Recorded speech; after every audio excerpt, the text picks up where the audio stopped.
here in just a moment. So Westland Coates, Haiti Cohen, and Paxton Shamblin. Right now, 1, 2, and 3.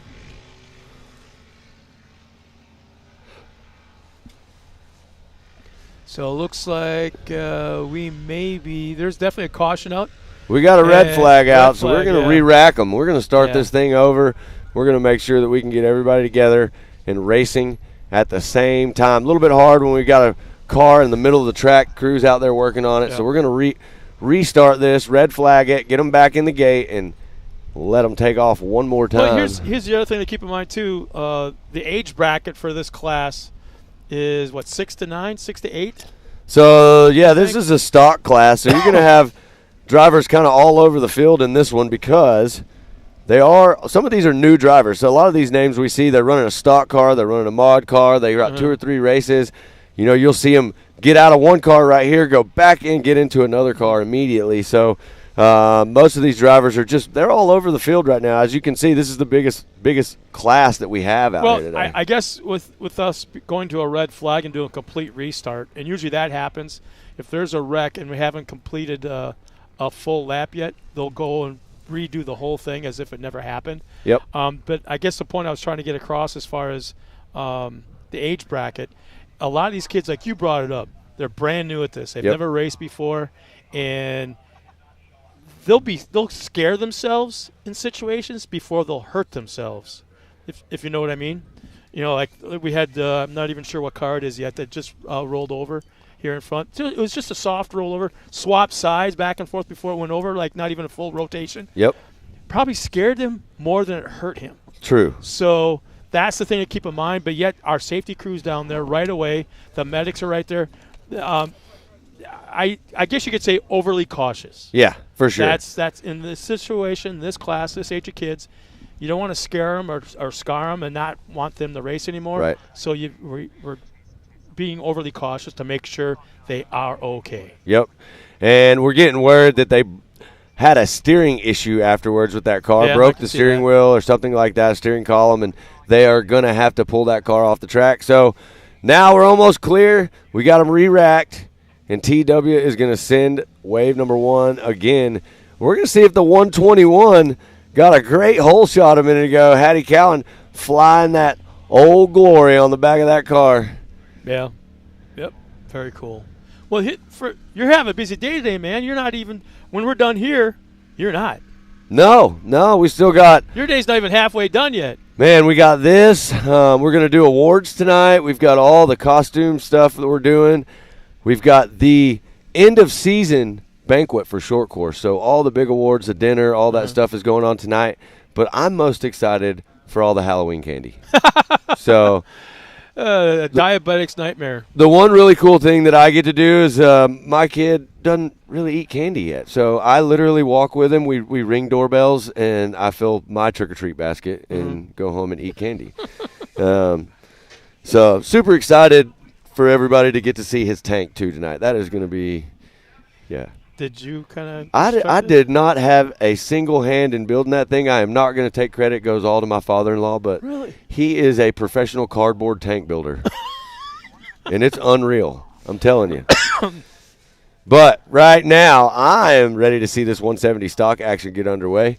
We're making sure that we have everything cleared and everything ready on the track before we get back racing. We want to make sure that everybody's safe and one thing we haven't touched on for some of the fans that might be watching this for the first time, that not only are these kids like super safe inside these with the head and neck restraints and all the fire retardant shoes, fire suit, gloves, everything.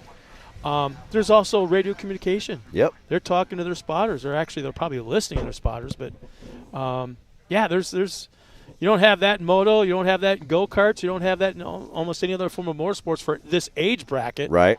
Except here in off-road. And so it's got to be kind of cool. Are you come next year? Yeah. I'm going to go out there. I'm going to go up there and say, you got to be in the track next year. You got to. Well, I don't care what the age is. You got to be there. I'm going to push him to get out there for sure. And you know what? Okay, with that being said, are you going to spot for him? Will you be the spotter? I don't know if he wants to hear me in his I think I think that's I don't know if I know there's a lot of dads that are spotters for their kids, but I also see that there's a lot of guys like, Coach St. Peter in his situation, Rhett Byrne always is spotting for him or something like that.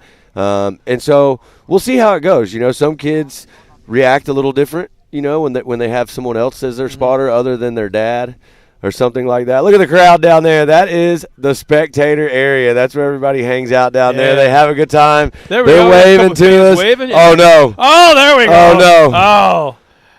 Yeah. Yeah, look at these guys. Everybody having a good time. They're ready for some racing. Check them out. Yeah, this is some fantastic viewing area. Yeah, all the fun. Look at the kids waving back at us. They're having a good time. We're going to get in there close. That kid's like, whoa, hold on. That big flying thing is coming real close to my face. What's going on right now? Mom, is that a mosquito? Is that like a – what is that thing? I'll go back to days when my stepson was racing trophy karts and mod karts. That was the only time he ever listened to me. Oh, really? Ever. Well, they're getting ready to watch CW throw that green flag, and there it goes. Once again, back out in front. It looks like the 121 machine on the gas. Hattie Cowan trying to go. Oh, Hattie trying to block that line.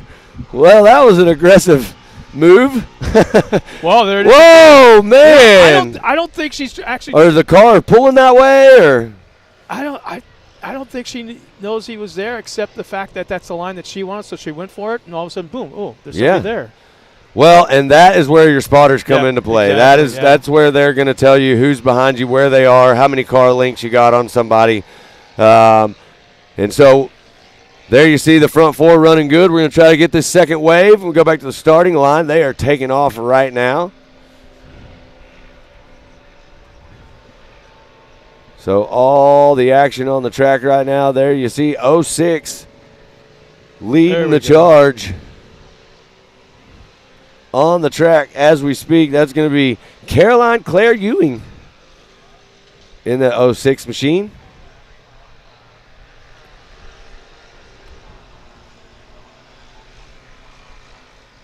So once again, I want to remind everybody that's watching us at home or wherever you're watching us, check in. Let us know where you're watching us from, whether it's your comfortable couch in front of the fireplace, whether it's here on the side of the hill, wherever you're at, in a race shop someplace. Let us know you're checking in, and we'll call you out and thank you for it. So 170 stock class action going on right now. I believe every wave is on the track right now. So if you're at home watching, there's 21 170. Well, 20. We lost one. Yeah. 2170 drivers out here on this track. Think of the main event start. That is. Golly. Now that's a moto. That's going to be fun. That one will come up here in just a bit. I'm excited to watch that one for sure. 170 stock out there right now. Coming up right after that, we're going to have 170 mod, which is going to be fun. That's those 170 cars we talked about that are fully modded. They're making as much power as they legally can out here, and they are going to go really fast. What you're seeing right now, lap times, you're going to see that definitely a lot faster lap when we move into those 170 mods, because those cars are beefed up race cars for these kids to run in. So that Westland Coach right now is the number one car on the track. Paxton Shamblin, Caden Vanover, 1, 2, and 3. I'm thinking, I'm looking at lap times, and Carson Hill just jumped and nailed everybody. 121, we're getting word having some issues. Uh-oh, there it is right there on the side of the track. That is not where your driver of the 121 wants to be. Hattie Cowan's not happy right now, I'm sure. That was a great drive so far, but that just means you got to come back in the main and work your way through the field, and we have no doubts that Hattie Cowan will be able to do it. Yeah, no, see, getting a good lap time or a good race time in this class in particular, that's a far cry from starting in the front rows to the third row. Dang, that's a lot of cars to get around. We've seen it happen, though. We've even seen it happen. A couple of races ago in Pro Turbo, we watched Scott Champion start on the second row, come back and win the race. So it's just a matter of how you pick through and you do your things out here, and all these drivers. That's where the spotter comes in big time. That's where your spotter's coming in, yeah. You're like this. Marty Swigert, first time watching, driving his big truck, headed for Joplin from Joplin to Delaware. That's awesome. He's loving the broadcast, man. Drive safe, Marty. Yeah, exactly, Marty. Drive safe. Keep her between the yellows, bud. And maybe someday you're up in Joplin. If that's where you're from, you're not that far away. You can come on down here. Maybe check out Travis Pastrana next summer. That's right. Check out that 6R. That is Ryder Thomas. Looking smooth, going around this 180 right there. A little bit of water right there. So that's going to cause these drivers to lose a little bit of traction when they come around. We've seen a couple of them hit this 180 and spin as they come around. See, what's really hard about that spot, Matt, is that never dries up. That particular corner, it just doesn't.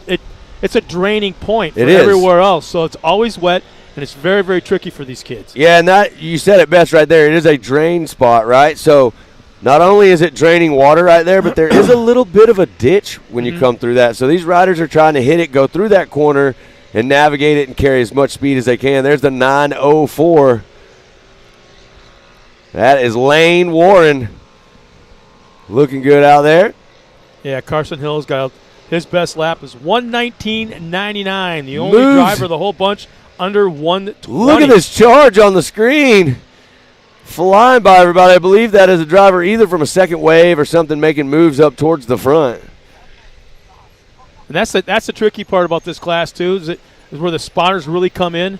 It's not about making a turn and drag race the next corner. Make the turn, drag race the next corner.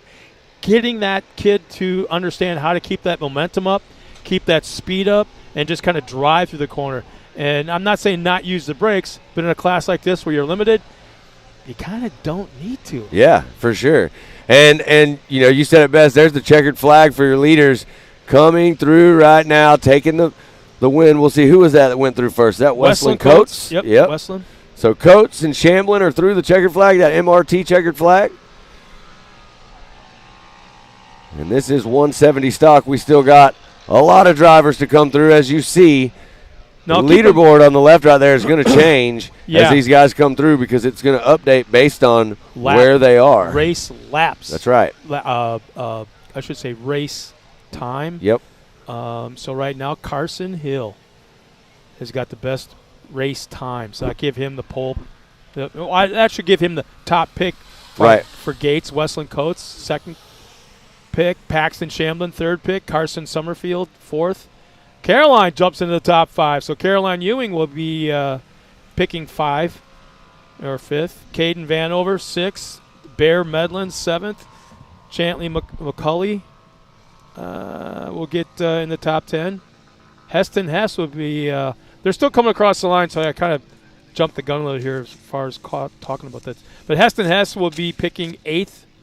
Rossi Thomas will be picking 6th. And everything else there is correct. So, yeah, it took a little time, but we got 20 cars that got out on the track. I just want to talk about this right now. Do we have our flagger from the Texas Chainsaw Massacre? Check him out. Oh, I never even noticed that. These kids are scared to go through the MRT finish line. I'm not going to. I like it. Look at him. Wow. That's awesome. Everyone's in the spirit up here for Halloween. We're having a good time. Call, man. That is such a good call. All right. Now we're getting ready. We finished the 170 stock. Now we're going to jump into 170 mod. We got 12 drivers about to take the field out here. Avery Sides, Caden Graham, Code St. Peter, Tyler Hard, Maggie Flores, Tanner Thompson, Kennedy Singleton, Quentin Arnold, Rayleigh May, Riley Jones, B.A. Smith, and Elliott Thomas, all about to come at us right here. There you see the final standings on the left side of your screen for 170 stock. I got a buck. 20 of them. You got a buck? I got a buck? Sure I do. What's up? Put it on the table. What are we doing? Who's going to go into turn 1 first? In this? Yeah. I get to pick first. Okay, you pick first. Are you really going to do that? Let me do that? Really? Yeah, I'll let you pick first. Nah, go ahead. I started this. You can finish it. Go I'm going to say first corner is going to be... I'm going with Kennedy Singleton. Come on, really? I'm taking Kennedy Singleton. Oh, you just lost a friend right there, I'm telling you. Now, I don't mean me. But I'm trying to keep them as my friend. You know? Yeah, well. So, here, let me put my buck on the table. You know who I'm going to go with.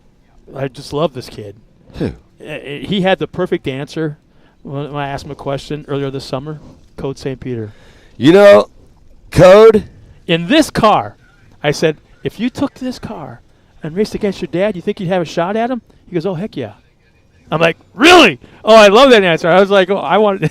Well, Scott, normally I would jump with you on that pick, and I would say Code St. Peter. He's my boy. Yeah. But I know that they're down a little bit on power in this car. In this one? Yeah, the mod car, I believe, is the one they're having. Because what I was told is typically they're making I want to say it's a 240-ish, and now they're running like a 230 this race, running a backup motor. So, yeah, I'll give you $1 back. Well, we are getting ready to go for these 170 mod drivers. And here they come. Sound, man. All right, let's see. What's it going to be? Sound. Well, guess what? You can keep your $1 because Why? I don't believe Kennedy is in this wave. Well, you know what? I forgot about the 2 waves. So, Code St. Peter makes it the first corner. He's got it. And look, he's making me eat every word, which is normal for Code. This is why, I say something, Code's like, yeah, let me show you. He's on the gas. Look at that car. Yeah. He's flying right now. That's why I said he could take on his dad. I truthfully believe he could. His dad's got some big success just coming back from a nice podium finish at the California 300. Yeah. And now Code getting right after it. He's got Tanner Thompson running in that second position. Now look, right there, charging to the first corner, Kennedy Singleton. See, now, if we had known this was going to happen, we could have timed the Here, first. I'm going to give you your $1 back. I'm going to take my $1. It's all right. There may be some rules against betting on the kids' races anyways. Especially on camera. There you are on board with the 63 St. Peter Racing. Code St. Peter on the gas. Look at him not lifting at all. That car sliding through the corner. He is flying right now. He's on a mission. He wants to get out front, check out, and get this win. Yeah, this thing is so finely tuned. It's absolutely amazing what they put kind of work. Oh, hey, Marty Swigert checks in again. He goes, I'm actually from Northwest Arkansas and race circle track dirt cars. Have raced four-wheelers in the past. Got to come check you guys out. Marty? Absolutely. Come on out, You Marty. let us know, man. You let us know when you're coming out, and we'll make it happen for you. Marty, I hope you're watching these kids right now because they are having some fun. Kennedy Singleton leading the way in wave number 2. Code St. Peter leaving wave 1. And we're going to figure out what times look like here just shortly as Kennedy Singleton hits that MRT finish line. Let's see. So, Code St. Peter's still on the gas. It looks like he is going to have the fastest lap time on the track right now.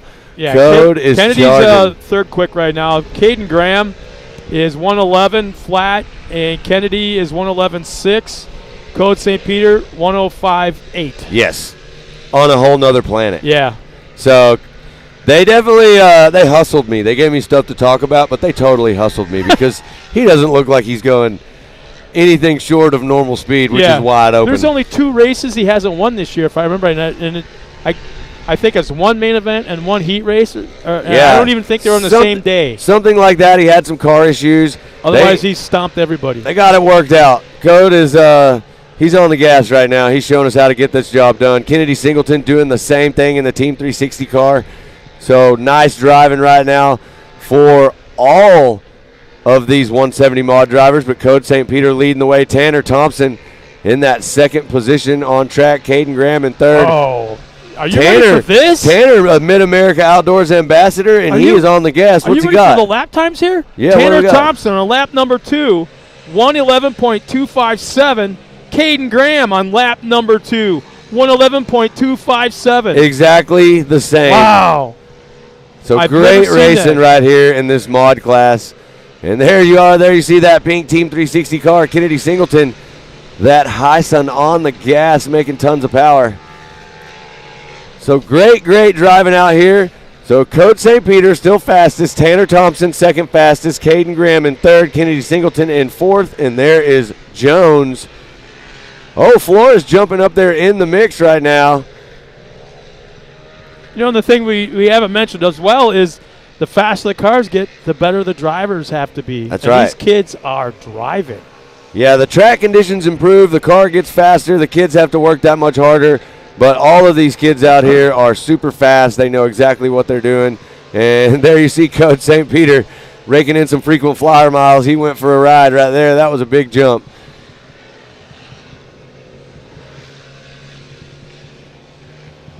On the gas, I believe that's going to be Tanner Thompson we were seeing right there in that MAO racing car. Yeah. The 21 machine. Tanner, heck of a driver. Had a lot of fun last night.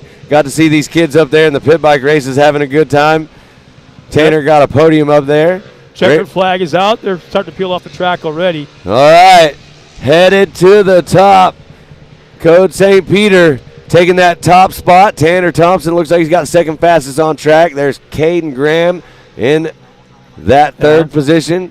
Kennedy Singleton in the fourth spot. And I believe Riley Jones is going to be our top 5 fastest driver. So we got Razor, High Sun, and Razor in your top 5 right there. Riley Jones will be 6th quick. Elliott Thomas 7th. I'm sorry, Riley Jones 7th. Elliott Thomas 8th. Quentin Arnold will be 9th. B.A. Smith 10th. And Raleigh May and Tyler Hard did not make the call. I'm sorry, Raleigh May did. Made 1 lap, but will be 11th quick, and Tyler Hard didn't make the call. Check out this aerial shot. Yeah. So you can see how cool this park and this facility looks like. It's amazing how much the leaves have changed colors since Thursday when I got here. I'm sorry, Tuesday. It's fall in northeast Oklahoma. Wow. It's awesome. God, it's so beautiful. Yeah, if you pan around to your left right there, we'll see if we can get our drone pilots to give us a view of the campground there. You see the water park at the top of your screen, the cabins, and as we continue to scroll around, I want you to see just how packed this park is for Halloween weekend Legends of the Fall. And there's a lot of races that really decked out their pit area too. Yep, and there you see decorations. There is the staging area right there. We're getting everybody locked and loaded. We're coming Youth 1K coming up next, so we're going to have to reset the track. Check out that sweet ride. There you see Zach Beavers' rig. That'll be coming up. Zach racing for Trophy Tractor, and he'll be coming up lately in that Pro Turbo class. So excited to see that race. Some of the cabins you see right there, the blue and white cabins, those are rentals on race weekend, or if you want to come out on a weekend and go riding, you can rent those.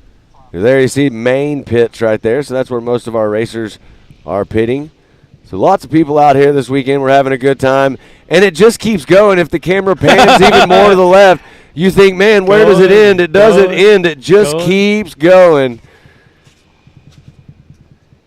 Yeah, I don't know if the drones have the kind of range that it would take to drive all the way, or fly to the corner of the property. Oh, yeah, absolutely. If the drones can fly to the end of the track, they can definitely go up there and show everybody. But left to go way back. Oh, this property is so big they probably can't do the whole thing. But check it out. There's tons of people here. We're having a good time. Mid-America Outdoors, Legends of the Fall, the only place to be. I love that name, too, for this event, Legends of the Fall. That's right. Well, we also got an event going on out at Disney right now with the Ultra 4 USA. We do. In the finals there. We're going to crown the Ultra 4 champion today. Yesterday we had some fun over on that side of town. South Grand Lakes area, having a good time over there. What a backdrop for racing. Yeah, we had a great concert last night with Casey Donahue right in the middle of the street. Street was closed. Everybody was over there having a good time. How many locals do you think made it out? You know, I definitely can't count that many on both hands. Cool. So very cool. There was a lot. I'd say there was several hundred people in the street last night for the concert. We had a really good time over there. We hope everybody in that South Grand Lakes area had a great time and enjoyed what Mid-America Outdoors and Ultra 4 Racing and everybody brought to that area. And, man, now we're here today. Short course action going on. It's just endless fun. I joke with everybody. I tell them, like, if you don't have FOMO, come to Mid-America. You'll learn what it is really fast because we're always doing something. So good times. We're getting ready. We're going to have to change the track up a little bit. I do believe, they're throwing water out behind me right now. Well, so we're going to touch on something else. What? Some more of the announcements that were made. Maybe not quite as big as the Travis Pastrana one, but what are some of the other ones that haven't been quite elaborated on, but they've been leaked out? Some of the cool stuff for 2023. Well, there's a lot. Yeah, I know. There's a lot. So it's like ridiculously a lot. There's some really cool stuff maybe coming out west for Ultra 4. Yeah. Well, that's leaked, but it hasn't been. Yeah, we're not going to go too far into that. No.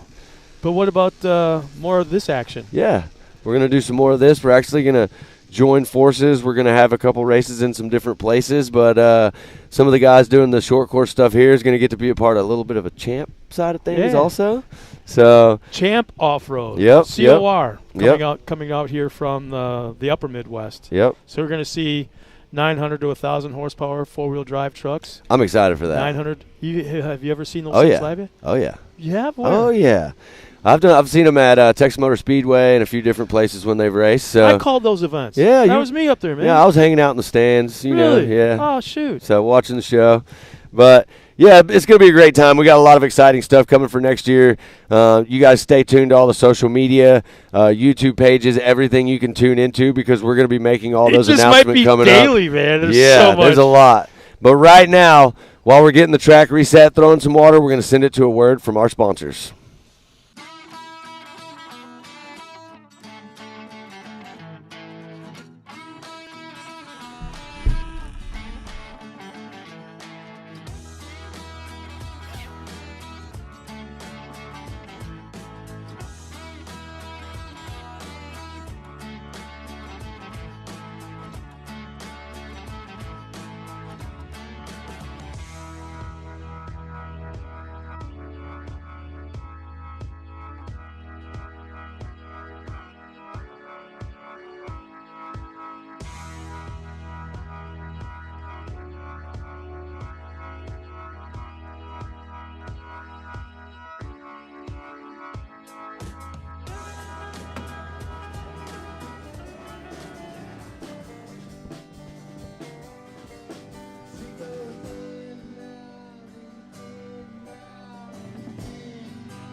Breaking in our belts used to be such a pain in the butt. No matter how hard we tried, we just couldn't get longer life out of our belts. That's why we were so excited when we found these new Gates Redline belts. They have a super simple 3-step process for breaking in your belt the right way. And we're back. Thank you for that word from our sponsors right there. And we're getting ready for Youth 1K. You ready for this? Yeah, I mean, to me, this is a huge jump to go from a 170, even if it's a mod, into a 1,000cc Yep. big dog car. And let me just throw this out there. Riley Jones, we just saw Riley in 170 mod. So 170 mod car, now he's going to jump in a youth 1K car and come back out here again right now on the start line, getting ready to go. So we're going to see Riley Jones, Jace Leach, Carson Vale, Ryder Chapman, Ty Lukemeyer, RJ Tremblay, Ryder Van Beekum, and TJ Sewers. I'm excited to see the 32 Ryder Chapman. This is his first race here ever. Really? Yeah. Out of Southern California. On the gas, going back up the hill. If you're at home watching, we went back to full race course. So Riley Jones just stepped out of the 170 driving reduced course. Now he's heading up the hill, coming back down. And it looks like RJ Tremblay with the whole shot out front right now. Yeah, you called it. RJ on the gas, looking good. I got to hang out with him last night up at the pit bikes too. The Tremblay is an awesome family. His dad out here, he's such a good time, making sure that RJ has the best time ever racing. And right now, RJ looking nice and smooth out there. Talking to some of the guys, I should say kids, they love the elevation changes here. They do. It's not just a bunch of jumps out in an open field. It's up and down hills and making these tight hairpin turns. They love the elevation change. We've got a lead change out in front. We see that Carson Vale, my man, has made the move and got up in the front. Carson is super fast, so we expected he would be up there near the front, and there he is. He's got that car set and ready to get out front and take this home in this heat race. Hey, I got to call. I mentioned Ryder Chapman. This is his first race ever. First time ever he's been here out of Southern California. You may recognize his sister's name, Mia Chapman, who's a real strong Polaris driver out in the desert. But this is the first time they've been here as far as short course with Ryder. Well, that's awesome. We hope they definitely come back next season and get a full season with us. Ryder has some fun out there on the track. The Mid-America Outdoor Short Course track is it's a blast. I got the chance to actually drive the car. You must have, because you keep bringing that up. I love it. You must have had it. I love it. Wait. What's the possibility of a father-son race team? Oh, it could happen one day. I mean, I've been. Hey, you're turning 40, so that 40 plus is just around the corner, man. Whoa! Ice skating right now. We threw some water down there, so these drivers are having to get a little acclimated to that. But yeah, it could happen one day. We'll see. I have a lot of fun sitting up here and calling all this action and watching and being part of all the racing and everything. So we will see if we make it out there one day. But right now, Carson Vale, he's giving me all the pointers I need to know for the day I do come. Sewers running that second spot. There's Chapman in third. Tremblay is bumped back to fourth. So Leach in fifth. Luke Meyer sixth. What's interesting about this race now is the fact that we can throw up that whole time thing. Yep. It's like whoever wins this, since it's one wave, whoever wins it, gets the first gate pick. Best pick. Second gate pick on down the line. Yep. Ryder Chapman's moved up into that third spot, so dang, the kid's doing it. Carson Vale, top spot. TJ Sowers, Ryder Chapman, third. RJ Tremblay and Jace Leach. And Ryder Van Beekum, another Southern California. Actually, no, I'm sorry. He's from the Phoenix area. He's in that sixth spot. Ty Lukemeyer in seventh, and Riley Jones, eighth. Carson Vale on the gas. Looking good out there. He has two of these cars that have a very similar paint scheme. This one's black and green with flames, and then he's got a pink and blue with flames. Oh, yeah. Carson, yeah. He also has the most majestic locks of love. That kid's got. Oh, he's got a head. Yeah. We've talked about it all season. He kind of reminds me of Animal. The Muppet. Oh, we got a spin out. Oh. Who is that? Can't see who that is right there, but we will figure out who that is. I'm sure trying to get the car started again. No, is this like a normal? Is that Van Beekum? That is Van Beekum right there on the side of the track. Yep. So having an issue. We'll see if he can get that car started and get back on race course. Oh, man. Actually, I think that's Ryder Chapman, because Chapman was running up in that third spot. And he keeps falling back. He's now in fifth. And and he hasn't scored yet through the third segment. So Carsonvale still leading the charge. Sewers running that second spot, and Leach in third.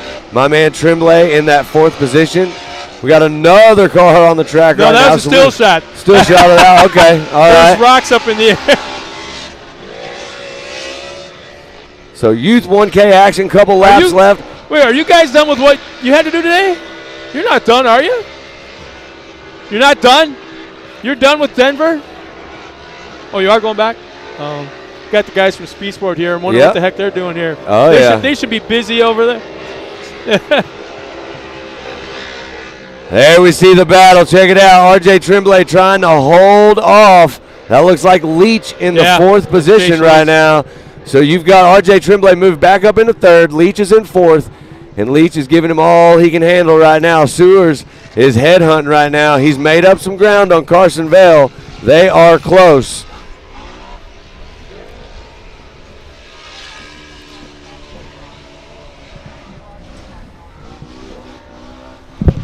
Well, we got a little trade-out going on right now. We're going to slide in here with Joey Beck. Matt's going to step aside real quick and grab something to eat. He's got a long day to go yet. Keep these boys going. Oh, yeah. How's everybody doing out there? Man, it's been an awesome day. I've been on the start line, finish line, sideline. I saw you down at the starting line, man. But right now, Carsonvale's got a sizable lead. TJ Sewers is right there. RJ Tremblay, Jay Sleech, Ty Luckenmeyer.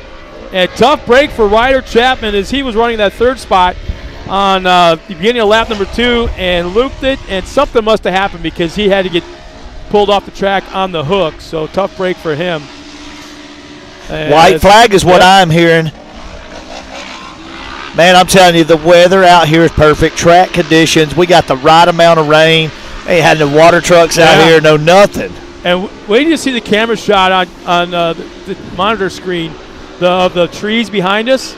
Yes. Remember what it was like back in June, July, and August, the beautiful greenery and all that kind of stuff? And now it's all gold. It is. It's Yellow's gold behind us. It's so beautiful. Leaves are trading out. Look at this guy walking in looking majestic. Just downhill. Well, man, it looks like Vale just took over that top spot. I see there's a switch between 1 and 2. Carsonvale has been on rails. Yep, they are battling out there. In just a second, hopefully we'll cut to this battle as they are on the last lap. So again, it's Carsonvale up front, and we talked about it all morning long, Joey, where it was a matter of time. And at the checkered flag, you had the fastest race, not where you placed, but where you had the fastest race. Look on your screen right now, switched back. Yep, there you go. We have switched back. Carson's now fell back to the number 2 spot. These guys are switching it back and forth. What a battle you're seeing on your screen. And this is right for a starting spot. A little touch there. I don't think it was so look here. There's 2 lines right here. Let's see if they take the same line or if he splits. He tried to go inside. It's not going to be enough to outmuscle him in that corner. Both these cars are very evenly matched. Well, here's the thing. A move like that, you won't feel it until the end of the straightaway. Because right now the lead car gets a great jump out of the corner while I could be wrong because usually in this case. Let's see if he runs it all the way in this corner and see if Carson goes underneath. We're going to see. Outside entrance. He's trying to go underneath. Yeah. Come on, Carson. He's almost there. Severs, close the door.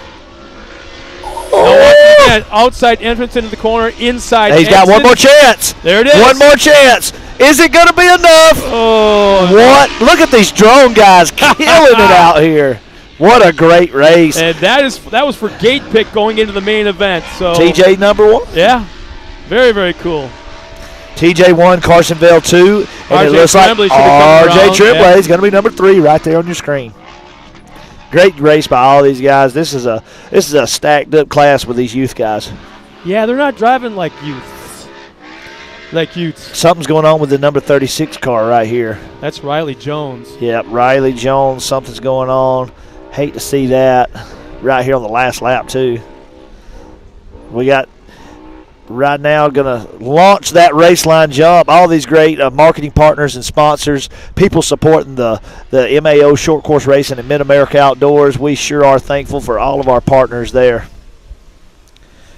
Well, man, I gotta ask you, what do you think of some of these announcements that are being made? Well, man, if you're at home and you haven't logged on to either Ultra 4 Racing or Mid-America Outdoors or anything like that, you 100%. Let's go down to Okay, Tiffany's up there hanging out. Well, we're going to have an interview, but if you haven't logged on and checked out all of the Facebook and social media pages and clicked on some of the video footage for some of the announcements, we've got some crazy stuff going on. I can't wait for everybody to really grasp what's about to happen here at Mid-America Outdoors. It's going to change this part of the state. It's going to change the country. It's going to change the possibilities.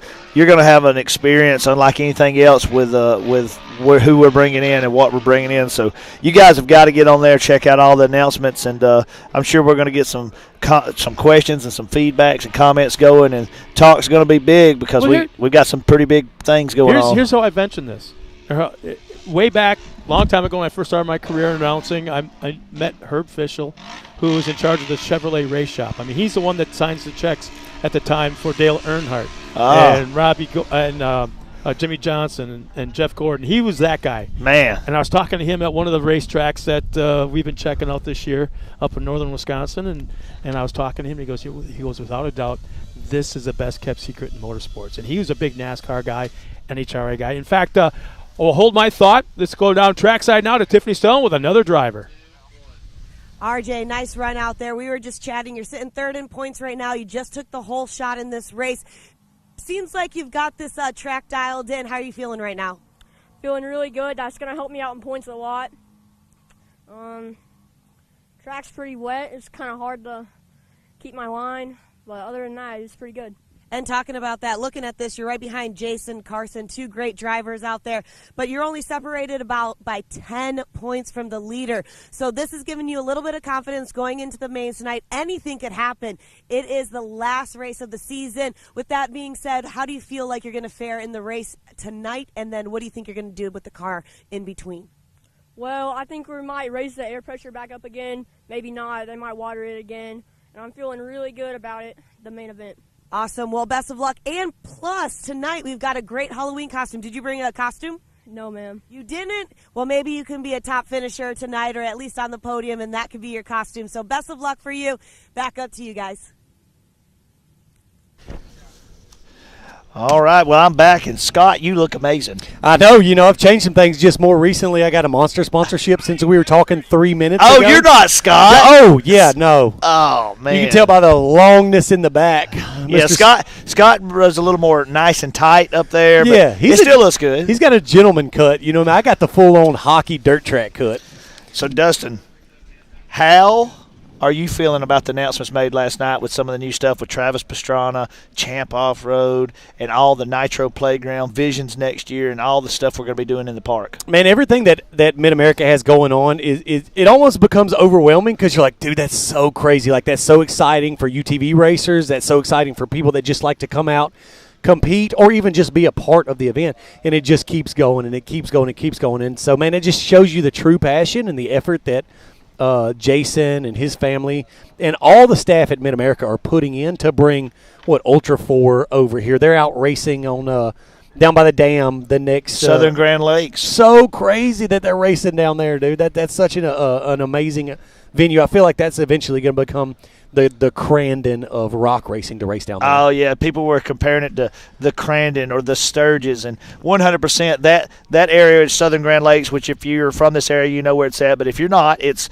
Disney and Langley, both right there. It's two towns and two communities that's come together, and we call that the Southern Grand Lakes area. And there's tons of off-road riding right there. There's also one of the nicest lakes in the whole entire country, not to mention right here in the middle of America. Man, it's just a great location to have all this. But then besides the racing, like Pastrana, good buddy of mine. We've gone out to Pastrana Land several times. He's just a fun, cool guy that's really involved in the sport, really exciting to watch. And he's always got really cool ideas. And so when they're starting to get involved with Pastrana, man, that's a big name, and that's a wild dude right there. Yeah, I said last night, if you didn't see some of the stuff, you didn't know what's going on, Casey Donahue played last night downtown on the streets. We shut it down. Yep. Had a big party on the streets. You were there. Dance party. All the Ultra 4 racers were there. All the rock bouncers, the National Rock Racing Association.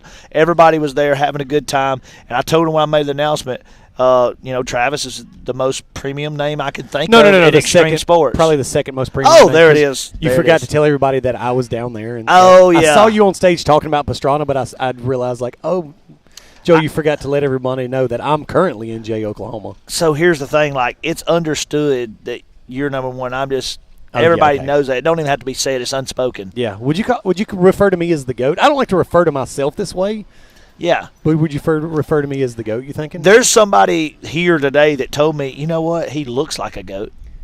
You think that's the same? You think they meant the same, greatest of all time, or just? I think it's like your main. Oh, okay. So maybe they meant something different by that. But nonetheless, having Pastrana come out here just to get involved to hope possibly. I'm just wildly speculating. I know my man likes to race. I know he's got a lot of cars and does some rally racing now. I'm not saying that he's going to be out here doing rally racing and stuff like that, but I can guarantee you he's going to be racing something if he gets involved out here. Well, he said in the video for sure. If you hadn't seen it, please go watch it, share it, get the message out there for the world. He said he's making a nitro playground, and he said it's going to be ready by Visions. You think he's going to let me and you test it out first? So he literally said if you are a child and you want to learn to do a backflip, you can do it. And I think our mindsets qualify. We check both those boxes. Yep. We want to do backflips. And we're basically children. All right, so this next class coming up, do you know who it is? I'm going to guess that right now I'm going to read this sheet of paper. It's going to be if I had to just wildly speculate, it's going to be the amateur NA class coming up right now. Yeah, and I know from memory, I know you memorized every racer that's racing in this. If you could just run through that from memory, because I know you're a super fan. Yeah, don't pay attention to the camera that's pointed right at me, because I'm literally doing this off of memory right now. We're going to start. You know what? Hit this first name. I'm not good at last name. TJ Sievers. It's got a W. That's got a W, so no V. V. It says Sievers. Okay. All right. TJ Sievers in a Polaris. We're going to have a Nick Slingart in a Polaris.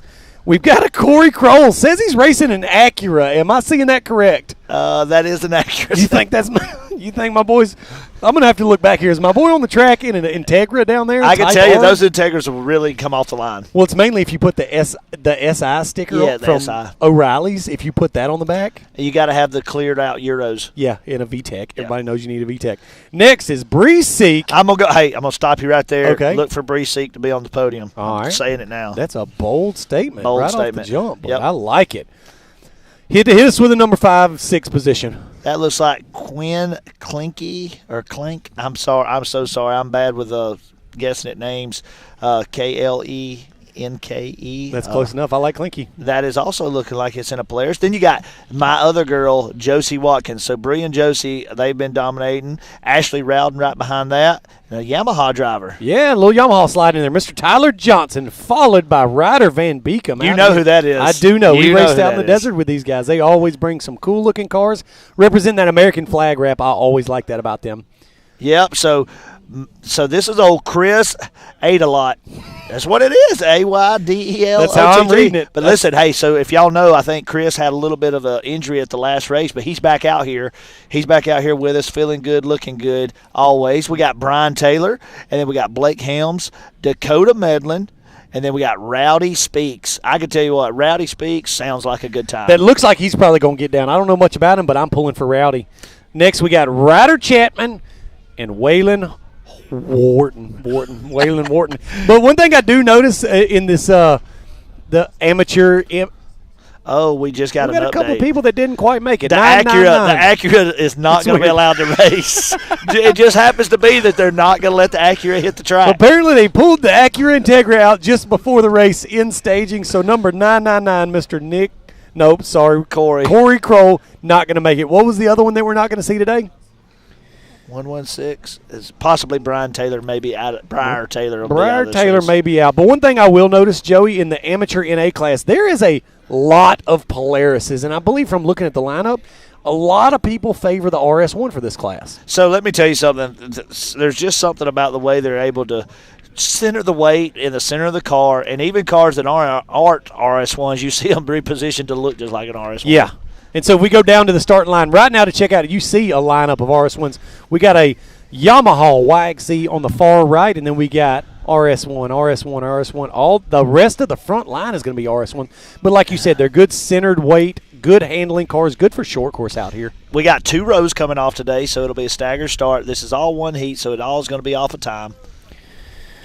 And we got a good lineup. These little guys, just because they're the amateur class, some of these guys get down, man. They're going full in. Nice cars, nice reps. They look official, and they're ready to run. Well, we're here at the finals, and they've been racing all season. All these people are ready to class up. Yeah. These are your future experts and pros. Yeah.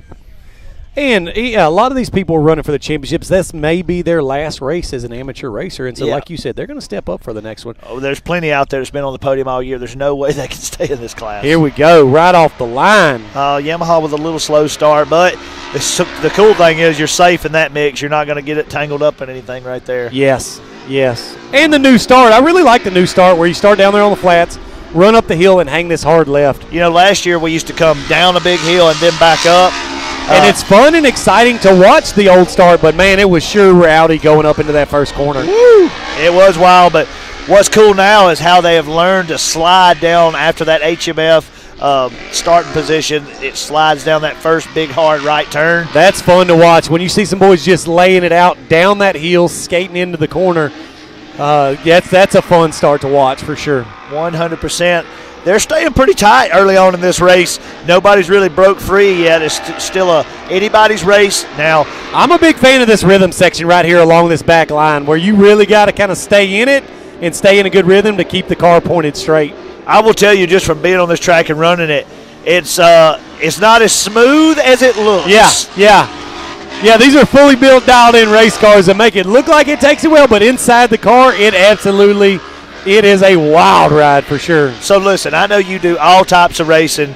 I know that you do desert racing, you do short course racing. You've had fun with a lot of different stuff. Have you been on this track completely yet? I don't think you've been out there. I haven't been out on this track yet. So let me tell you something about this track. I also have raced a lot of different types of racing. Yeah, you have. One thing about this race course that is unique is the elevation going up and down and the way you're jumping in turns. Yeah. It's absolutely wild. You're about to see they're floating into the backside of this course right now. They're going to be going about 45 miles an hour, jump sideways. You can't really tell it at home, but, guys, I'm telling you, you are drifting as you're in the air to the side and landing and sliding. You know, I think that's really key to building an exceptional track. So I've raced, like you said, all over the country, man. And you go to some tracks, and it's a full-on speed and horsepower track. Whoever's got the biggest motor can win out there. And then we've gone to tracks that are just so super technical and the pace is so slow that it just comes down to a good driver that really is specialized in that format. But what you guys have done out here at Mid-America is a good mixture of high speed, high horsepower, long straights. But like you said, you can't rely on that. You guys are jumping them into corners. You're coming off of jumps sideways, setting up for the next horn. There's long rhythm sections. So you guys have made a good mixture of the wizard and the wand to come out here and win a race. Well, I can tell you this. It wasn't without a lot of trial. We really tested some things, changed some things, and feedback. One thing that's unique is Billy Champion and his team, and in Mid-America, they're open and they like honest and constructive feedback, and they take that and they use it.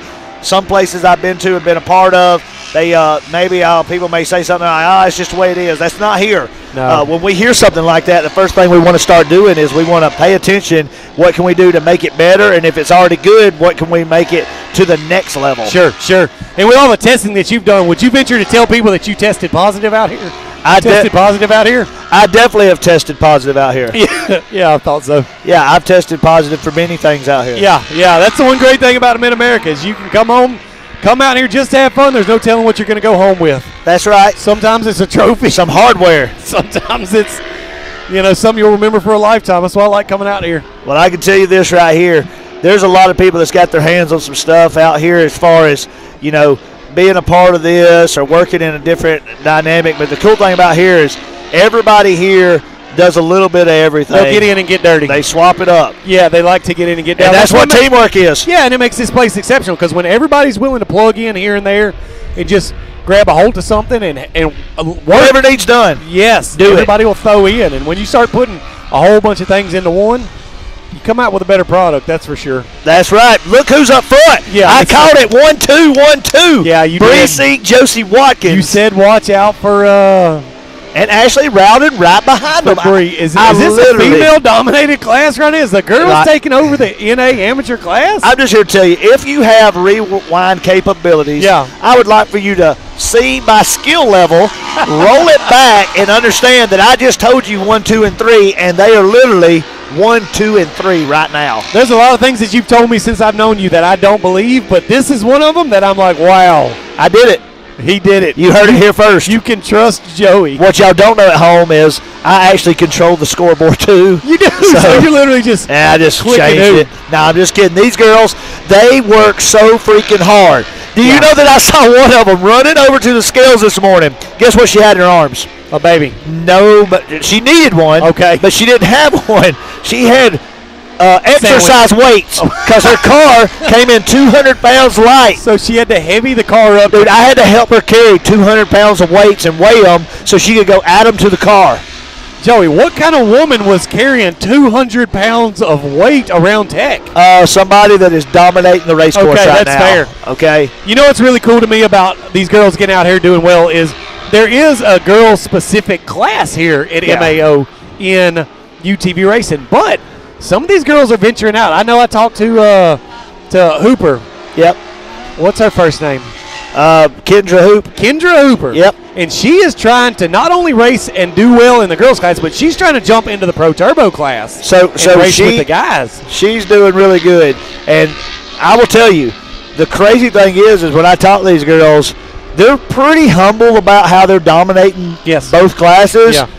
But, man, you know back in the trailer, they're like, these boys ain't got nothing on us. Dragging these boys. Just handing them beatdowns. I like that. I like to come out here and watch them. I do not want to race against them straight up. I cannot beat them. Yeah, that's the problem. Man, how would it make you feel, Joey, going out here and you're just putting down the hardest heaters you can, and this girl's just skating right by, just dragging you? Honestly, that'd make me feel – I'm so dang proud of them because I've watched them just progress their race teams. Yeah. I wouldn't want it for nobody else because I know that they love it and they're fighting for everything they get. And that's fair. And, hey, man, you're watching them right there. These boys ain't giving it to them. No. These girls are out here earning it, just taking it from the guys. Absolutely battling. I love it.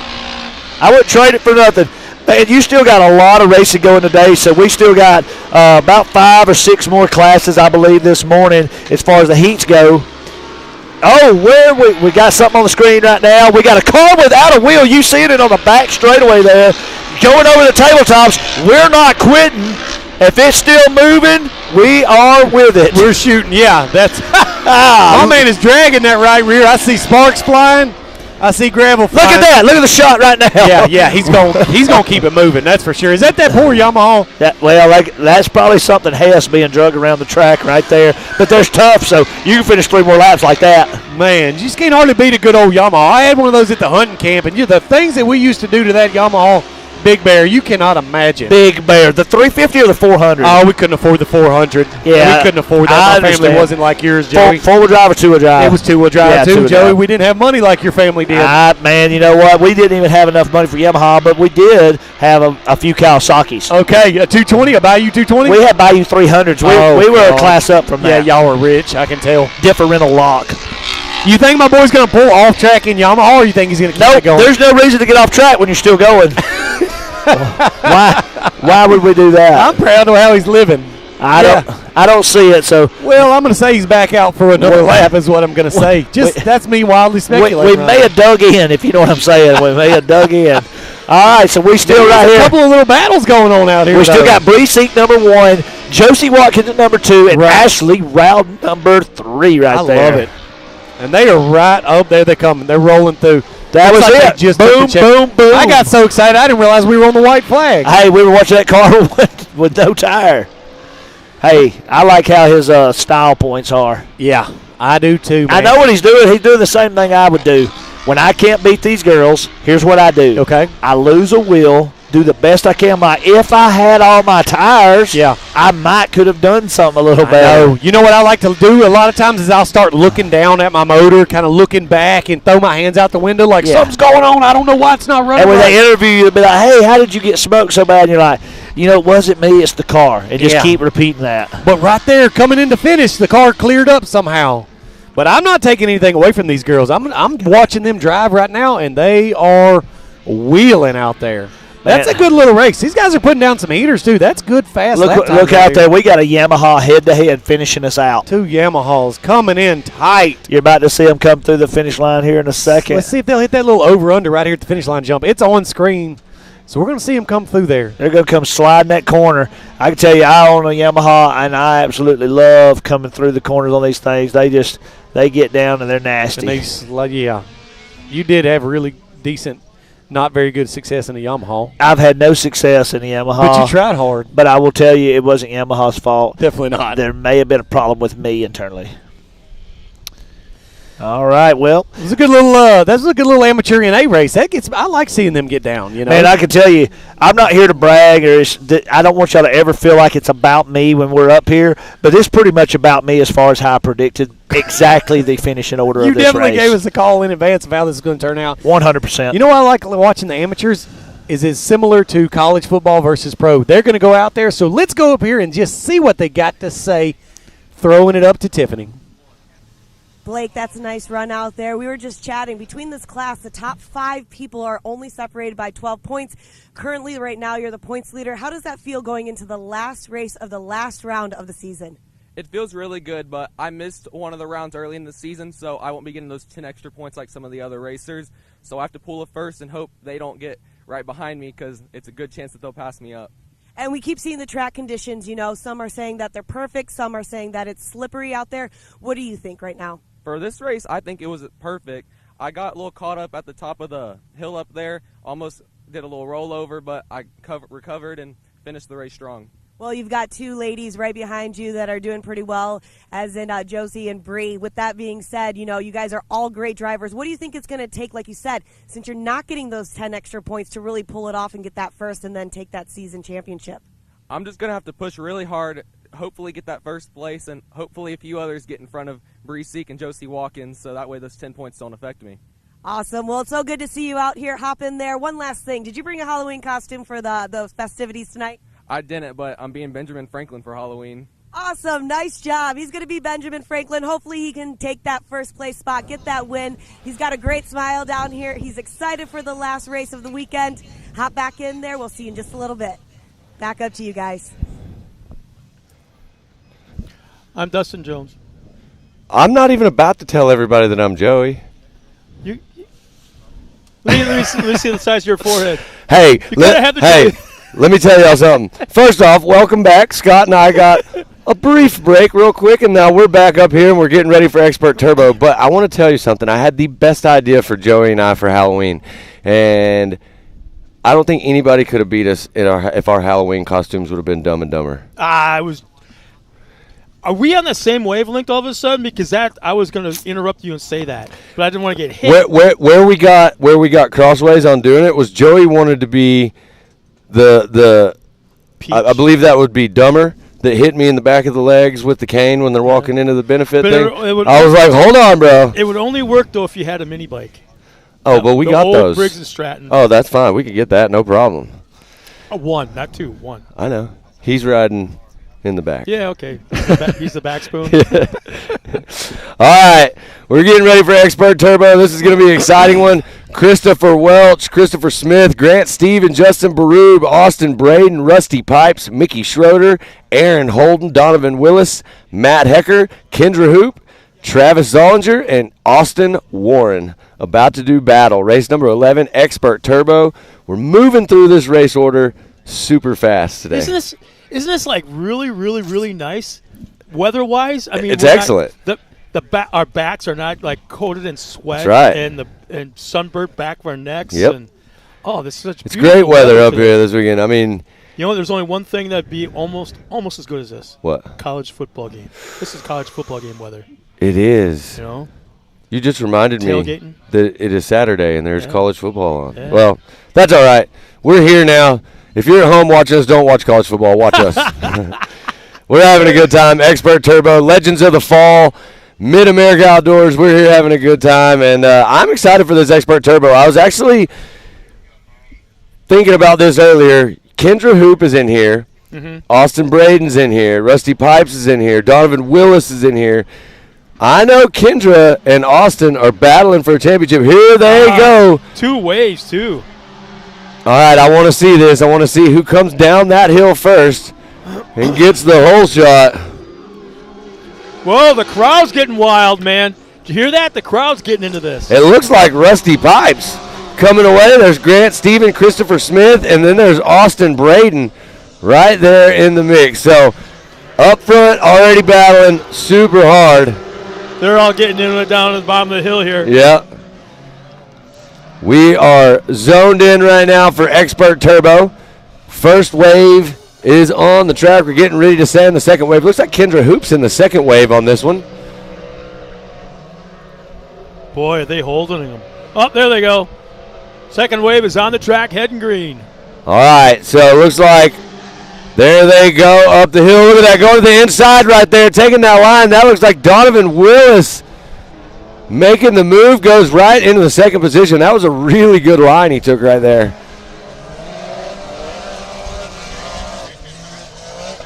Whoa, got a little bit of bumping back here in the back.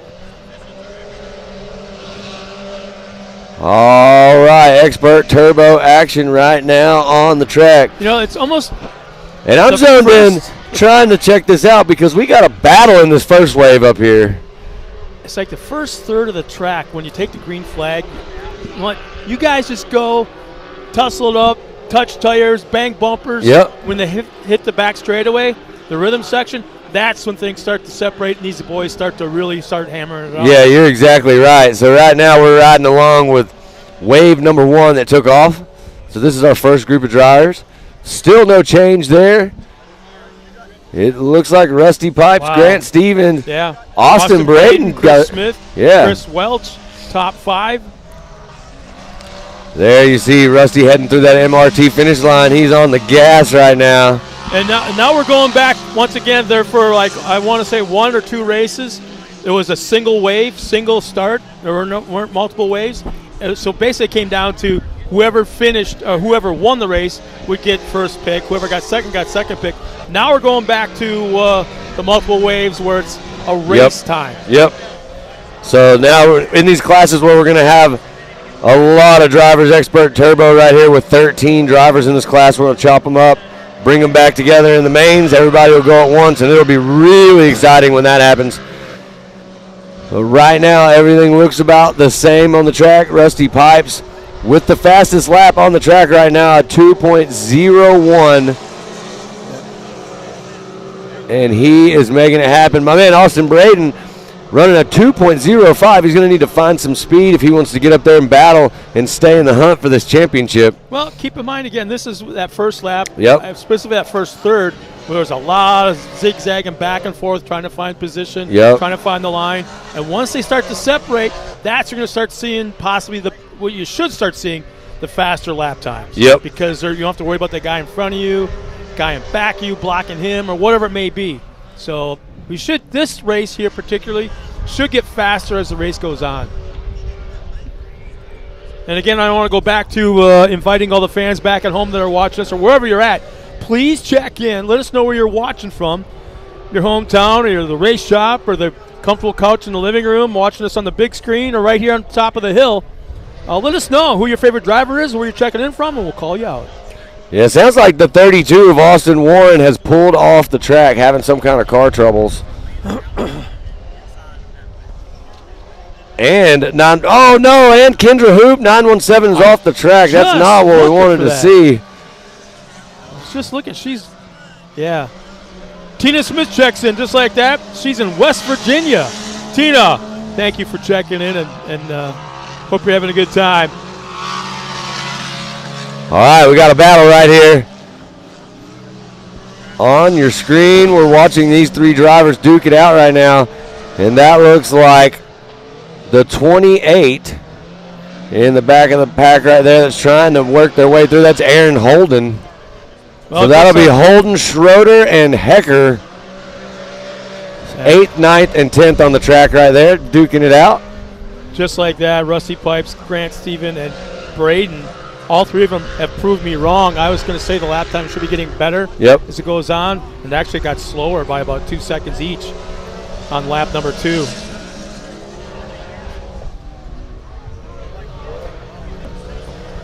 Oh, no!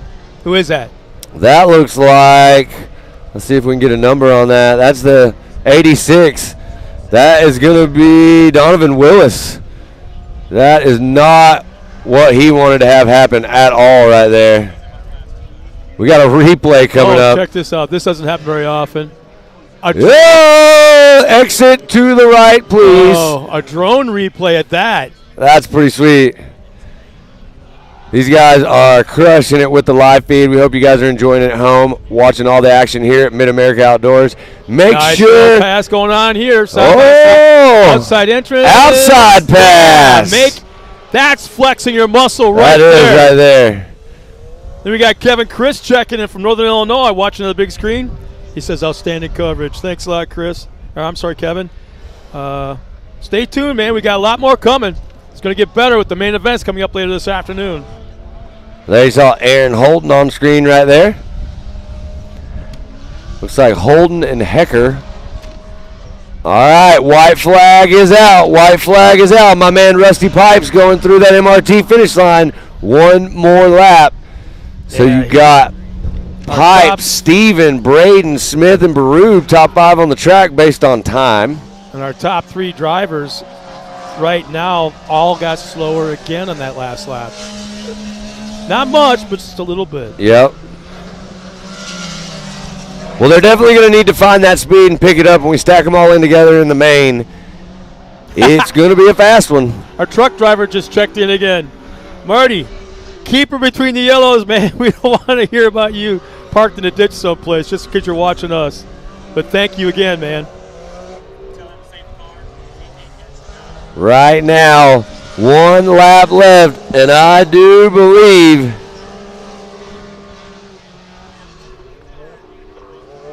man, I just love watching the weight transfer of these cars when they dive into the corners. Oh, yeah. The front ends dive down. 4-wheel drive, so you're going to want that weight transfer so you can pivot. Yep. So you can transfer the weight and get these cars to turn. And then they accelerate and it just squats in the back. Yep. Love watching all this weight transfer. Yeah, there's a lot of stuff they do. There's a lot of prep, a lot of work to make these cars fly right, to set them up in the corners and handle well. You know, a lot of people, if you're watching at home, I will definitely tell you that one of the fastest ways to pick up speed on the track is not by adding horsepower, but doing a great suspension setup on these cars. And most everybody out here is on that game. They've got these cars dialed. Right now we're watching Rusty Pipes, and he is leading the charge right now in Expert Turbo.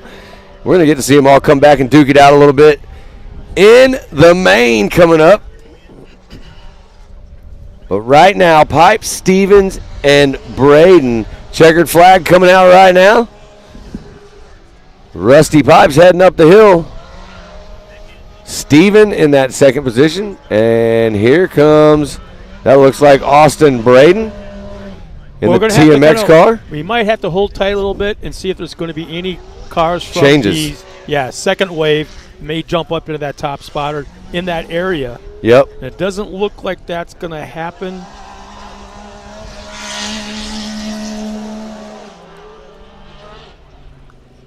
Yeah, it doesn't look like it's going to happen as we still have a few cars out on the track. But Donovan Willis was one of those cars that may have had a shot, but he pulled out.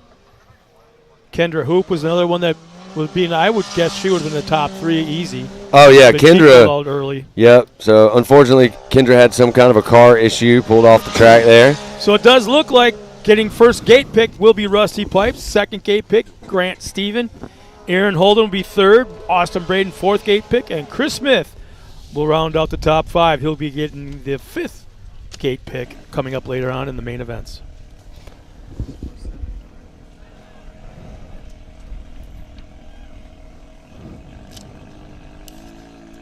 Sounds like Chris Welch will not be able to take the checkered flag and is pulling off early with mechanical issues. So you kind of like me, man. You saw that goofy guy with the mullet coming up here, and all of a sudden it's like, just get out of his way. Yeah. Yeah, you got to kind of like. It's a dust storm in the making, man. Just when Dustin Jones shows up, it's like you just, here, bro, you got it. You know?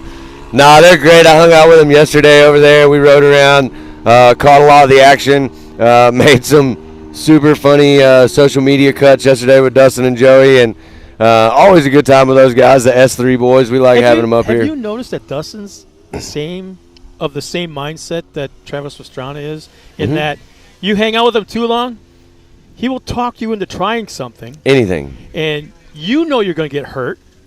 He knows you're going to get hurt, but he'll still talk you into it, and you go, okay, and you still do it. That's right.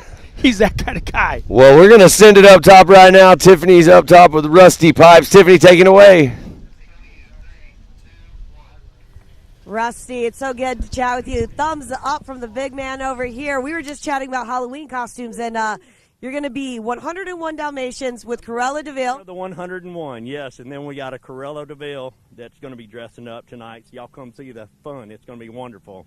Well, let's talk a little bit about racing out there. You've got some fast lap times out. The track really seems to be coming together. You know, it's been a long season. We've had a lot of rounds here, but you've just had consistent lap times. It's putting you in the contending for some things. Walk me through what your season was like here for Mid-America Outdoors. Yeah, so beautiful place. They kept getting the track better and better and better. For me personally, I'm running 2 different classes, so it's constantly been a struggle.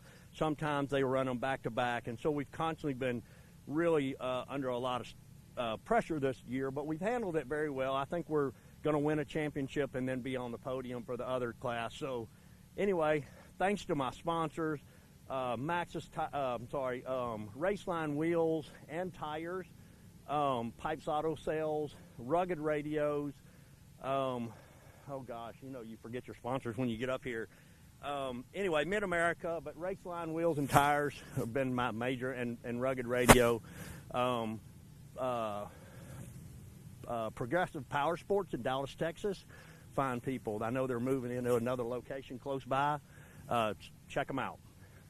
Well, I know you got to get back. You've got some other things going on. Plus, we've got the mains later on. I don't want to put you under any more stress, sir, but you get back out there.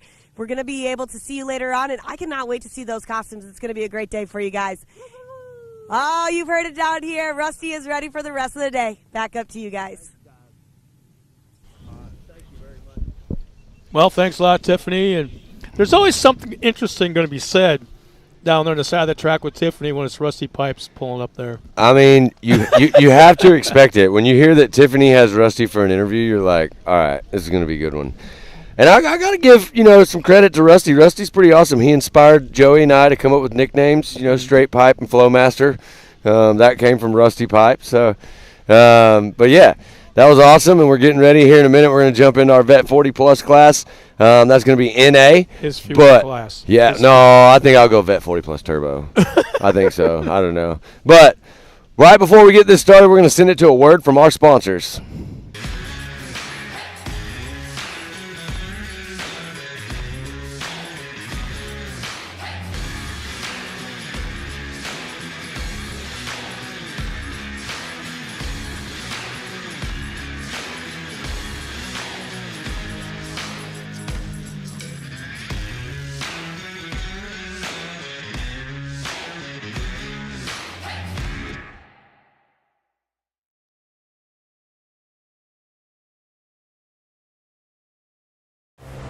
Ready for any challenge. Maxxis tires can handle even the most punishing off-road conditions.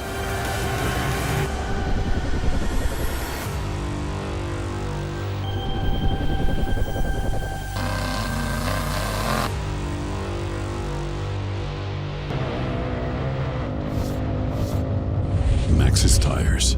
Tread victoriously.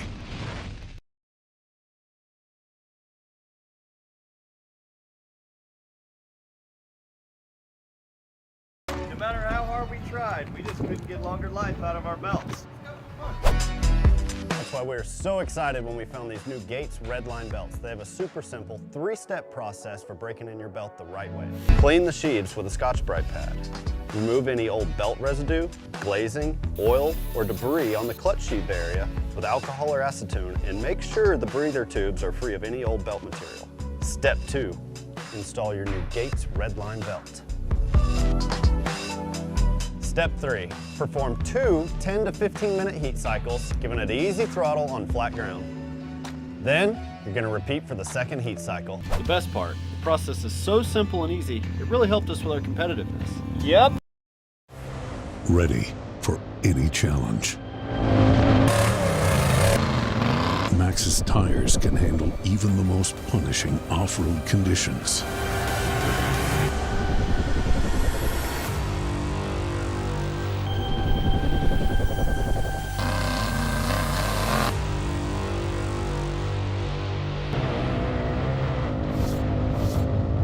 Maxxis tires. Tread victoriously. Breaking in our belts used to be such a pain in the butt. No matter how hard we tried, we just couldn't get longer life out of our belts.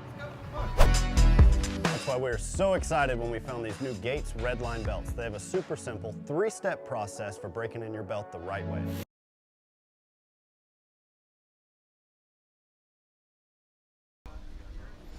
Welcome back. Awesome word from our sponsors. We're getting ready to have some fun in Vet 40 Plus NA. Scott, you ready for this? Yeah, I really am. It's fun to watch these guys because they're the ones with the experience, the multiple years underneath their belt. Some guys might even be like me. Let's give it a try. I've never done this before kind of thing. But no, guys like Rusty Pipes, I just want to kind of go back to him and talking to him a couple rounds ago, probably about 2 months ago. All the different forms of motorsports that he's been involved in, including sprint cars, this is still his favorite. Oh, yeah. And that just blows my mind. Yeah, it's a lot of fun out here. I mean, you're getting the mixed speed with jumps and things on the track, different. It's just so different. It's like I call it 4-dimensional racing. Yeah. Up, down, left, and right. That's right. I love sprint cars. I absolutely love sprint cars. There's nothing as badass as a sprint car parked. Yeah. Just looking at that thing. Yeah. But like I took my wife to Phoenix a few years ago for the NASCAR race, and I met her right before. Well, I met her in the middle of my off-road career, and I took her to an off-road race, and she fell in love with it. Yeah. Well, we're sitting there in Phoenix, 10 laps into the race, a cup race. She goes, "This is boring as hell." She goes, "Where's the jumps?" Where's the jumps? So yeah, she's got a point. Well, we're getting ready to see some action right here in this Vet 40 Plus NA. I'm excited for this one. Kevin Hall, Edward Mangus, Mike Buckafusco, Jeff Johnson, Rick Schroeder, Todd Rimmereed, Chad Mayo, Austin Sides, and Will Harris. So we're going to get to see some battling up here. I expect big things from Will Harris. Also, Chad Mayo, he's put in some work, got that car back out here. He's had some big hurdles he's had to overcome with some big crashes this season. And then how many times he had to rebuild that car from bumper to bumper? I believe at least twice this year. Yeah. So it's almost dare we say a brand new car. Yeah, right now it is. And after last race I was talking to him and he said it's very different. The car is he's having to get used to a car again. Car, So there you see him right now. They are on the track. That would be wave number 1. And it looks like 978 grabbing the whole shot right there. I'm kind of surprised. There's a majority of the cars in this class are Yamahas, and I'm kind of surprised by that. Yeah, there's a lot of them in here. There's only 3 Polarises in this whole field. Everything else is going to be Yamahas. But we have got right now, from what it looks like, the 978 of Rick Schroeder out in front leading the charge. And here comes the second wave right now on the start line headed this way. Why do you think it's the Yamahas in this class? Is it the ability to shift, you think? Maybe. Or wanting to shift? Maybe. I mean, everybody's got their own preference. I mean, let's talk about Will Harris. Will Harris is in a Polaris, and he is super fast. So we're going to see if Will Harris – I would honestly say that if I was going to pick 2 people that are going to be in the top in this one, wave 1, I'd probably say it would be – Chad Mayo will probably make it up towards the front, and I think Will Harris in that wave number 2 is going to show us how to get it done. So, also, got to give a big shout out to Mike Buckafusco. He's part of the staff. He's helping here with the race stuff. You got to call out Todd, too, though. Yeah, Todd. Todd's been real strong. Todd will be up there mixing it in, too. Remember, he's no slouch. Yesterday with Tyler doing so well out there in Ultra 4 USA race. What, second, I think you got? I believe that is what I saw, yep. So right now, so it looks like Will Harris got, top spot. Yeah, I knew he'd do that. Through that segment, he had a 55.2 in Sector 1. Oh, we got a spin out.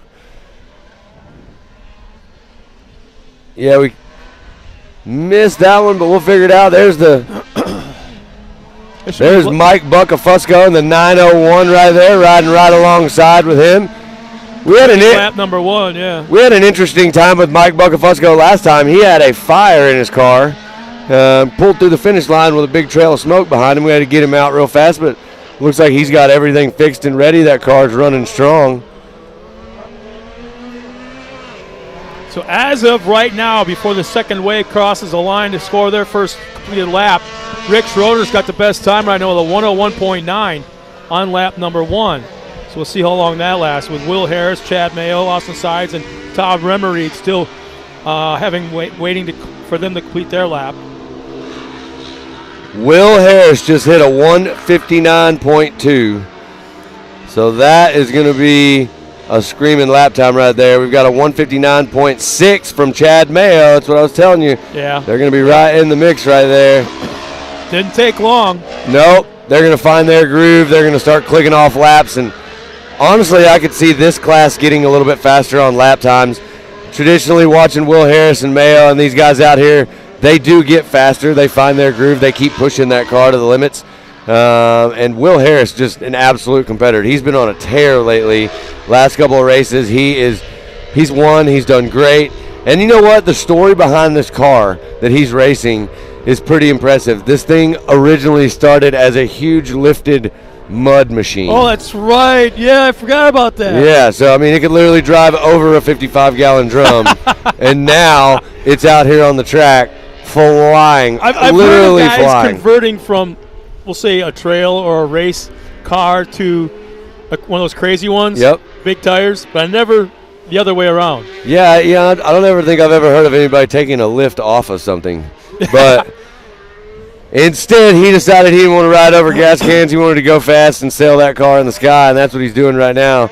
He's turning in some heaters of a lap time. 159.2, 159.6 for him and Chad Mayo. So we're going to watch and see. I believe they're going to end up being right there at the top of our poll. Yeah, the Remery's got a really cool story, too, that I got partially wrong last time talking about it. I feel like I should correct it. But when their race program, they decided they want to go racing. And they had issues. They went out and bought the best used equipment they could find. Everything. 2 cars. Bought everything, right? And I'll skip towards they had a fire and lost everything. Right. And basically what it came down to, a lot of things happened before this all took place that he kind of bummed out. And his wife, and he wanted to quit. He wanted to give it up. And his wife's the one that stepped in and says, no. I've been watching you and Tyler. I've been watching how you guys get along. This is good for both of you. We're going to stay racing. She made him keep going. That's awesome. Okay. So he went out and bought new best of everything. That's awesome. And the way they're doing it, it's really, really neat. Watching them from a distance, kind of the outside looking in, how those two get along, how they help each other, how well they're doing this last year. They're all over the map. They're all over the country as far as doing all these different forms of motorsports and racing, and they're doing really, really well. Both of them are. They figured out how to put that program together, and it's definitely showing. Well, couple laps left. Will Harris still cooking out there. Well, see, what's interesting, when Will Harris is in that first wave, he crosses the line, he automatically has the top spot. He automatically has the fastest lap. And then all of a sudden the second wave comes around and crosses the line, and all of a sudden you see these other guys from the second wave salt and pepper their way into the top spot. So Will Harris is running a fast race. So all of a sudden Rick Schroeder, he jumps in the top spot. Chad Mayo running in that third spot right now. Mangus moved into second. Again, we still have, a lap and a half to go. Yeah, look at that move being made right there. That is Mike Buckafusco taking that inside line, going over the race line tabletop right there. Mike having a nice drive right now. There is the white flag as they go through the MRT finish line. On board right now with the 901 Mike Buckafusco.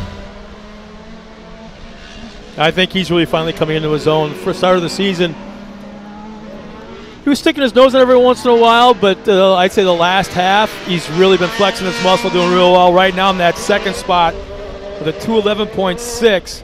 He is basically just under, about 0.8 of a second behind Will Harris.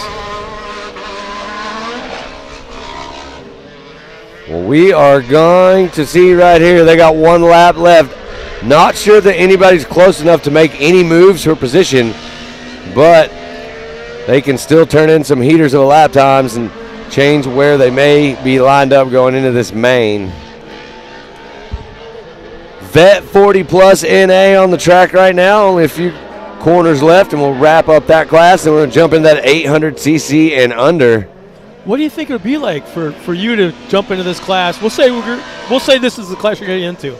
But what would it be, you think, for you to get lined up next to these guys, the ones you've been talking about for the last couple of years, and now you're lined up alongside of them?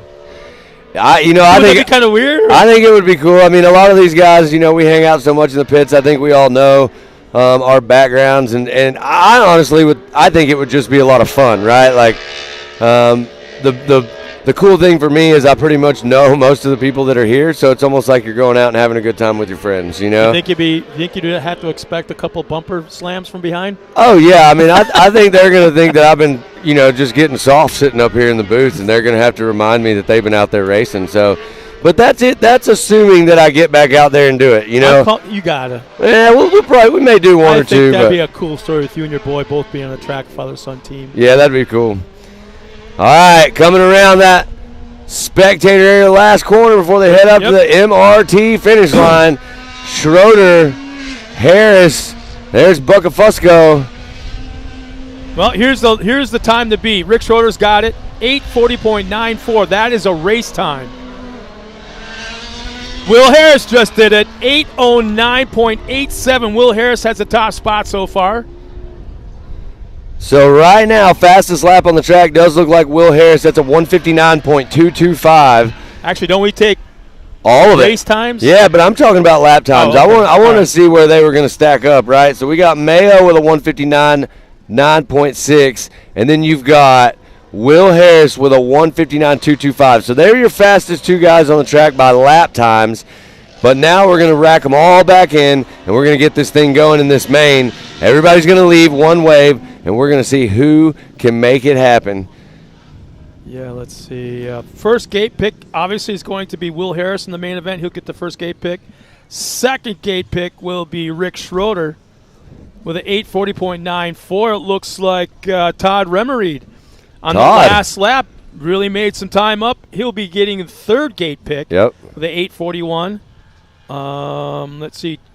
Yeah, then I think the next one will be Buckafusco. Right. He'll be getting the fourth one.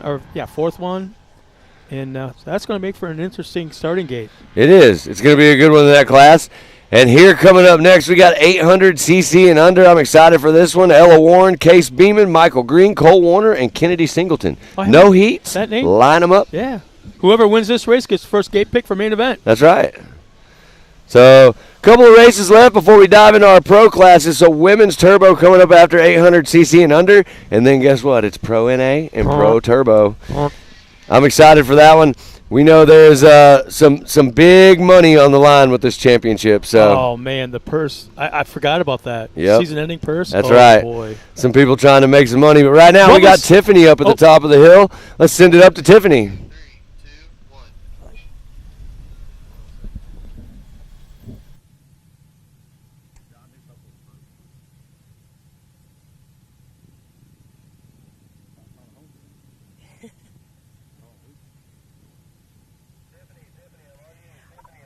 Chad, how you doing out there? Man, I'm doing okay. I appreciate it.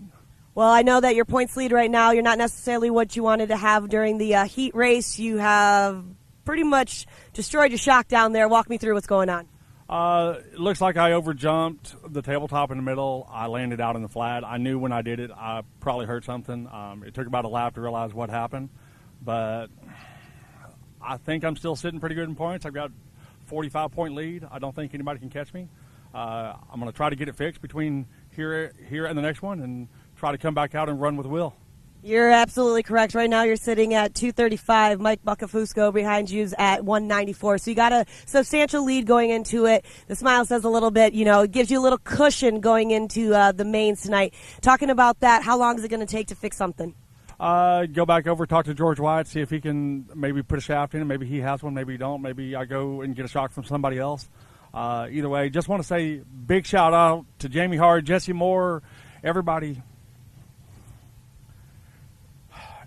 who helped me work on a car. I smoked this car like 5 weeks ago. It was destroyed. It was a struggle. Well, Chad, I'm going to let you collect some things. It's good to see you out here. You know, hearing your voice break a little bit really means that you put a lot of heart and passion in this, and that's kind of exactly what's going on. You know, it's the last round. It's the last race of the 2022 season. A lot is on the line for a lot of these drivers, and seeing some emotion come out of Chad just kind of states it all. So we're going to have a lot of great racing for the mains. Back up to you guys. Well, thanks a lot, Tiffany, and that was probably one of the coolest interviews we've had in a while. Yeah. That will depict exactly what the sport's about and what these people, these the racers, passion. the family, exactly the emotion behind it, the minutes, the hours, the days, the weeks, the months that these guys and gals put into their racing program, and it comes down to a moment like that. That's right. So, great drive for Chad. We look forward to seeing him back out on the track in the main. He's got that good cushion, so hopefully he can hold it all together and take this championship. But right now, 800 cc and under, Ella Warren, Case Beeman, Michael Green, Cole Warner, and Kennedy Singleton. Here they come down the hill.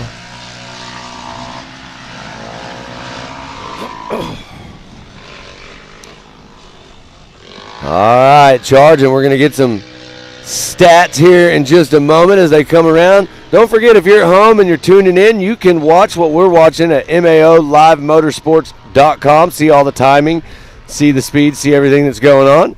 The other thing you can do is you can tune into this live feed and watch us. Listen to what we say. Call all the fun. I just got a message from my wife about an hour ago that she's watching us on our really big TV.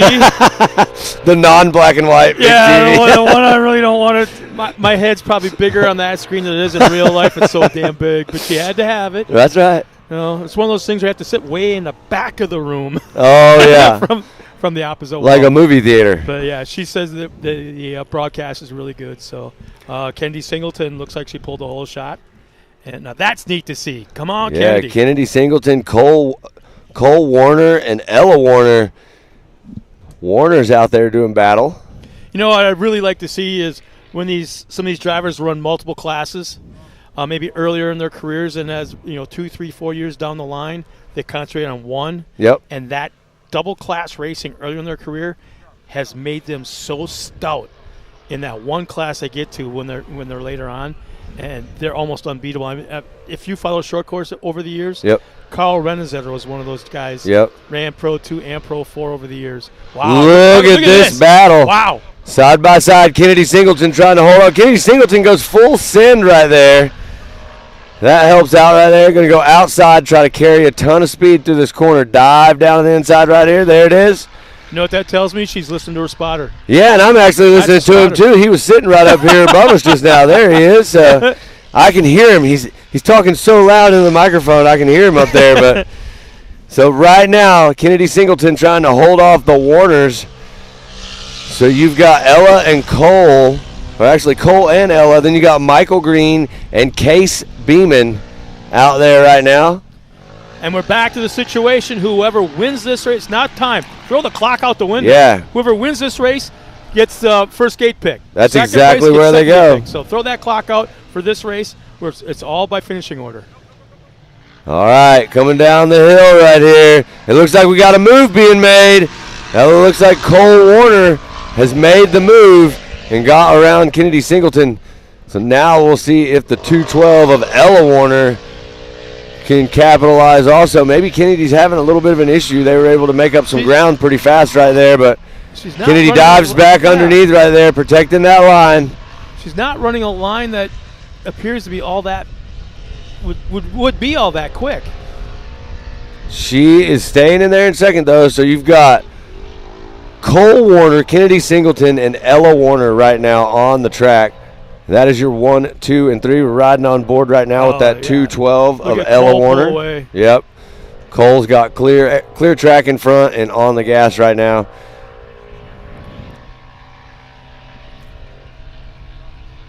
800cc and under. This is our heat race. Coming up next, we're going to have women's turbo. We're going to see the ladies get out there and do some battle. It's going to be a fun one. But right now, this is probably my class. Your class? Yeah. So we talked about this a few times. Me and Joey, we made our own class so we don't have to race anybody. Oh, God, what's that? It's called the royalty class. That's what he calls it. He's always in second place, so I don't really know how it's royalty for him. But right now, look at Kennedy charging, holding on to that second position, 212, still looking for a gap, trying to find somewhere to show Kennedy a wheel there, almost bumper to bumper right here. Man, Cole's checked out. Yeah, Cole's on the gas. He's wow. His race to lose. Let's see if he can make it all the way to that checkers and take this win. Oh, inside move. Coming down the hill. We're about to find. Oh, it looks like the 212 got in there, showed a wheel to Kennedy, made a move, got up into that second position. But here comes Kennedy. I'm going to go on a limb right now and say that car's not 100%. I'm going to guess she's got possible steering issues because she's not. It doesn't seem like the turns. She's able to hold it. The car just isn't 100%. Let's put it that way. Yeah, that's what it looks like too, for sure. Kennedy, a great driver. The Singleton family, all of them are awesome, and we know they got a good team behind them, so they may be having some car problems or something like that, but can't take away from the fact that guess what? Now we got Cole Warner and Ella Warner, 1 and 2. Yeah. I don't care who you are, but that team's going to have some cool picks if it's racing up like this. And they go to the starting line for the main event. They're side by side at the gate. That's going to make some cool pictures for that family, that race team. So there you see your scoring at the top left. Warner, Singleton, Green, and Beeman out there having some fun in this 800cc and under class. We're going to getting close into it. Couple laps left, it looks like. Hey, Paul Remery's checked in. MAO puts on another awesome event this place, and all the staff are fantastic. Yeah, thanks. We appreciate that. We do it for you guys, and we want you to come here and tell us things like that because that's our goal, is to make sure that your experience at MAO is the best. I'm going to go over there tonight, trick or treat, and see if they're giving out full-size candy bars. None of these little sample thingies. I'm going to go everywhere. Full-size candy bar. I'm just fair warning to all the kids trying to get candy tonight. I'm trying to get candy too, and if I beat you there, I'm taking it all. And then you can buy it back for me, $1 a candy bar. I'm just kidding. But I can see you doing that. I mean, yeah, I might sell some candy to somebody that I'm definitely going to load up my trick-or-treat basket tonight, that's for sure. And you're going to have your wife standing behind you about 10 feet away with raised eyebrow going, yeah. Really? What are you doing? Why are you taking those kids' candy? All right. 800cc, Warner, Singleton, no change in your 1, 2, and 3 on the track. Looks like if we make it to the checkered flag, this is how it will probably end. Cole Warner with a screaming fast pace out there. Once he hit the front of the pack, he checked out. Yeah, this is totally unexpected. I mean, I really thought that Kennedy Singleton was going to be right up there in the mix, possibly out front, but this is an amazing run by Cole. Exceptionally nice job. All right, white flag is out. 1 lap left for Cole Warner, Ella Warner. And then we've got Kennedy Singleton. There's Green and there's Beeman rounding out your top 5. So 1 last lap. We'll see if everybody can make it to the checkers. If they keep going the way they are, I think they'll finish just like this, Scott. I think this is how we'll see our main event come back to the gate right here.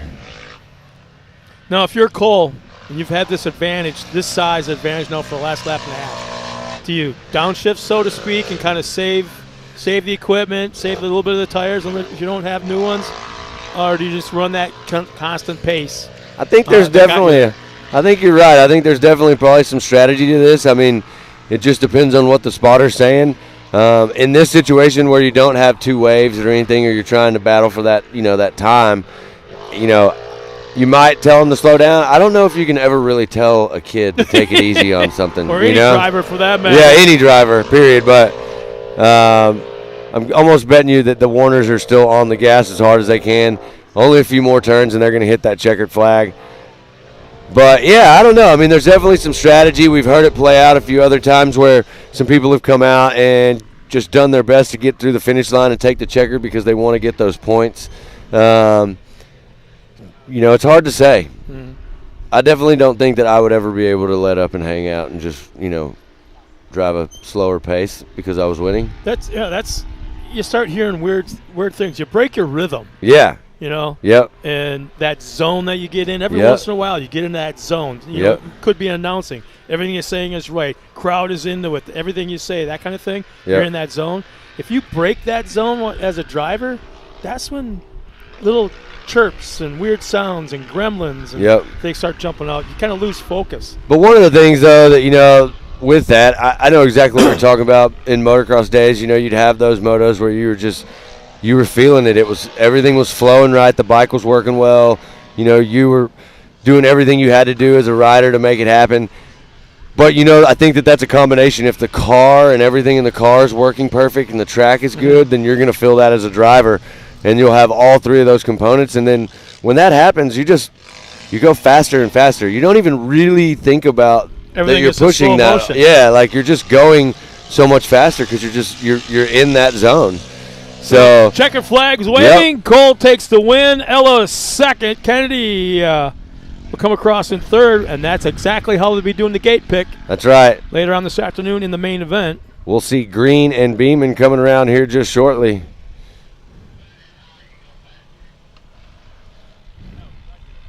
Did you hear that message?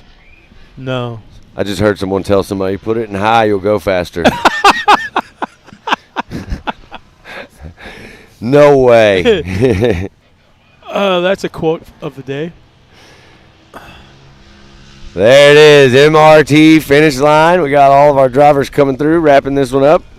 That is your 800cc and under. Now we're going to dive into race 14, Women's Turbo. And let me tell you something, if you're tuned in at home, we got Women's Turbo, and then we're jumping into our highlight classes of the day. That's Pro NA and Pro Turbo. Once we get done with them, we're going to start it right back at the top. We're going to run through this race order, and we're going to do some main events. But right now, up at the top of the hill, sounds like we got Tiffany up there with an interview. Cole, nice job out there. Just seems like you and your sister were just 1 and 2. It was really good to see everything. Your car's pretty clean. That means that you had fresh, clean air out there, a nice view of the course. What are you thinking about right now? I'm just really excited that I got to do this race, and I'm glad I got on the podium.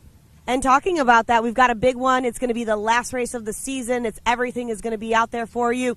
What do you think your drive style is going to be like? Are you going to keep going, do exactly what you did right here, or are you going to change a few things up to ensure that you get that spot? I might change some things up, but just save the car. And did you kind of save the car since you had such big gap out there between you and number 2? Yeah. Awesome. Well, we've got Halloween coming up. Did you bring a costume as well? Yeah. What are you going to be? A rainbow blow-up poop. All right. I like that. Okay. Did not expect that one coming from you. Halloween costumes are crazy now, but pretty excited. We're going to see you later on for the mains. Okay, buddy? Thank you.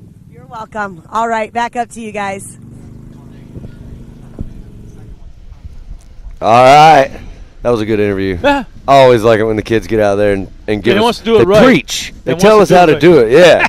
So, all right, guys. Well, we're going to take a quick break. We're going to do a little bit of track work real fast. And while we're out there doing that, we're going to send it to commercial and a word from our sponsors.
no matter what, it's never an easy event, and it never will be, and that's what makes King of the Hammers King of the Hammers.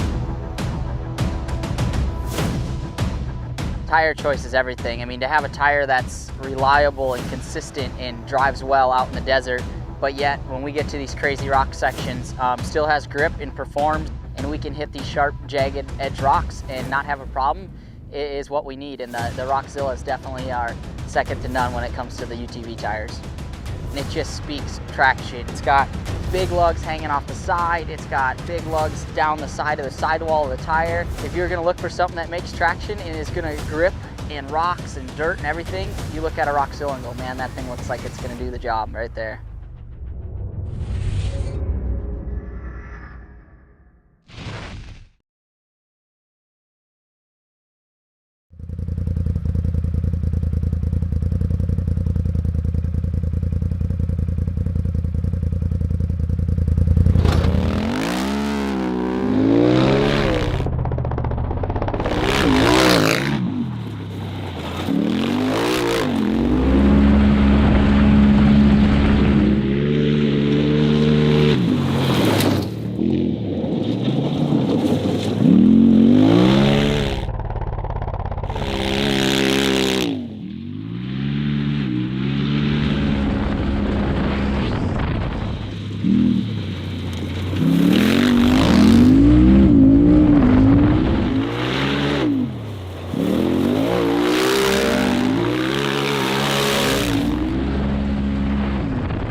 No matter how hard we tried, we just couldn't get longer life out of our belts.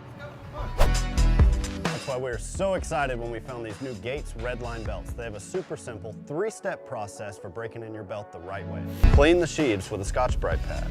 Remove any old belt residue, glazing, oil, or debris on the clutch sheave area with alcohol or acetone, and make sure the breather tubes are free of any old belt material. Step 2, install your new Gates Redline belt. Step 3, perform 2 10 to 15 minute heat cycles, giving it easy throttle on flat ground. Then, you're gonna repeat for the second heat cycle. The best part, the process is so simple and easy, it really helped us with our competitiveness. Yep. Breaking in our belts used to be such a pain in the butt. No matter how hard we tried, we just couldn't get longer life out of our belts. That's why we were so excited when we found these new Gates Redline belts. They have a super simple 3-step process for breaking in your belt the right way. And welcome back. Yeah, a little bit of a break. Yep. Track prep. We had a couple of issues to take care of. And getting ready now for Women's Turbo. Their heat race. Talk about our lineup a little bit. 8 cars. Yeah. And they're off. Here we go. Marissa Smith is out there in the 14. It looks like they're all Can-Ams but one Razor. Morgan Vanover's out there starting second, number 6. Crystal Roden in the 88. Alyssa Graham, she's the only Razor in that 8A. And then we've got, let's see, Morgan Vanover, Kendra Hoop, Alyssa Graham, and Crystal Roden. And Lacey Tewksbury with the hole shot. Yeah, Lacey Tewksbury getting out there in front, part of that Crown Off-Road Racing team. She's showing us how to get it done, looking smooth out front. I'm sure Ryan and the team out there have got that car dialed in. So all the ladies right now looking good. Women's turbo. You know, it looks like Jen Mayo running in that third position right now on the track. Yeah, in the 519, another K&M. Last round of racing after the women had, all the women's classes had run, I was so impressed with every single race that the women were in and their driving skills. Yep. And how they handled these cars, and they weren't bouncing off each other. Nice, smooth, tight racing. I said that everybody in this field, they need to go to Crandon. That's and right. Run that track against the guys. Yeah. To hell with the other women. They need to run against the guys. Yeah. And show them how it's done. Well, Lacey Tewksbury's charging. It looks like Ariel Biarski is right behind her, trying to give her some show a wheel, get in there, give her a little bit of a fit. Look, there she goes, inside line. Ariel almost side by side now, coming out of that corner with Lacey. Lacey dives back in front, holding on to the lead. So we got a battle up here for the front. We're going to see who can put it together. Here they come over the big tabletop. Who's going to go full send? Both of them do. Front wheels down first for Ariel. What a race right here in your women's turbo. Yeah, you said it straight up. I'm not even going to lie. I'm pretty sure there's some ladies out here that would, they'd beat me. Oh. So thinking about that statement when you want me to come out here and race Vet 40 plus turbo. You put a woman in a race against the guys. And it's just, I don't know why, but there's guys out there, racers, that will push the woman around, that female racer, whatever form of motorsports it is. So shove them around. You put me in a car with these women. They shove you around? Oh, hell yeah. Oh, yeah. There's no doubt about it. And I know it happened, and I kind of welcome it just to get it over with, you know? Look at that. What a shot. Who is that in the third position? That's Alyssa Graham. Man, diving in there. Look at this. Graham's coming in hot. There's the move. The move has been made. It looks like Tewksbury may be having some sort of a problem. Not sure. That's but the only second and third dive around. There is Alyssa. Ariel and Alyssa move up, so that's 1-2. Now Lacey Tewksbury back in that third spot. Yeah, that's what a drive right here. Oh, Lacey trying to get back on the underneath, go right inside. Wasn't able to make it happen right there. For a moment, the door was open, but not able to get the acceleration off the corner, or probably not even close enough to try to make it happen. Well, 1, 2, and 3 right now in your women's turbo. They are all pretty close. So it's still anybody's race, and they still got a lot of time left here.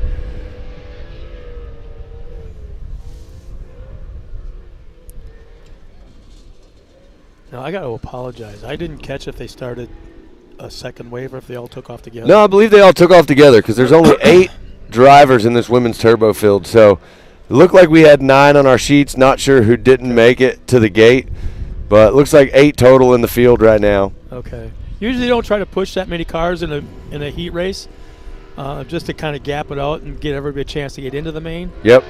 But with 8, all right. Yeah, that's a full gate. Yeah. How they finish is how they line up. Yep, exactly. And check this shot out. 1, 2, 3. Now we've got our 4th place driver. That looks like Marissa Smith getting in the mix too. She is coming up behind Lacey Tewksbury. I have to believe Lacey Tewksbury has so much speed. These cars are so good. With her kind of fading back like this, I have to believe that there's some sort of a car issue. She's just an incredible competitor, a really fast driver. So right now, no, is it? Lacey Tewksbury, yep. So Smith has made the move and got around Tewksbury, it looks like on screen. Back into the 4th spot now. Well, says that. We'll see here in just a second. Looks like not yet. Tewksbury looks like still running up there, but yep, still in the 3rd spot.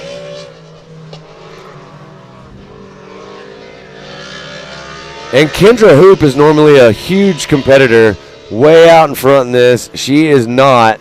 So I'm inclined to believe that she may be trying to save her car and get through to the mains, or not really sure what. This is one of those classes. There's a tight points battle going on. Wasn't it? Now, correct me if I'm wrong, and I probably am, but it wasn't Tewksbury the driver that she missed, 3 rounds? But she had a teammate. Yeah, that's what I was going with this, yeah. Aliana Baker was her teammate this year, and she's come back. Lacey's been here to drive this round and the round before that. Aliana put on a great show and was a great teammate for her to have through this whole thing. I think it was, 3 races she missed? Yeah, I believe so. Yep. And then did Aliana, win every round? I'm pretty sure. I think. And did, exceptionally well. Which is basically what we would expect. Yeah, I remember calling the race here and looking over at my cell phone as I'm monitoring comments being made. Yep. And Lacey is at home or wherever she was at. She was chiming in. Yeah. How proud she was and all kind of stuff. Yep. So that was kind of neat to see. That's one of the coolest things is when we have these people that are at home that are racing or they're part of it, doing whatever they're doing. They're always feeding us information and helping us to know things that we don't know, right? Especially if you're wrong. Yeah, you say a name wrong, we're going to know about it. Luckily, we've gotten pretty close. I know most of the names out here. I feel like there's a few. But a bunch of great racers. There's another move being made, getting around Lacey, so she's bumped back. White flag is out. So one more lap. One more lap for Byarski, and then Graham in second. Marissa Smith moves into that third. Yeah. Tewksbury's in the 4th position now. We got to look at the points and see where they're at because I'm pretty sure she's got a sizable lead. So there might be. She definitely is playing the points game, I think. Well, I'm telling you, today's the day we're going to crown champions. Later on tonight up at the shop, we're going to have some fun. We got the awards banquet, and we are going to leave here tomorrow with a champion crowned in every class in side-by-side short course series here at Mid-America Outdoors. So white flag should be coming up this time by? White flag, yep. Ariel? Oh, it's already out. So she's on, Ariel's on the white flag lap. Okay. Oh, yeah, there it is. You're on your way home. You can stop in Claremore down the road here. You can stop over and help me unload a 51 Studebaker pickup truck. That sounds like actually a really fun job to do. Dude, it is so ugly. It's cool. All right, so smooth racing right now. Byarski got out there and has started clicking off laps. She's in that zone we talked about. Yep. Making it look easy, flawless to this point on the track. Only a few more corners. It's definitely Byarski's race to lose at this point in time, but not going to happen. She's getting faster as the race goes on. Yep. Her fastest lap was this last one that she's on. Alyssa Graham, her fastest lap was on lap number 2. Smith was lap number 2. Lacey Tewksbury, her fastest lap was on 1. Mayo was on 1. Crystal Rowden was on lap 2. So, yeah, Ariel's the only one getting faster as the race goes on. She's just having at it. Well, there we see, riding right beside Ariel Byarski, going in to the MRT finish line. Checkered flag is waving for the heat race. Big win right there for Ariel. Here comes Graham charging through in the 2nd position. And then I believe it's going to be Smith in that 3rd spot. And there comes Lacey Tewksbury rounding out the 4th position. And if they finish the way they are on the screen, then we'll have Jen Mayo. Still freaking. Look at him. He's still ready to scare people. Yeah, we got Freddie. No, that's Freddie That's Krueger. Jason. Jason. Yeah. Jason. That is our finish line, Whoa. Jason. That is too cool. The best, I think it would be awesome if he had that mask and a chainsaw down there just to hold, you know?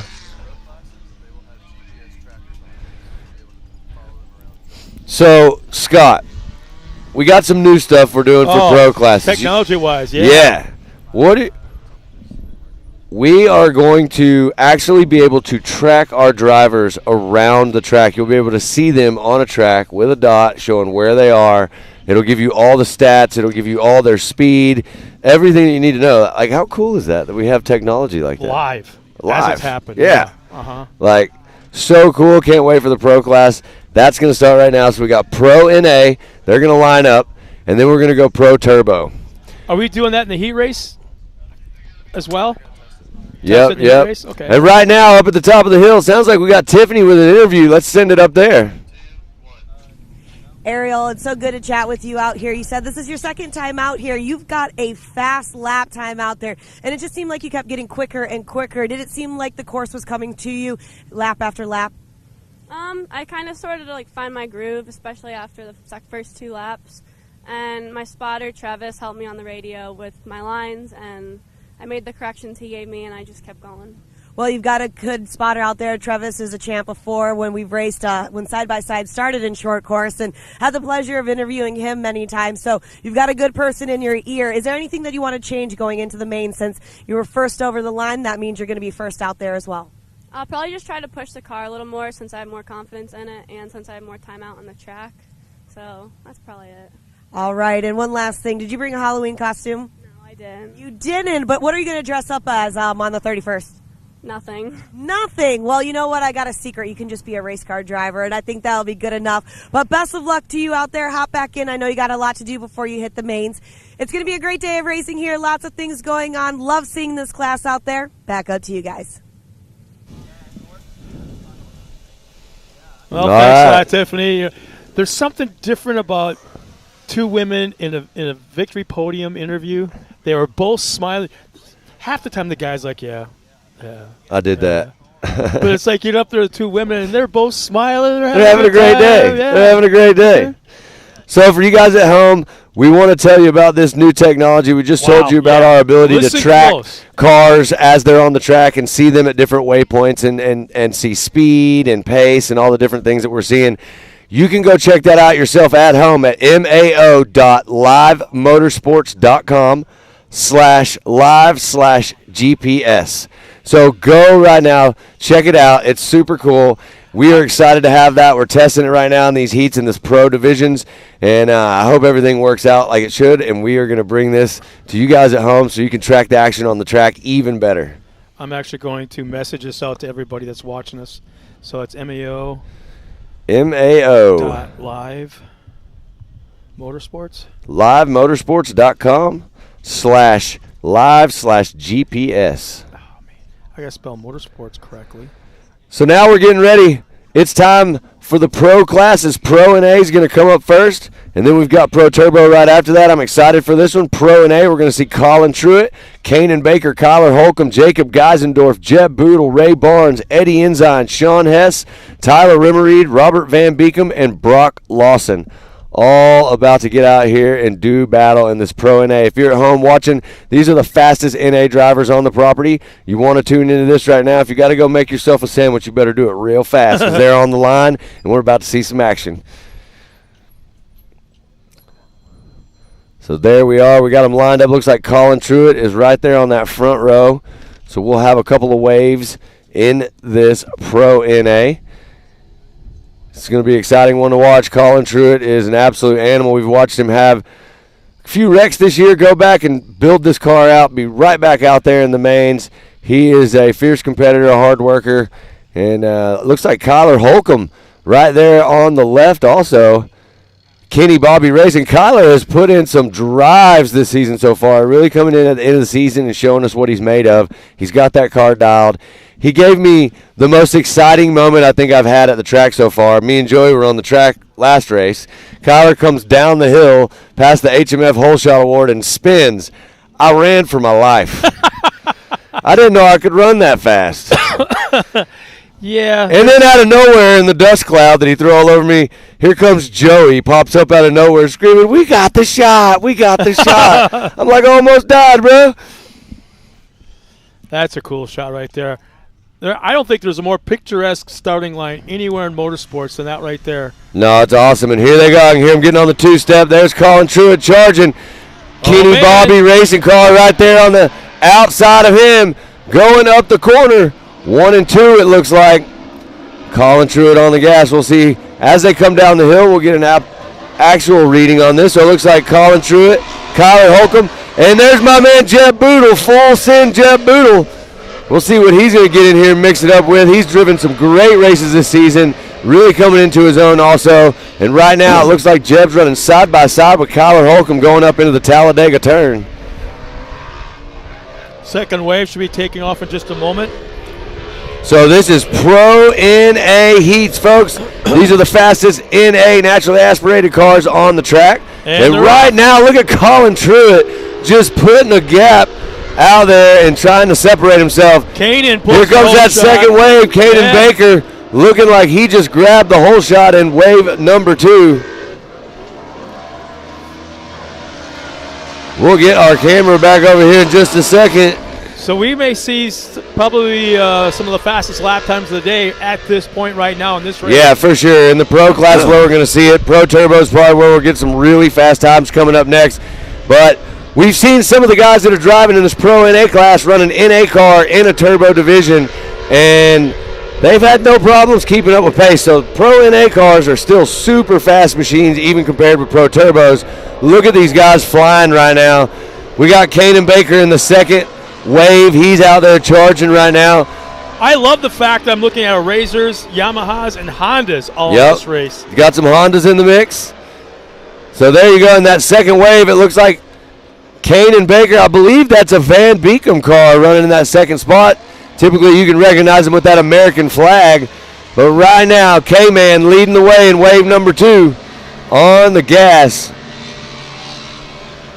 Okay, and lap number 1, that is as it is right now, but on lap number 2, things could change up as far as race lap times. So we don't care about lap times after this point. It's only the race time. Right, but I want to say this, that first lap, 157 by Colin Truitt. 157. Yep. The next closest person to him is Jeb Boodle with a 2.9. There's but a what's great shot. Baker's lap going to be like? He's always a front runner.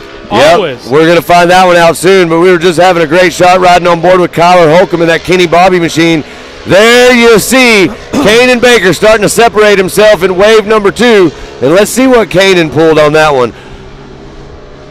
Give it a chance to breathe. No way. That's not Nah, that can't be right. We'll get another reading as he comes by. Yeah. See where he's at. Oh, look like we got a car spun around at the top of the hill. Caution flag is out. All the drivers slowing down, getting around that clean. Kanan Baker on the gas. Robert Van Beekum and Jacob Geisendorf right there behind him in the PPEI car. Colin Truitt just absolutely on fire out front, setting a steaming pace right now. Trying to get any of these guys to get up there with him is going to be hard work for sure. So I'm sure our timing and scoring guys are working out right now, but the second wave that completed our lap just a moment ago has Kanan Baker's a 133.57. Yeah, I believe we lost a sector. Yeah, we know that's not correct, but I'm sure our timing and scoring guys are getting that right. There's no way they're 20-some seconds faster than Colin Truitt at this point. Right. But with that being said, let's see. So right now, as the race goes on, we should get that corrected and get a more accurate reading. So right now, on board with Colin Truitt, looking good. There's that caution flag.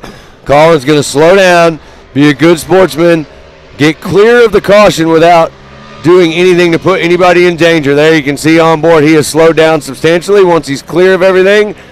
Down the hill, he's going to be back on the gas wide open. There you can see that increase in speed right there. Oh, and this is going to mess up lap times. Well, it is going to mess it up a little bit, but we're going to see where they all stack up at the end right now. I don't know if anybody can catch Colin Truitt. Even looking at Kanan Baker's time, let's see where we're at when he comes around by that MRT finish line. There's Jeb Boodle in the 41.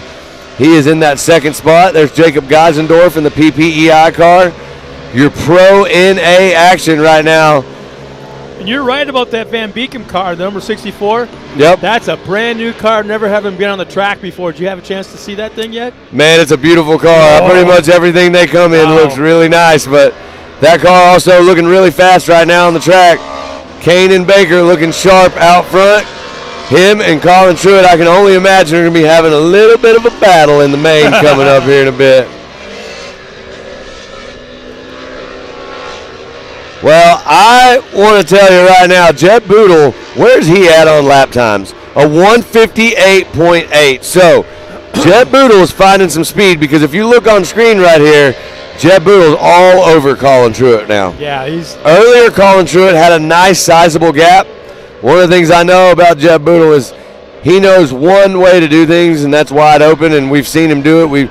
I joked with him on social media about how he was sending jumps to the flats. He was sending it so hard, and now look at him out here on the gas, trying to get around Colin Truitt. Not sure if he's going to be able to make it happen, but there's still a lot of time left in this race. And there's been a correction on the second wave. Kanan Baker, first across line in the second wave. He has a where'd he go? There it is. A 2.2. 2.2. So that's not the time that we were thinking we'd see out of Kanan. Kanan's typically up there running the same pace as Colin Truitt. So he's like 3 seconds, about 2.5 seconds back from Colin Truitt right now. So maybe Kanan is also running some sort of strategy, trying to make it through the end. Kanan, he's hard on cars. Yeah. He's hard on cars. Well, you and I talked about this earlier, and it's not going to happen now, is we have a car actually getting off the track at the top of the hill on a Bobcat. But if that doesn't get cleared up, this is where I want you to listen to Kanan Baker.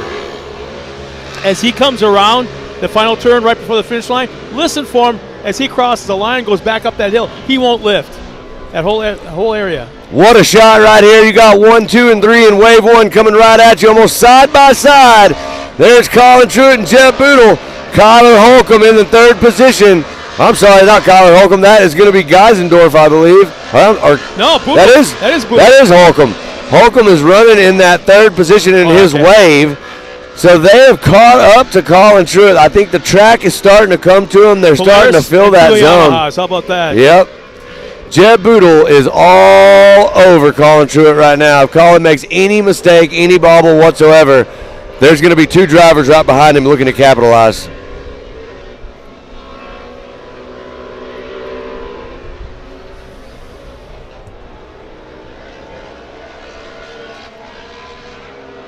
So if you look on your screen for all the fans at home, you can see pace on the upper right-hand corner, the pace. And what you want to be watching is that right now, Truitt has a race time of 10:04.74. That's being updated every single time he crosses a loop. And white flag is out, but keep your eye on that because that tells us who's got the fastest lap. Who has the fastest race going on right now. Yep. And of the 2 waves that are out there on the track. Well, 1 lap left. You saw the white flag right there as it came through the MRT finish line, and I'm just telling you, Jeb Boodle is trying to find any place he can to pick up some more speed and get around Colin Truitt. But look at this. Colin Truitt has started to pull away again. He's found that speed again. He's on the gas. That's the spotter, I'm telling you. Yep. It's got nothing to do with mechanics. It's got nothing to do with the kitchen of the car. That's the spotter telling them where everybody is at and letting them know you might want to dig a little bit more. Well, coming down the hill, looks like Jeb Boodle tightened up the gap a little bit. They are back bumper to bumper. Oh, look at this action. If you're at home watching, I feel like Jeb and Colin are about to give us a show. Whoa! Oh, he made the move. Side by side. In fact, the Yamaha looks like it may have pulled out front. It looks like, oh, man, it looks like they went around. It looks like got to have an issue. Yeah, he's got to have something going on. There's Jeb Boodle moving up into the top spot. Kyler Holcomb moving into that second position. Yeah, he's well off the pace. Yeah, hopefully nothing major. Man. Hopefully Truitt can get that car ready. Now check this out. Let's see if Kyler Holcomb can do something crazy and get around Boodle right here on the last lap. There's only a few corners left, but Kyler is making some moves. He's going to try to dive underneath. Oh, Jeb protects the line right there. Doesn't let him make that happen, but Kyler is all over him. One thing you don't want to have happen is you don't want to push so hard right now because you are in the last lap. You're in a good position. I hope Kyler can keep it clean, take it to the finish line, and come back in the main and show him something. But look at this. They are super close. This one's going to race all the way to the checkers. Kyler's right there on the outside of Jeb. Jeb's got the inside line. A little bit better line coming into this. They're going to go wide right here. Oh, Kyler's going to try to dive in. Oh! Whoa! Tried to make it happen. Whoa! Kyler pulls over to the side. I think he goes around. That is not what he wanted to have happen right there at all. We know that he did not try to take out Jeb Boodle. Hopefully Jeb can get that car started and get through the finish line. That was the last intense. second you saw the front tires pointed different directions. But, man. All right, we're going to a replay really fast. Check this out. It looks like Kyler tried to get inside. and there just wasn't a spot. Jeb went for a big ride. We hope he's okay. We hope that car's okay, and he can get back out here in the main. That was a tough one right there. Nothing short of action. We knew it was going to be that way in Pro NA. A lot of money on the line. This is a pro class, so you got to expect these guys are going to try a little bit harder. Are you ready but for he's this? getting out right now. Let's see who it is. Are you ready for this? I'm going to bet you're about to show me Kanan Baker at the top, aren't you? I'll give you my buck back. Oh, really? Look at that. Look at that. Kanan Baker goes up to the top. Jacob Geisendorf looks like he's in the second position. Hess, Holcomb, and Truitt. But, man, we had that live shot right there for you of him down on the track. Look at the race tending time. to that driver that flipped. He is okay, out of the car, all good. So we are super glad to see that. So, big racing. I mean, we expected something. And Kanan Baker was stealth. He was. For the first time, I think all summer long, he stuck in there quietly because we were paying attention to so much other stuff going on. Yep. We never saw him coming, and he covered the field in race time. Full blown. Race time, 6 seconds. He's like a ninja. But he's such a skinny little kid. I mean, how he muscles that car Yeah, around. exactly. Well, we got Tiffany up top. She's got an interview for us. So, Tiffany, take it away. Colin, nice run out there. By looking at things right now, you're points lead, but obviously you've got a lot of work going on. You just came in and mentioned something was going on with your car. It's brand new. Something happened. Talk to me about that. Well, we built this car in 7 days, so it was a bit of a mad dash, and last night we were working on it, changed out a bearing carrier, and it let go on me at the final lap of the race. I had a pretty good lead, but we got to get back to the pits, get it working right now, and it's woo! That's nervous. That's all it is. Just some nerves.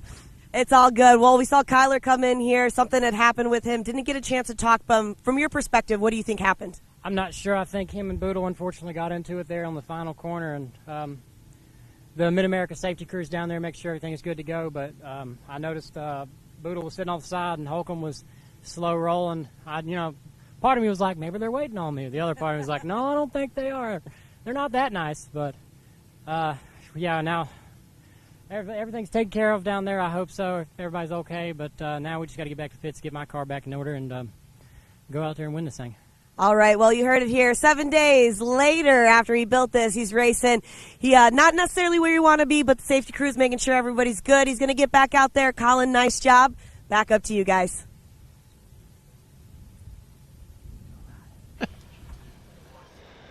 All right, we're back. Great interview with Colin right there. Colin definitely going through exactly what we thought. He's going to get it fixed. We know how that guy is. We know how hard he works, and that Truitt team will be back out here in the main event in Pro NA. But, man, I got to give it back up for Kanan Baker. He snuck in there, went straight to the top. Now he's going to get the best gate pick, and he's going to come back in the main and try to take that win. I'm excited for this main that's going to come up in Pro NA. That was a really exciting Pro NA heat. It's going to be a great main event when we put them all together and let them run at the same time. The other thing I'm really excited for is this Pro Turbo. Well, I tell you what, they're not at the line yet. We're going to try something new. I'm going to call Pam Hall, who's right now at the Ultra 4 USA race. Okay. She's in the hot pits. And the race there has started for them. Well, let's see if we can get a shot of up here on the hill while you're getting Pam on the phone right now. And that way we can see all the fans that are lining up right now to try and watch this Pro Turbo race while you're getting her on the phone.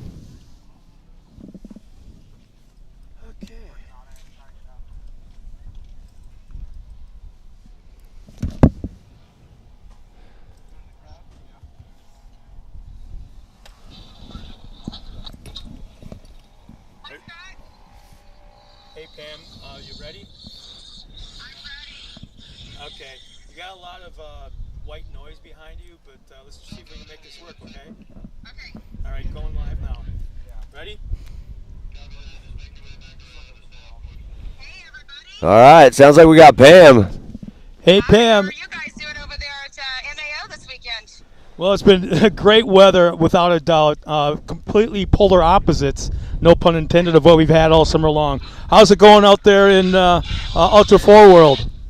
It's going amazing. The weather's been beautiful over here. The 4400 race is going on right now, as you can probably hear in the background. But we have John Josh Blyler is our leader right now, and we have an amazing race going on here.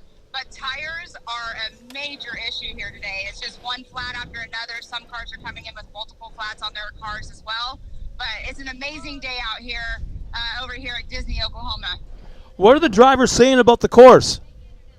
About the course, they're loving the course. They're all just, it's the same thing. It's all about those flat tires, but they're loving the race course. It's something completely different. This area has never been raced on before like this, so Ultra 4 bringing a race to Disney, Oklahoma has been one super awesome weekend, and it's so exciting, and the racers are already excited about coming back next year. Well, I know there's a neighborhood on both sides of that dam, and you got to have a lot of local fans there. What are they saying, or what's the vibe you're getting? Oh, the local fans have been amazing here. They were talking about they wanted to shut their businesses to come out here and watch it, but they can't do that having the revenue with the people that are here. But the crowd is awesome. There are lots of locals coming over. It's just been an amazing weekend all around. Yesterday we had our stock class and our UTV race yesterday, and we had a huge crowd last night as well. So it's just everybody's wanting to come over and watch it. And tonight we have the hill climb over here with the National Rock Racing Association, and the hill that they're going to climb is going to be crazy. It's like straight up steep. They call it Nasty Girl. That's the name of the hill. It's an iconic hill here in Disney, Oklahoma, and I can see why they named it that. So you got the guys. You're right in the middle of all the action, and you got the guys from Speed Sport there. What are they saying? Oh, they're amazed as well. They got to go actually out on race course and check it out, and they've gone for some rides with some people. But it's they're digging it. They're liking it. They're having fun. They're excited to be a part of this, and so are we. We're excited to have them a part of it as well. Well, it sounds like you find yourself in a very, very cool surroundings with the fans, Speed Sport, the racers, the crews. Everybody running around Disney's got to be just off the hook having fun. We're in the middle right now of getting ready for, we have one more race in heat racing, then we're going to have the main events for the MAO Side-by-Side Championship Series season finale. So we're going to both get back to work. We'll talk to you later on tonight, and have a great afternoon, okay? Awesome. I'll see you guys later. Bye. Take care, Pam. Bye. We are back. That was a great little interview with Pam from over in Disney. They're getting some racing going on, and it sounded like they had the 4400s running hard over there. And right now we're about to have the Pro Turbos running super hard over here. We're getting them all ready, and then we're going to get some action going. You know what's if people don't really know what is a 4400 car, you take the fastest trophy truck that runs across the desert 140 miles an hour. You take that trophy truck, and I know you've seen pictures of it, maybe you've seen videos. Take the cool one, right? Then you take, the rock crawling cars, the ones that are all articulated and do all those crazy angles, climbing cliffs and stuff, and you mash those two together. And then you plug it with a couple of tubes of steroids. That's basically a 4400 car. You don't crawl rocks. Nope. You race the rocks. You go real fast. Yep. And then in the straightaways, you've got these long straightaways where they can go 140 plus miles an hour across the desert lake bed. That's right. And if you ever have a chance to see these things run, your brain will not be able to comprehend what your eyes are seeing these cars do.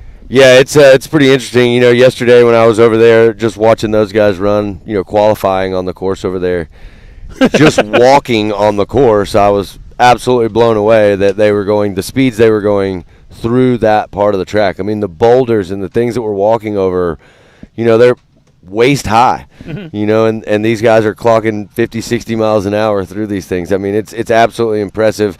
The machines they drive they're running they're wild. They're not running on special tires. They're running on the same exact tires that you can buy off the shelf. That's right. And what's neat about that is all the tire companies that are competing are there. Right. You got all these guys in these white collars. They're there. Yep. And they've got their little notepads out and their pens, and they're keeping score who's doing what and what's taking place. Yeah. And if something happens that's unusual, they take those tires back to wherever the manufacturing is.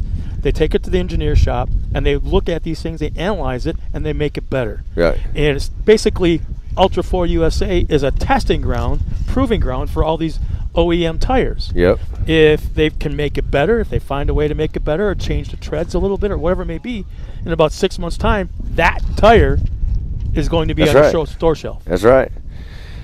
You know, and one of the other things, you know, that I want to talk about as we're talking about these products and everything, you're going to see all these sponsors clicking across in the top right of your screen if you're at home right now. These are all our park sponsors. These are the sponsors that help make it happen. A lot of the people we talk about and the products and stuff will be listed up there. You see Ultimax belts up there in the top right. All of these sponsors, they help make it happen. Yesterday, you see Nitto up there. I got to hang out yesterday with the people from Nitto, and that was super cool. Talked to them for a while about some stuff, and there is a full rundown right there, left and right of your screen, of everybody that makes it happen out here at the Mid-America Side-by-Side Championship Series. We're so thankful for all of them. You go give them a follow and support those brands that support us. Buy their products, run them. They got the best of the best. We have the best of the best sponsors, that's for sure. So we're getting excited. Pro Turbo's getting ready to go. I think we've got a few more minutes before they get them all down there. They're trying to get them all racked up.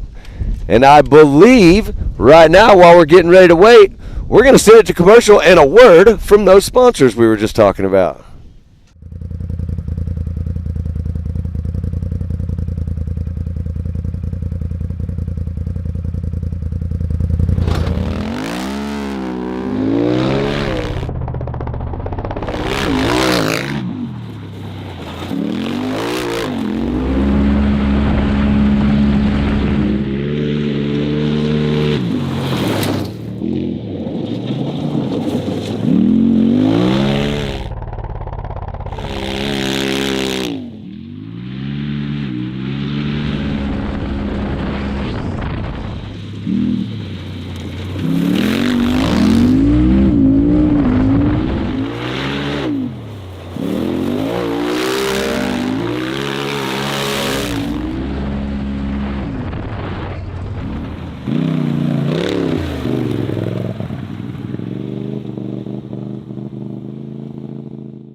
no matter what, it's never an easy event, and it never will be, and that's what makes King of the Hammers King of the Hammers.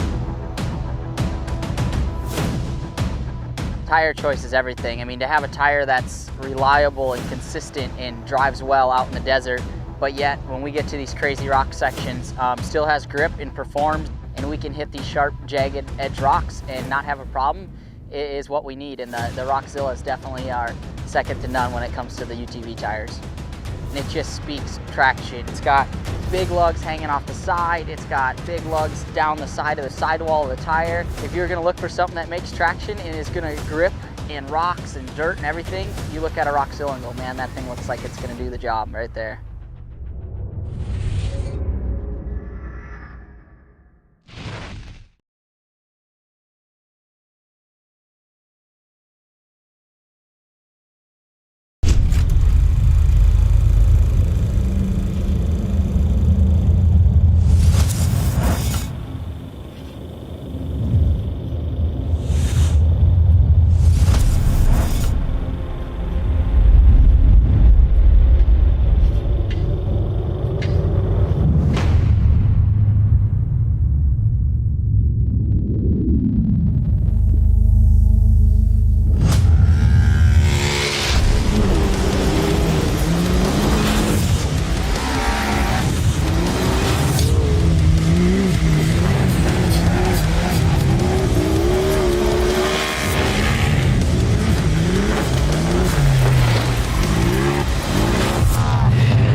No matter how hard we tried, we just couldn't get longer life out of our belts.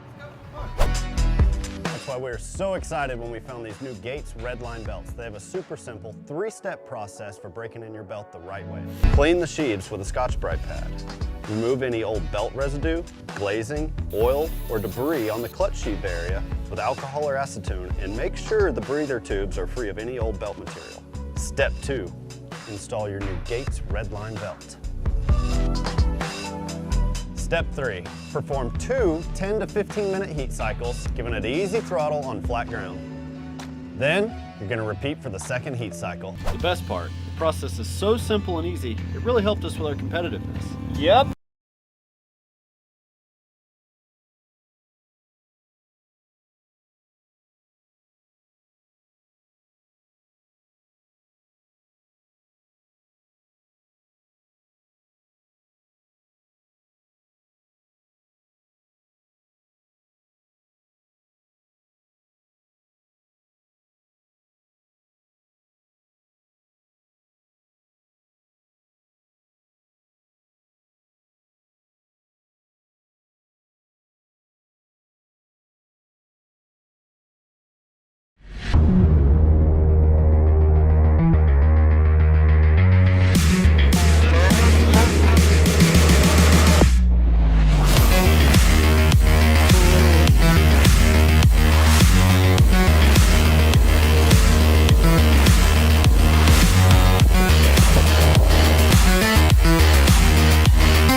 ready for any challenge.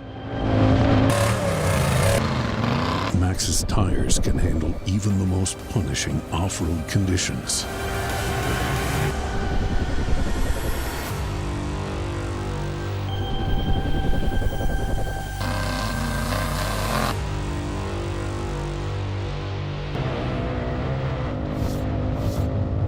Maxxis tires.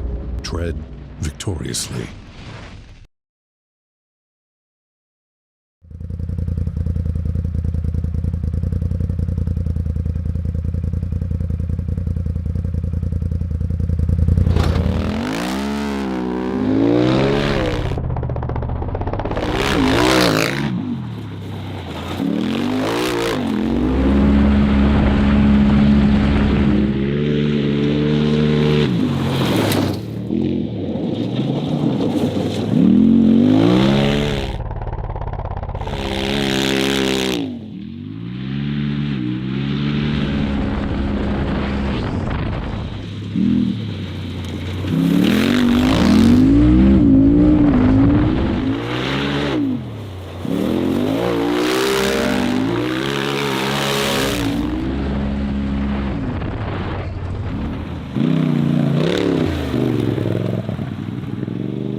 No matter how hard we tried, we just couldn't get longer life out of our belts.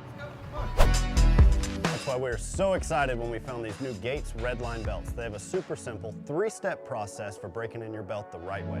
Clean the sheaves with a Scotch-Brite pad.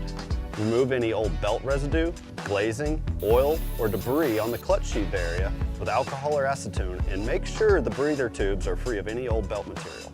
Step 2, install your new Gates Redline belt. Step 3, perform 2 10 to 15 minute heat cycles, giving it easy throttle on flat ground. Then, you're going to repeat for the second heat cycle. The best part, the process is so simple and easy, it really helped us with our competitiveness. Yep.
We're back. As you can see, we're not sitting down anymore. Things have changed a little bit. The colors in the background are a little different, but the weather's kind of changed a little bit in the last 45 minutes to an hour. Yep. Temperatures dropped about 10 degrees. As wind has picked up a little bit. You check your radar, and looks like we got rain possibly coming in. Well, we're getting prepared right now. We're also getting prepared for Pro Turbo to kick off. They're on the gate right now. They're getting ready to go. There you see them right there in the line, locked and loaded. So if you're at home and you're tuned in watching right now, this is the fastest drivers on the property. There they go. Yeah. Wave number 1 on the gas. It looks like we might What is that, Cash LaCroix? Did I just see him getting up in there? Look at Zach Beavers sliding on the inside. A little bar banging going on out there. But look at Cash LaCroix on the gas right now, jumping out. There's Zach Beavers, and there's Corey Willis in that third position. Unbelievable. I had a chance to talk to Corey a lot this week getting ready to come out here, and he told me the other night, about 9:30 at night, I was sitting at home messaging him. He said, man, my car is dialed. It's the most fun it's been so far. He's feeling it. He feels good. This is going to be a strong weekend for him. But look at Cash. We hadn't seen Cash in a couple weekends. He's been doing some other forms of racing and stuff. Yeah. But look at this guy. He's been on the internet, like the social media's like crazy the last couple weeks. Yeah. All he's talking about is his RC car. That's right. His secret weapon, his RC car. Well, look at this. There's a secret weapon right there. I can tell you this, that Corey Willis is trying to get around him. Corey's got the inside line. We'll see what's going to happen right here. If Corey's going to make the move. Wasn't able to do it. There he goes. Corey's got the line, but Cash is clean coming out right there. He's making that little red and white car, or red and black car so wide right now. Oh, he opened up the door. There it is. He opened the door and falls back to second. All right, and looking back at that second wave that took off, it looks like my man Kanan Baker is leading the charge right now. No way. Yeah, really? He's doing his thing. So excited to see that. And the third wave now is off the line. The third wave is off the line. So we're going to give you some standings right now. Corey Willis has moved up into that top spot. Cash LaCroix and Zach Beavers, the leaders in your first group. Then you've got Mitchell Huddleston, Gage Hughes, Scott Champion, Travis Pointer, and there's Kanan Baker in that second wave. Oh, looks like that's a Van Beekum that went for a little spin around out there. Yep, that's that brand new Polaris. Look at Corey Willis just absolutely laying the laps down right there. Cash is behind him. Check out our tracker. If you want to know where your driver is, check that out. That's super cool. And if you're at home, you can actually click on that number. And if you click on that number, if you're on the live scoring thing, it'll actually show you the lap times, all that stuff there. All kinds of information. Yep, tons of information. But check this out. Cash LaCroix on the gas, trying to run down Corey Willis. And he is doing his best right now. And it looks like, I want to say my man Scott Champion right there on board right above him. That's the Partzilla car, 184. Scott may have had a bad start, not sure, but he is working his way through the pack right now. Scott is a championship contender for sure. So now, this is what's really neat about this new technology. You look at the dots moving around. There's one dot that's not moving. It's the number 53. We can see that. I go down here to 53. And, yeah, it's Randy Clifton. We got to figure out what's going on with Cody Martin. Cody Martin trying to find his pace and get up there in the mix. I think he was in that last wave that took off. Yeah, he's all by himself. Up in the Corey, upper left part of the course. Corey's feeling it right now. Oh, we got a car in the ditch over there. I'm not sure who that is, but they are working. Caution is out. Track crew is over there trying to get them all squared away, but look at this. Scott Champion making some moves, feeling comfortable, getting up there. So what's interesting is both Jeb Boodle and Tyler Remery didn't make the call for the heat race. Well, Jeb Boodle had that big crash. We know that he's probably working on that. I did hear earlier that his sister was saving the car, but I'm not sure, and I hope he's okay, and that's not the reason why he's not out there. But right now, all the action is on Corey Willis, the PPEI car out of Louisiana, charging, feeling good right now. He told me this car was the best car he'd had right now, that thing was literally set on kill, and it looks like it is. So here we go. This is great. According to our new technology, we got Martin off the track. We've got the 43 of, let's see, who is 43? 43 is supposed to be off the track according 43 is probably, that's not Boodle, is it? No, he's 41. So we'll figure out who that is off the side of the track right there. But right now, all the Corey Willis show, Cash LaCroix and Zach Beavers in that trophy tractor rig, looking good, running in third in wave number 1. And they're on the gas. Pump for my man Mitchell Huddleston. He's putting in a great drive also. Scott Champion is making moves. And look at this. Kanan Baker is working his way up through the field. If we can get that camera on that second wave, you'll see some of these guys coming up, working their way through the pack.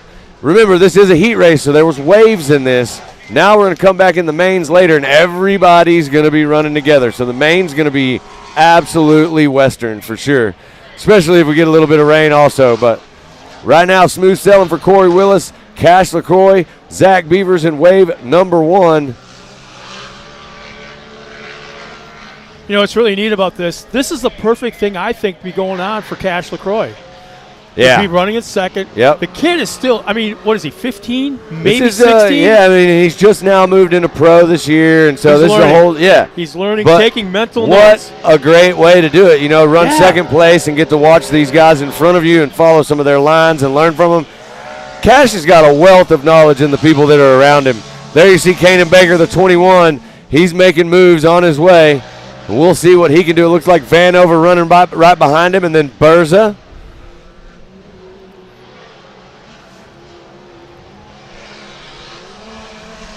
What a race, Pro Turbo. Only a couple laps left.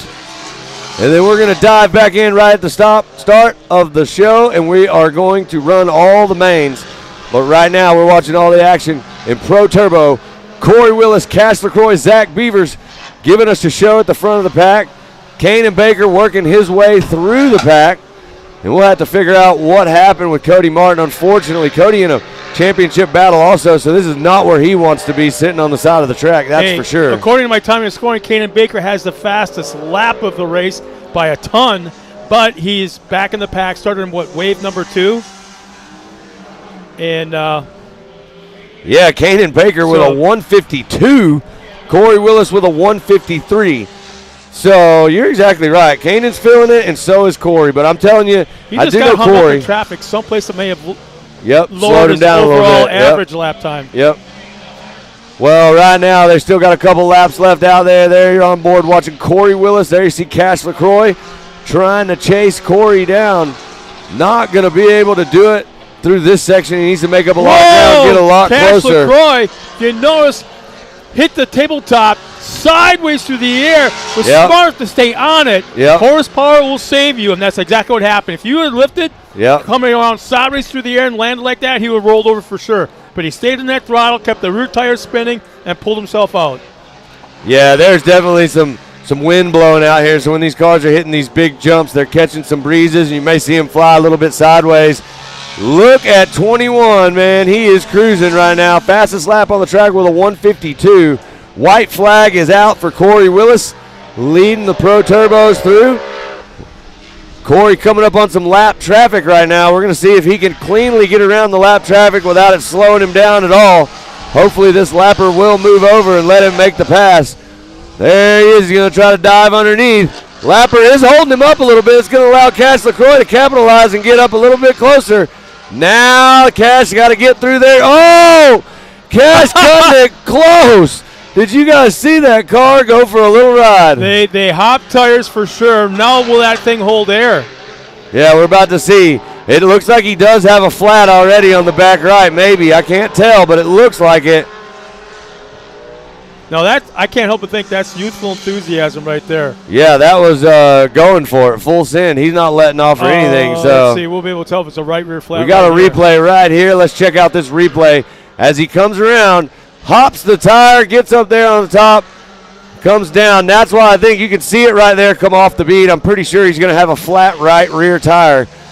But we'll see if he can hold on. He's definitely getting some pressure now from Zach Beavers, which means for sure Cash is battling a flat tire. But look, we've seen Kanan Baker do it. We've seen Kanan Baker run with 3 wheels. Now we're about to watch Cash LaCroix do this and try to make it all the way to the finish line with a flat. Look at him flying sideways right there. The sidewall is just now starting to tear apart, just a little bit at a time. Every once in a while you'll see a little white puff. Yep. off the sidewall. Yep, just saw one right there. Yep, it's starting to tear apart right now. Well, let's see. He's only got a couple more corners. Yeah. You got to hold Zach off. It's these turns. I don't know if he can do it. Zach's going to get the inside line right here and make the move, putting that trophy tractor rig in the second spot right now. Here's his last chance to get back to the inside, but it's not Well, going to happen. He's got to be smart. Don't not even bad. worry about it. He can still make it to the main, do everything he needs to do. This is going to be the checkered flag right here. Corey Willis showing us how to go extremely fast right now on track. Corey takes the win right there, and wave number one, Zach Beavers and Cash LaCroix. There's Mitchell Huddleston coming through. We'll get Scott Champion coming through. And there is Hughes. So we're going to see where they all stack up here in just a second. Man, look at the lap times. 156, 158, 158, 158. So I'm telling you, we come back in this thing. Look at that. My man Mitchell Huddleston hitting a 158 on that last one. Yeah. Kanan Baker with a 153. Jeb Boodle showing a 153 also. So timing and scoring is still adjusting here. Yep. Oh, how about this? Last minute. Kanan Baker with a 151.719. Now, I'm not an official scoring person, and I don't know if this is actually going to be true or not, but that may be a new course record out here at MAO. That was on the last lap. And that was on the last lap. That may be. He made up a ton of time in that last lap and a half because something in the first portion slowed down his average. Yep. So he just total race time. Total race time, 936.9 for Corey Willis. That will put him on the first gate pick. That's right. Second is Kanan Baker, 943.86. What would that lap time, what would that have been if he hadn't got hung up in the first portion of this race? Yeah, I think we could have definitely seen that a lot closer. And right now, after Pro Turbo, we got Tiffany up on the hill with an interview. Let's see what Tiffany's got to tell us. Corey, nice job out there. You were just talking about how this is just set up for you. Everything is running great. Rain looks like it's coming in just a little bit. You're sitting third points right now, right behind Cody Martin. Cody actually got a left rear flat, so he wasn't able to finish this. He's got a few words in his mind right now, but with that being said, and you guys being so close, 1 point away from second, what are your thoughts? We ran a really aggressive setup on the car. George White has got this suspension on another level, and we ran a little bit more aggressive to try to take an overall win for the weekend. So we're going to do our best. We'll see what happens. And talking about that, Scott Champion, he's a little bit ahead of you. That's the guy who's got that target on his back right now. Scott seems to really be getting this course and understanding it. What do you think it's going to take to beat him? Scott's a great driver. He's known for keeping his car together. I think Scott's got a game plan and he's sticking to it, and it's a good game plan. So if we get to battle with him, that'll be fun. Awesome. Well, hopefully this rain holds off. Cool temps makes cars go a little bit faster for you. Best of luck to you in the mains. We've got another fun-filled race day coming up. We got lots of mains going on. Corey's already set up. Back up to you guys. Perfect. All right, we're back. That was exciting. That was a heat race, man. I know. Holy crap. I know. We still got so much more to do, but that was exciting. That's what gets us excited up here. We'll start jumping up and down on this stage we're sitting on. And, guys, like we told you, if you're at home watching right now, we're not taking a break. We're diving right back into the action. We got some weather. We're going to try and beat it out. These are mains, so check it out. If you're watching this at home right now, you see there's 2 rows right there. Guess what? Main events, everybody's going at once. So we're going to start this one back out. We heard, I got a message a minute ago from the Vales camp. They told us that Carson's car, one of his cars had an issue. The motor's out, so he's going to be running that car that you see on the line right there for the rest of the day today in all of his races. So we're getting ready to go right here at the top. Here's our lineup real quick. Alanya Baker starts on the pole. Will Harrison second. Carsonville third. Aaron Cuevas in the Razor starts fourth. Fifth is Sean Philbin. Chad Mayo's out there in that 6th spot. Patrick Shamblin starts 7th. Braxton Moore, as the green flag comes out, starts 8th. 9th is Keegan Cummings. Gavin Beers is 10th. Rick Schroeder 11th. And Brandon Thomas 12th. Oh, we got a big wreck going up the hill. Big wreck going up the hill right here. These mains is where it gets a little wild. Everybody coming down the hill so far still looks pretty clean. Can't tell who's out there in the front. It looks like I don't recognize the car at all. It looks like Carson Vale's running in third. So we'll see who's on here. Let's see what we got right here. Aaron Cuevas. That's Aaron Cuevas' new car. Oh, okay. It looks sharp. I like it. Black and gold. Didn't recognize it. Yeah. Uh-oh. Oh, it goes to the outside. He allows my man Will Harris. Will Harris up there in the front, just like I knew he'd be. Now he's allowed Will to sneak in to that top spot and get around him. So now you got a battle. You got Aaron Cuevas, Will Harris, and Carson Vale, 1, 2, and 3 out there. It's either Alanya Baker or Chad Mayo at the top of the hill that rolled over. In fact, that looks like Chad Mayo. Black front end. I know he doesn't have it stickered up yet. Never didn't get a chance. Aliana's car is all pink. Pink, that's what I thought. But I don't see that out there, though, either. I do not either. You're exactly right. Boy. All right, back out of the front, though. Will Harris is showing us how to get it done in the main event. He is checked out, and he is putting some gap between himself and Aaron Cuevas. That old lifted car he turned into a race car is fast. Yeah, you nailed that one. Yes, without a doubt. So we'll get some standings on where they are in times as they come around right here. You still see there's Carson Vale in third. There's the 614 of Sean Philbin in the mix. And then there's Braxton Moore, and that's 1776. This is a great race for Braxton right here. Let me throw this out there. Don't we usually run 5 laps in the main event at the end of the day? We kind of extend it. Or did they keep it at 4 laps because of the weather moving in, you think? We typically stay the same all the way through them. The only one that typically has more laps is Pro. Pro, okay. There you see the top of the hill. Super bummed to see Chad Mayo up there in that situation. Man, you know, I hope the car's good. He's got a championship to win in some other tracks. He's had a rough year this year with Rex, and that was going to be a gnarly one we watched going up the hill right there. But they're dragging him off the course right now, and still Will Harris, Aaron Cuevas, Carson Vale showing us how to get it done. Sean Philbin in the 4th spot, Braxton Moore in 5th. There's Gavin Beers in the 6th spot, looking good. And then in that 7th position, you got Keegan Cummings.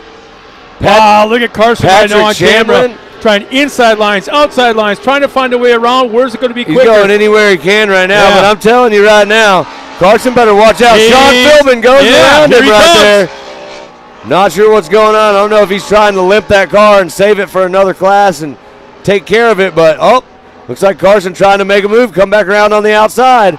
Carson's going to have the line going into the corner. I don't think the pass was ever completed. No, he didn't actually get around. Now he snuck right in behind him right there, so that's going to allow Sean Philbin to move up into that 3rd position.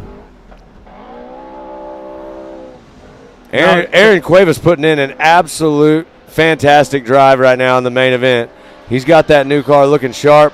Coming back from injury, it looks like he's got everything ready to go, and he is flying out there.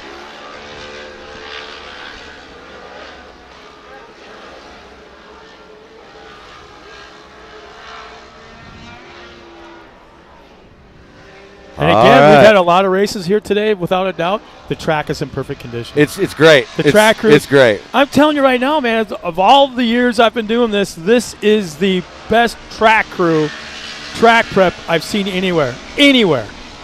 Yeah, look at that. They're on board with the 614. That's Sean Philbin. He's trying to hunt down Aaron Cuevas. Meanwhile, out front, all by himself, just Sunday cruising is Will Harris.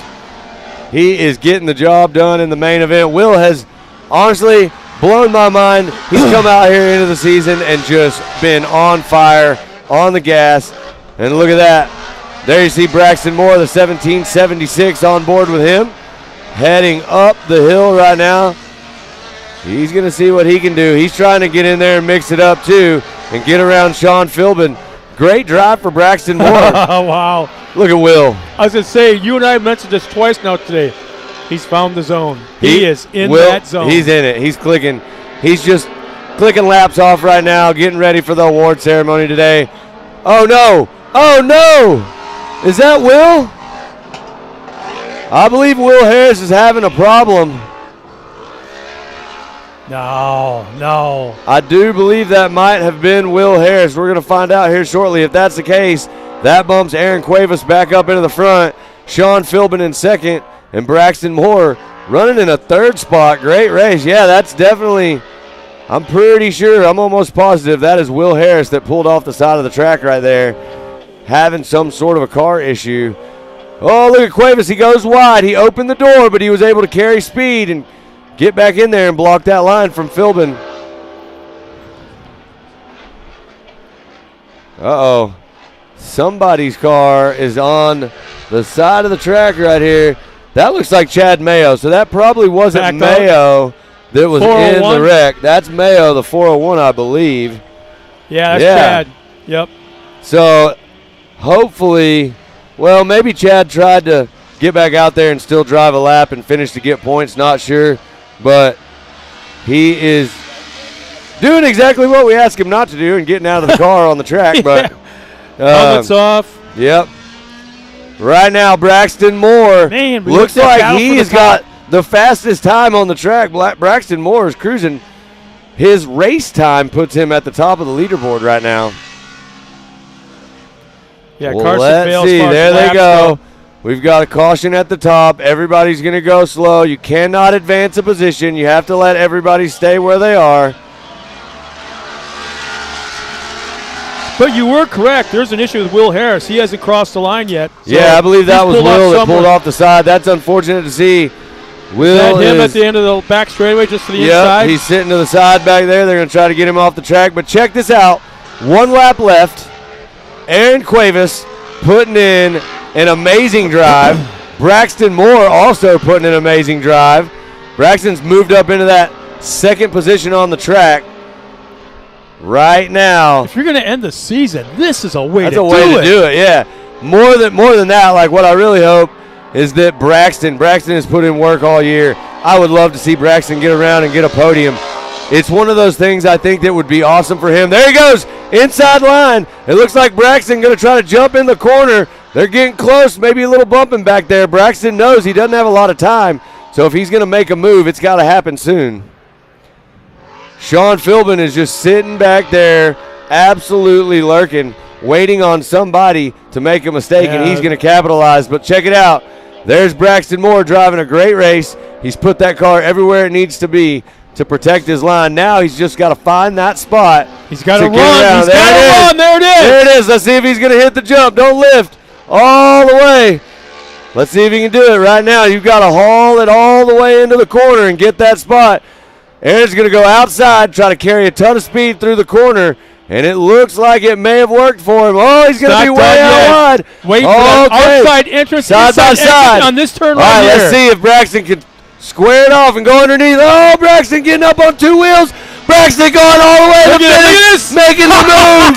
Braxton Moore moving right into the top spot at the Checkers. What a race. Now that pass was I'm going to lose my voice in Expert NA. That pass was started way back. Way back there. Way back in the back section. What a race right there, Braxton Moore. You did work right there, my friend. That was awesome. We'll see what the overall comes out to be on that. Check this replay out right here. Talk about a setup. Aaron Cuevas goes out wide. You can see him right here. He's in that soft stuff, and he is on the gas. Braxton Moore saves it. He gets the best lines. Check him out right here. He's going to brake hard, go underneath. He gets it up on 2 wheels, and now he's on the throttle, and it's a horsepower game. Who's going to get traction? Who's getting there first? And it looks like my man Braxton Moore had just enough to edge out Aaron Cuevas in the main event right there. Getting that right front tire up in the air, loading up that left rear, grabbing all that traction through the corner. If he was laying flat on the ground, it wouldn't have happened. That was amazing. He loaded up that left rear tire, got all that traction, and took it to the finish line. But, yeah, that was exceptional. That was an absolutely incredible race right there. What a good one. I'm sitting here right now. I need a glass of water or something. I'm tired. But your Red Bull's over your spine. Yeah, I know. So back out on the track right now. They're out there tending to the downed cars on the track. They're going to get the track cleared, make sure everybody's safe, and we'll get back underway racing here just shortly. Right now, we're going to send it to commercial and have a word from our sponsors. You can have your Red Bull.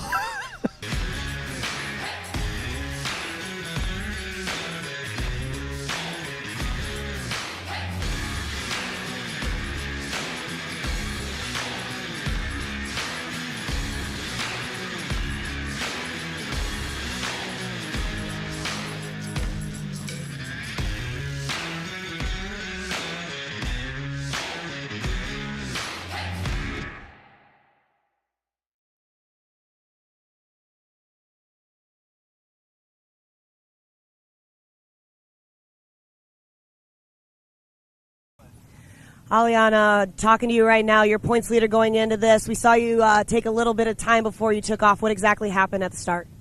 Well, I had a bad tire, and I needed to change it. My brother had the right tires on his Can-Am Turbo, and he was the race right before us. We needed to change it, and they just left without me. Well, talking about that, still having this, figuring out what's kind of going on, we still got to look at points. But you finished an entire season here for 2022. Walk me through what your season was like. I didn't have too much of bad luck. I had a little bit of mishaps, but other than that, it was really good. Well, it's always awesome seeing this bright pink car out there with your bright blue eyes. It's a really cool concept. Love everything about this. You did a great job. Is it time to party now for our Halloween costume? Oh, yeah, for sure. What are you going to be? A gold digger. Awesome. Okay, well, who would you like to thank for helping you out in this 2022 season? I want to thank my mom and dad and all of our work crew, Baco, Polaris, MRT, JRR, and G-Force. Awesome. Well, nice job. Best of luck to you. It's been a great season. See you later tonight. Well, at least we got to hear a little bit what happened with Aliana. You know, she's a great driver. Obviously, it wasn't necessarily her fault. Had to change some tires. But it's good to see her out here and finishing the season. Back up to you guys.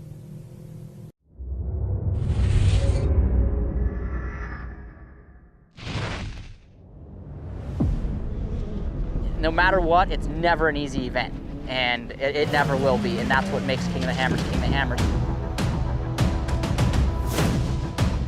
Tire choice is everything. I mean, to have a tire that's reliable and consistent and drives well out in the desert, but yet when we get to these crazy rock sections, still has grip and performs, and we can hit these sharp, jagged edge rocks and not have a problem, is what we need. And the Rockzilla is definitely our second to none when it comes to the UTV tires.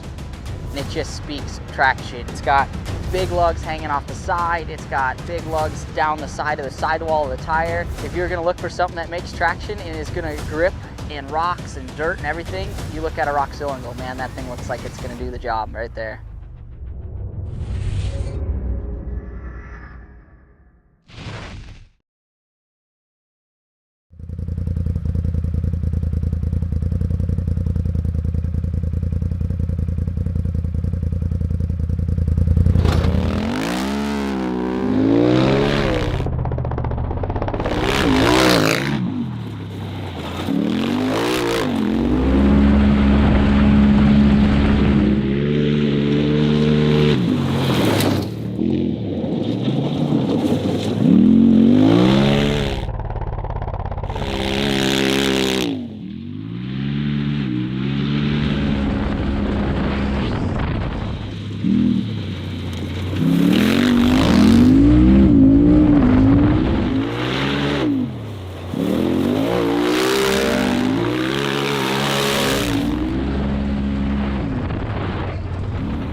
ready for any challenge.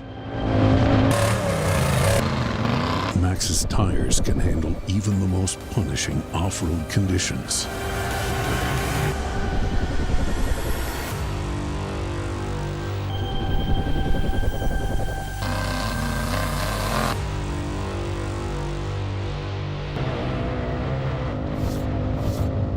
Maxxis tires. Tread victoriously.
No matter what, it's never an easy event, and it never will be, and that's what makes King of the Hammers King of the Hammers.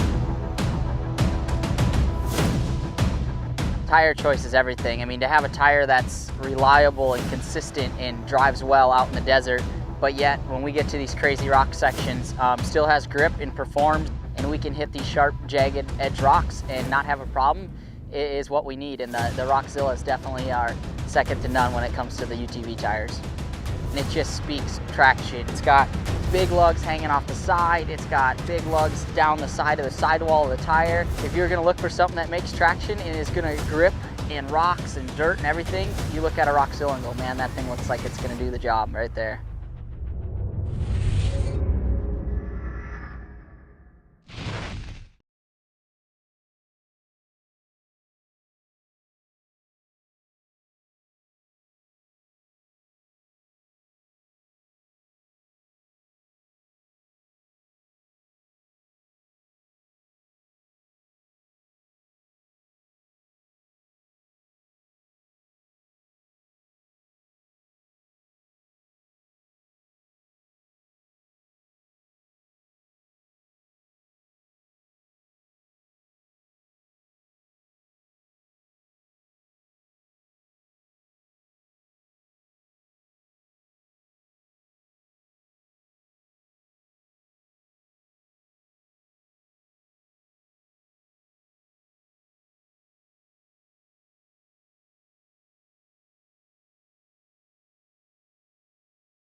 Welcome back, everybody, as we get ready now for another main event. Our second race this afternoon will be Amateur Turbo. Real quick, here's our lineup. We have John Killigrew starting on the pole along with Jason Roper alongside of him.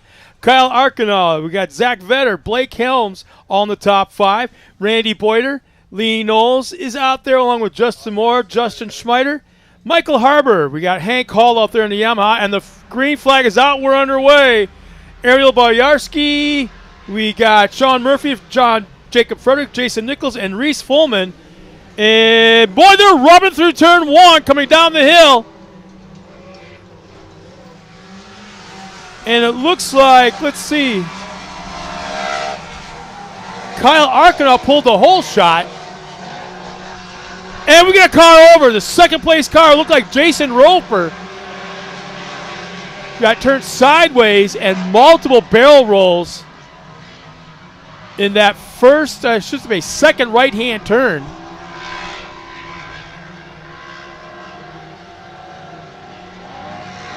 There's a replay of it, I believe, right? Yeah, there's the car right there on the right-hand side. You see it off to the right side of the screen. And look at the size of the lead that Kyle Arkenaugh has already pulled in the backstretch.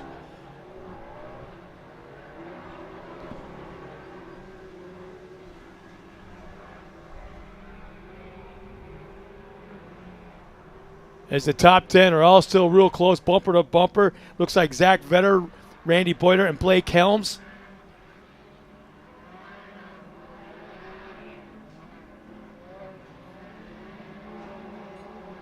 And you're still seeing the background. Work is being done. Wow, are you kidding me? Jason Roper back underway, multiple barrel rolls, and he's back underway. We'll find out if he's able to continue on at race speed, but he's actually back underway.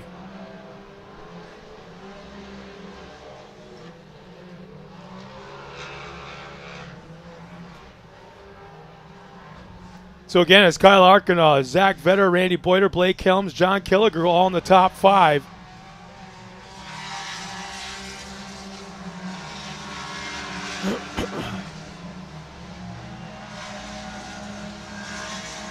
John Killigrew's moved up in the top form. 6 through 10s, Justin Schmeider, Lee Knowles moved up to 7th, Justin Moore, Sean Murphy, and Michael Harbour all in the top 10.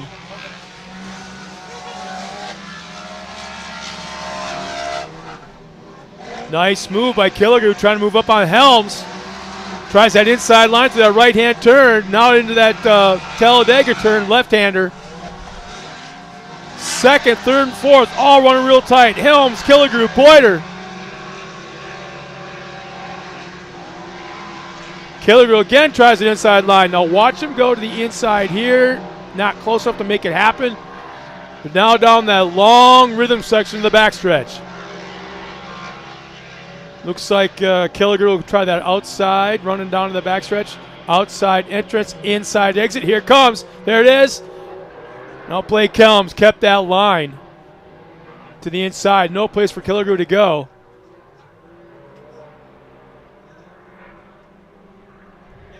That little dog leg now into the backstretch.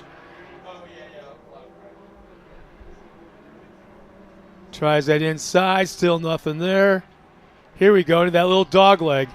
Whoa, they hop tires! Hop tires! Killigrew hopped the tire of the left rear of Blake Helms, finds himself off the track, and yeah, he's got broken front end. Both tires, front tires, 1 point north, 1 point south, and it looks like his day is done. Tough break for Killigrew.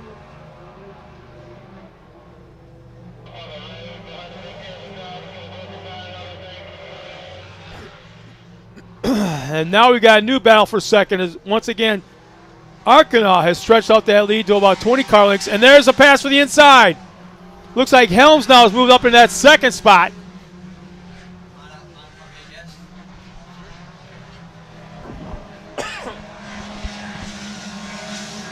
So again, it's shaking out. We got Arkenaugh running up front, Killigrew second, Vetter.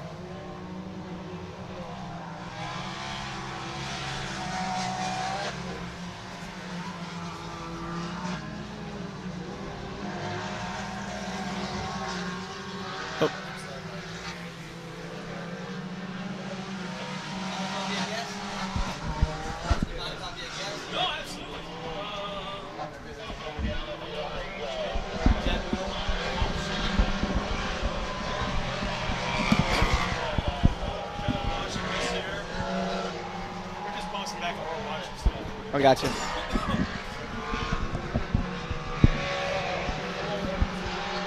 Well, there's racing action is going on right now out in the amateur turbo.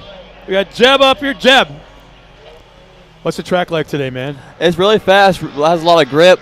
The fastest lap right now in the Pro Turbo is a 151, and I was out there running a 153. But the track's really fast, and it probably continue to maybe get a little bit slicker. But like I said, it's really fast right now. Let me look at this race action right now. We got Killigrew. Oh, our leader's pulling off to the side.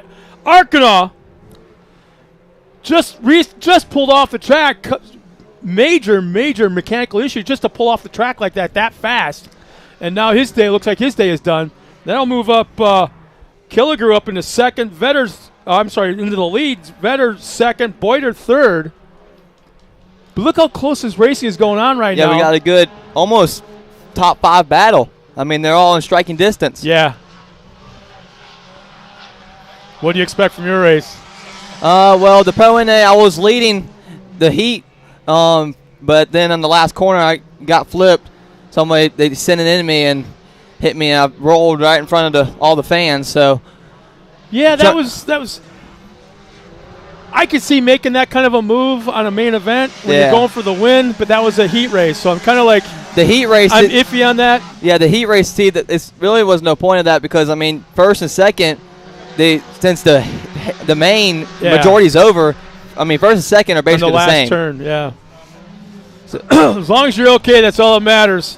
What's the car like? The front suspension's a little whack. The A-arms are all bent on it. Front axles are broke, and then we got some roll cage tubing bent, but it's salvageable. You're going to get back for next year. And you can see right now Killigrew is trying inside line, outside line, one back off the track. and forth. One off the track. And he did go off the track because he started getting I call it alligator tail. Yeah. And right when the camera switched off, he actually did go off the track. So he lost a lot, man. It looked like about 10, 12 car lengths. Arkansas still maintains the lead. Yeah, to the whoop section, you can get alligator tail real easily. Once one little small move. It's hard to stop, yeah. We'll find out with 1 lap remaining if he's got a shot at trying to reel him in, but Arkansas has a pretty good lead with 1 lap to go. That's what we had to pass.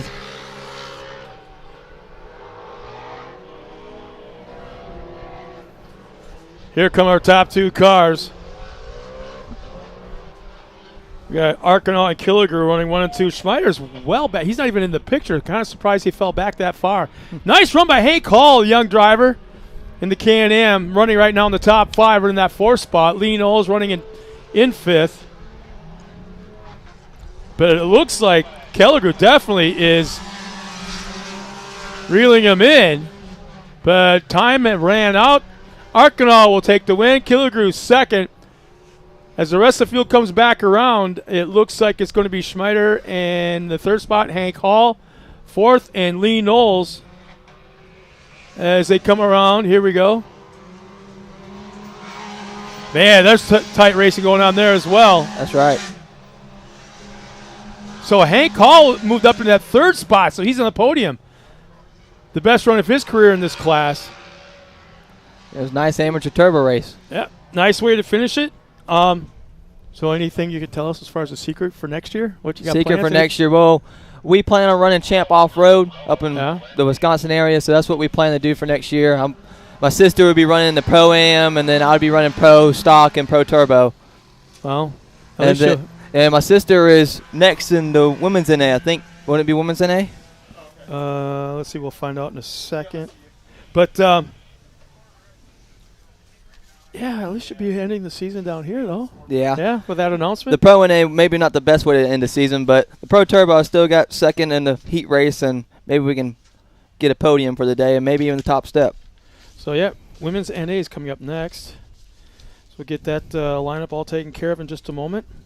But, hey, it's nice to see you up here. No black eyes, no red eye. Because seriously, in a rollover like that, because it was such a fast snap roll that it's oftentimes you see sprint car drivers, then the blood vessels in their eyes burst, so you don't see any white, you see red. So it's good that you're okay there.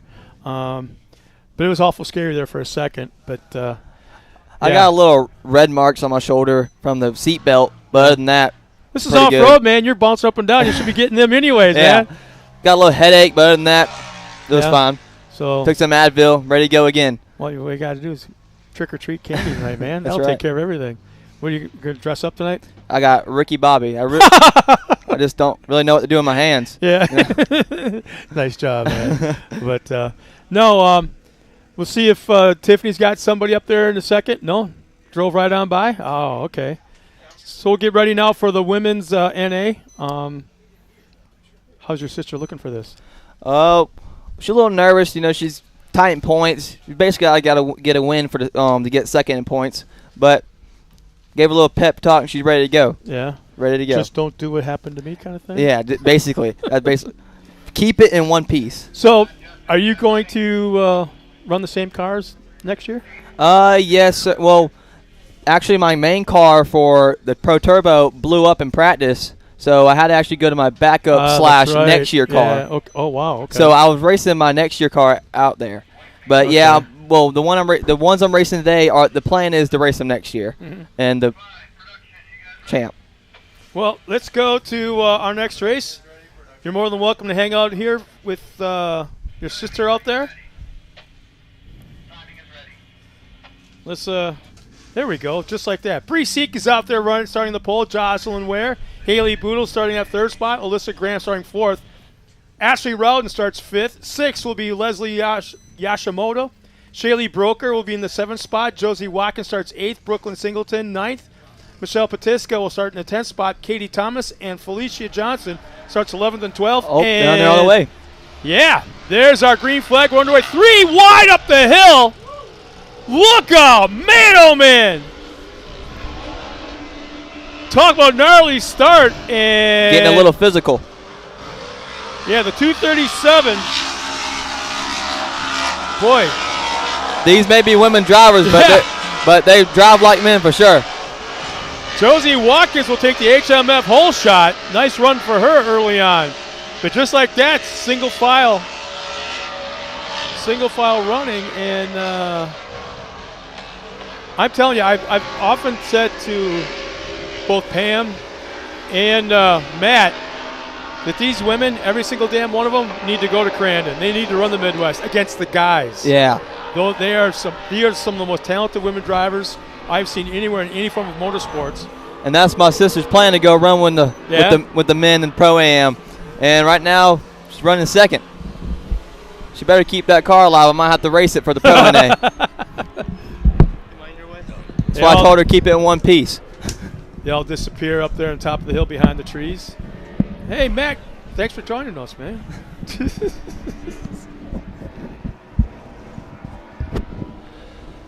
I'm back.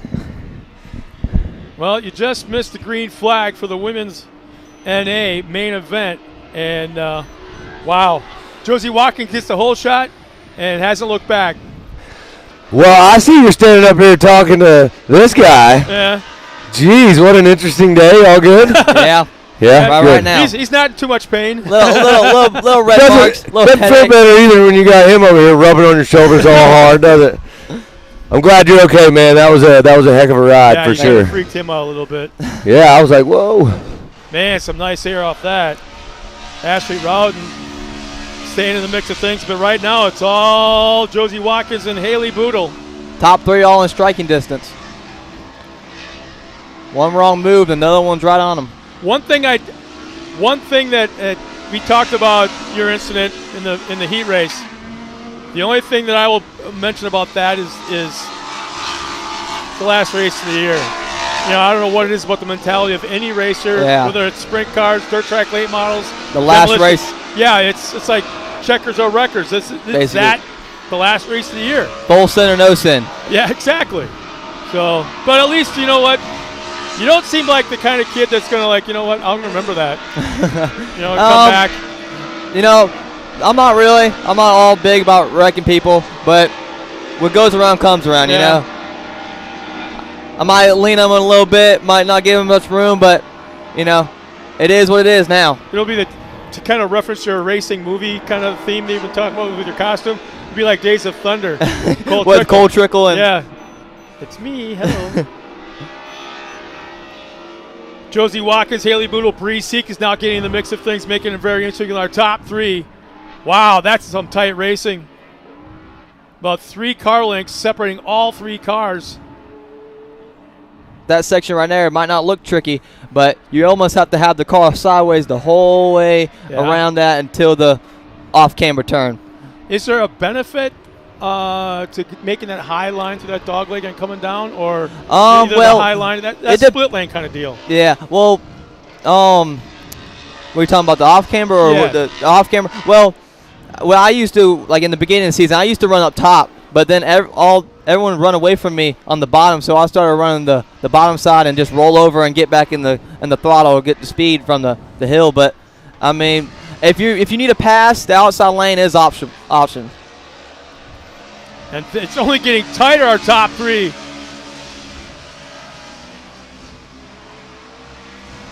What a way to end the season.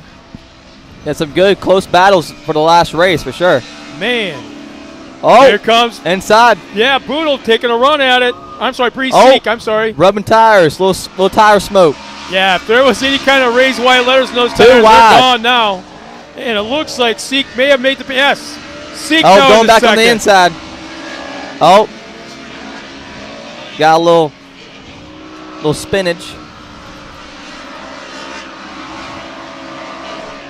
It almost looks like right now the track's in really good condition, but the fact that these cars are sliding sideways are pushing the fluff out in the Oh, Seek off the track. Oh. Almost in the little creek bed right there. But Seek off the track will hang on a second, but lose a big gap to our leader, Josie Watkins. Yeah, I did that on the Pro NA class on the first lap. I got on the bike in that corner from that rut, and I had to save it, but I held my position, but he gained a little bit on me. See, the only thing, the track on the TV, it looks pretty good. You know, it looks pretty tacky, pretty flat. Ain't nothing wrong with it, but the ruts in the car, the driver, the ruts are a lot bigger than they look. Mm-hmm. And you almost got to watch out for them as a driver so you don't end up like I did in the Pro NA class.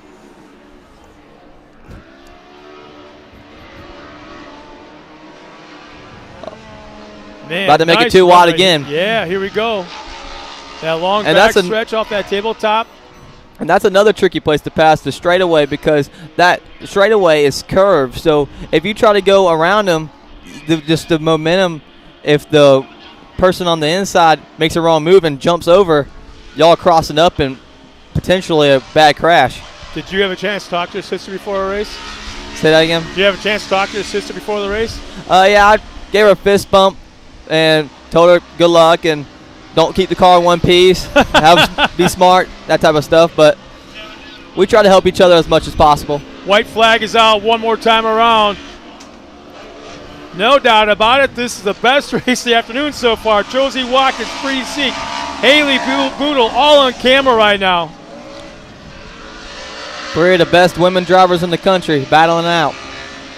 I'm telling you, I'm going to stay steadfast in my comment about these women need to go out to the Midwest and take on the boys.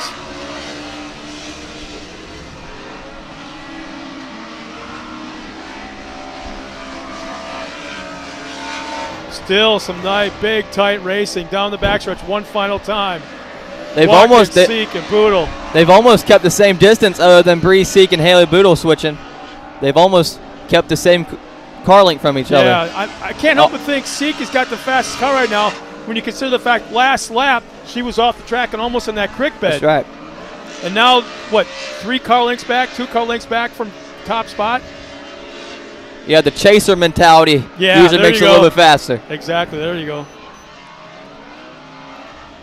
How hard you can drive it in the corner, a little bit harder than the next guy.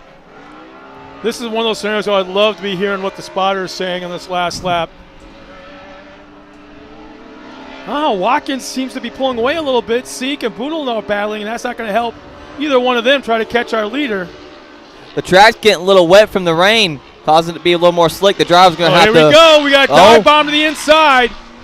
Is anything going to be there? Or are they off the last tabletop into that left-hander? Very close. Almost bumper to bumper. One left-hand turn, one right-hand turn left. There we have it. Into that Coming on final the inside. corner. There's Come three on the outside. to the win. They touch. And across the line. Oh, they're touching still. Oh, man. The race ain't over. All the way across the line. So it'll be Josie Watkins taking the win. Bree Seek and Haley Boodle finishing second and third. The checker flag was just a suggestion, but they're still racing coming up the hill. Ashley Rodwell finishing fourth.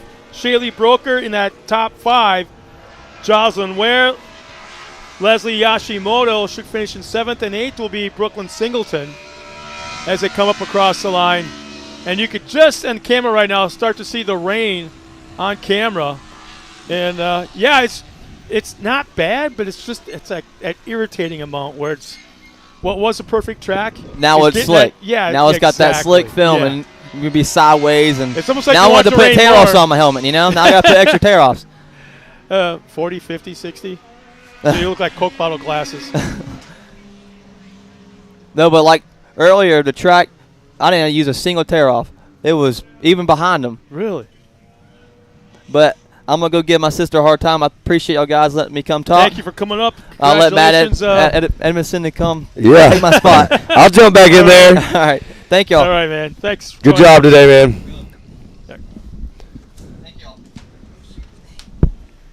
I always like it when a driver comes up here and hangs out with us for a while. Calls a race or two.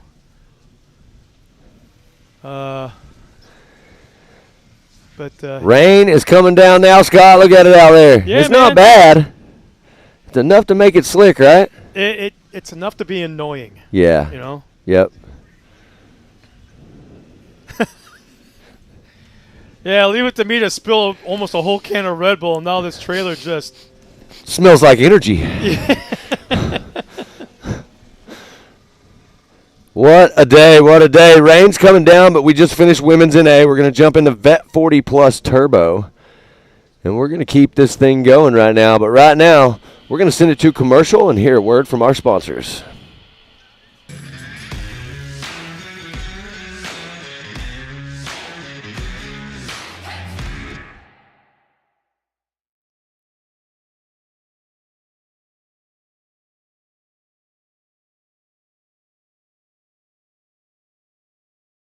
No matter how hard we tried, we just couldn't get longer life out of our belts. That's why we were so excited when we found these new Gates Redline belts. They have a super simple 3-step process for breaking in your belt the right way. Clean the sheaves with a Scotch-Brite pad. Remove any old belt residue, glazing, oil, or debris on the clutch sheave area with alcohol or acetone, and make sure the breather tubes are free of any old belt material. Step 2, install your new Gates Redline belt. Step 3, perform 2 10 to 15 minute heat cycles, giving it easy throttle on flat ground. Then, you're going to repeat for the second heat cycle. The best part, the process is so simple and easy, it really helped us with our competitiveness. Yep.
All right, we are back, and we're getting ready for this Vet 40 Plus Turbo Main.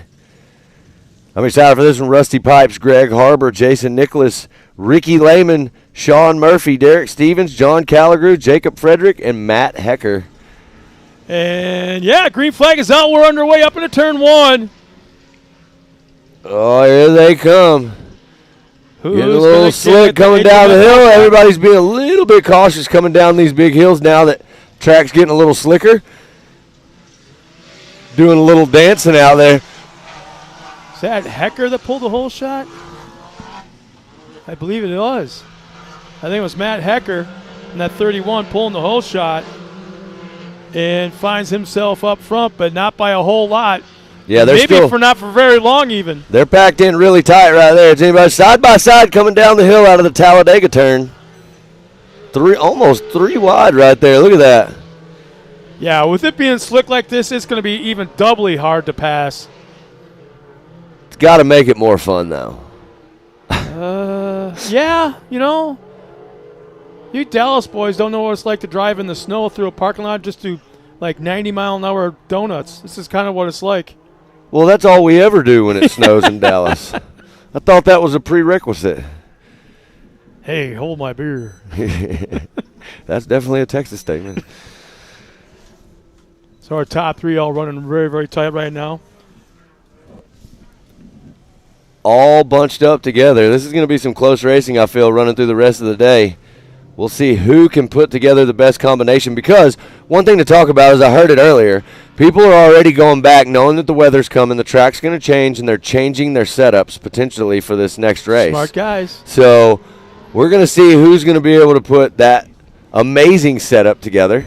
You know, I've seen it multiple times in years past at off-road, short course off-road races, where the classes come to the line when they got their support vehicles with the extra jack and nitrous and CO2, yep, that kind of stuff, and spare tires. But we got cars slowing here. I can't tell who that is. Going a little bit slower. Who is that? That's Rusty. Oh, wow. That's Rusty Pipes. Is he off pace? He's well off pace. And he was just up here on the side of the hill a moment ago watching prior races. But anyways, these teams have come up there with 2 separate sets of tires, a mud tire and a dry tire. And at the very last second, according to the weather, make that change. They'd make them change them real fast. Yep. That's what these teams are doing today. They're making their adjustments. They are trying their best to be prepared for this weather.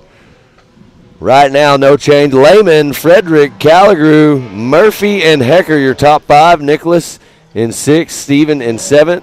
Pipes back there in 8th. Hate to see that one. And Harbor in that 9th spot right now.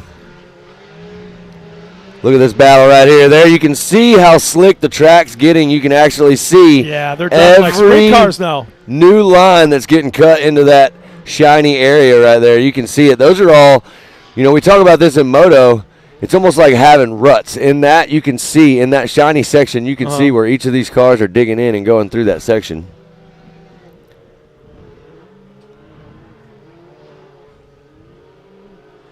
Is that Lehman running up front?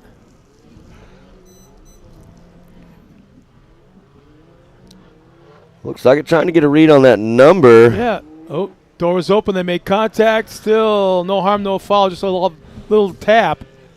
But,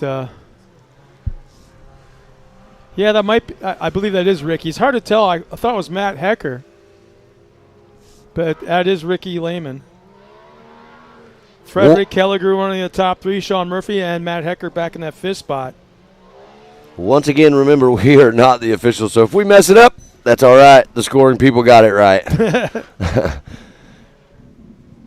What a shot, Mid-America Outdoors. Look at how the colors have changed just since the rain started.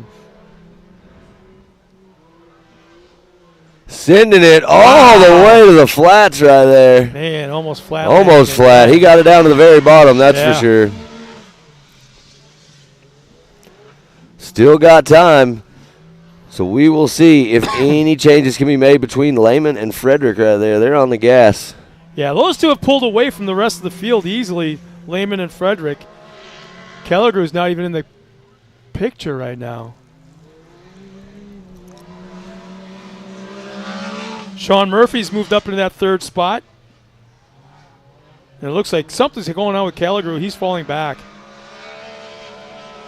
But Sean Murphy's moved up into third, Matt Hecker into fourth, and Nichols, yes. There's something mechanically going on with Calligrew as he's falling back. Drifting, yeah, see that. Back in seventh now, it looks like. Look at that. Sliding around that corner. Trying to find where it's dry.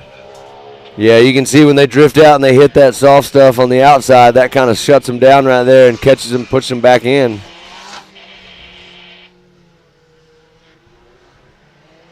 But the thing is, I don't know if any of these guys at the last second changed to mud tires. I don't think the track is conducive to mud tires just yet. No, I don't think so. I'm betting that most of these guys in this first couple of groups right here are probably still running the same tire setup they had. But as the afternoon goes on and we move through these races, we are in race number 4 right now, your Vet 40 Plus Turbo Main. The rain has let up a little bit. Still drops falling. I almost would have changed to the what I call Hoosier humpers.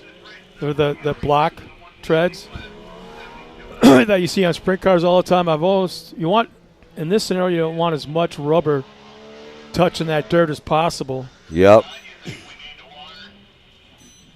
Did I just hear that?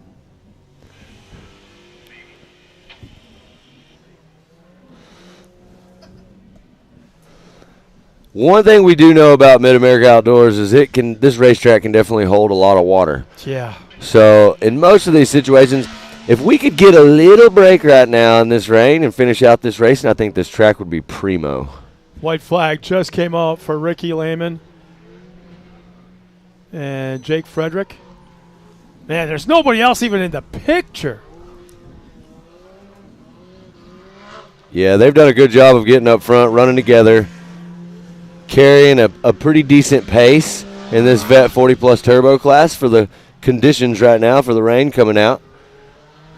Well, what's interesting is that I want to say 3 of the races so far have been won by the person that pulled the hole shot. Yep. Not saying they were runaways by any means because they weren't, but it's just something to keep an eye on. I'll tell you, the women's race was phenomenal. Still the best race of the afternoon. Probably one of the best of the season, I'd almost have to say. Yeah, that was a good one. There's been some great racing today. Like, it's hard to not be in this booth and get super excited when you see this type of racing. And, this is exactly what we expected. Legends of the Fall championship round. It's time to lay it all on the line and win this championship and do the best you can. And that's exactly what we got today. Looks like Lehman's slowly pulling away. Doubled the size of the gap to Frederick on the last lap.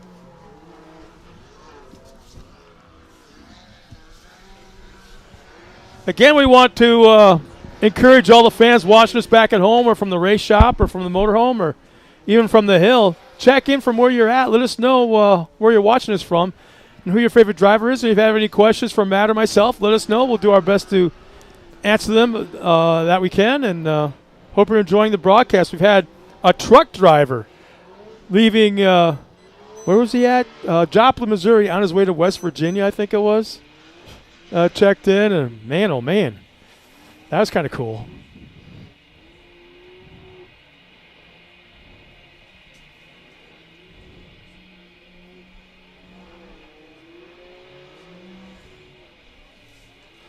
Yeah, one final turn for Ricky Lehman. There's the finish line, and there comes second place, and there comes the win on the final weekend of racing here at Mid-America Outdoors as Ricky Lehman will take the win.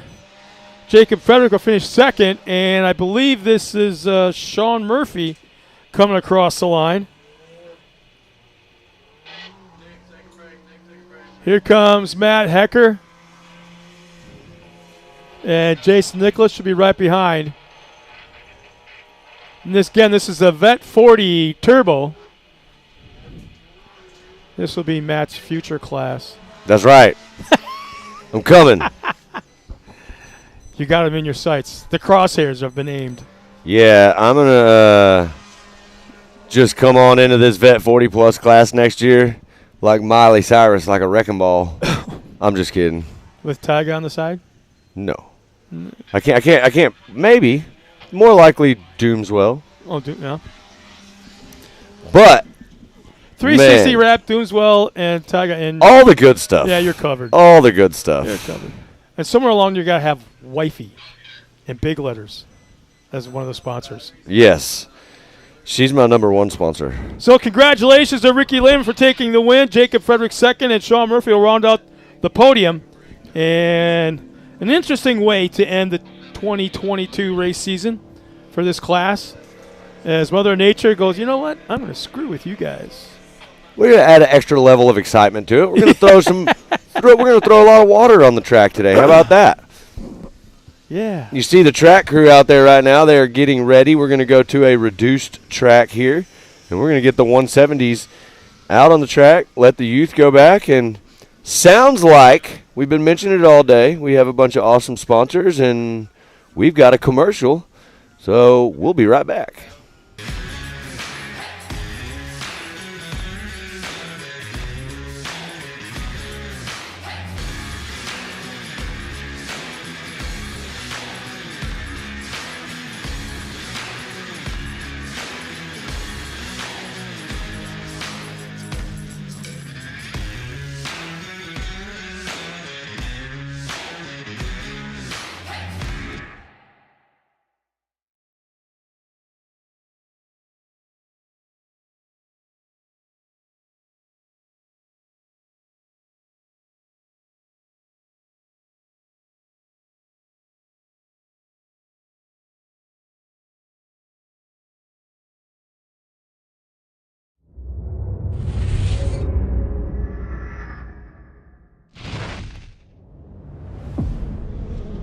No matter what, it's never an easy event, and it never will be, and that's what makes King of the Hammers King of the Hammers.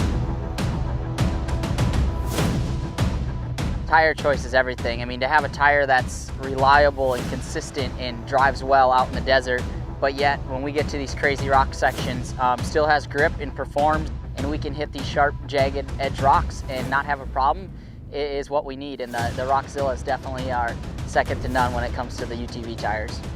And it just speaks traction. It's got big lugs hanging off the side. It's got big lugs down the side of the sidewall of the tire. If you're gonna look for something that makes traction and is gonna grip in rocks and dirt and everything, you look at a Rockzilla and go, man, that thing looks like it's gonna do the job right there.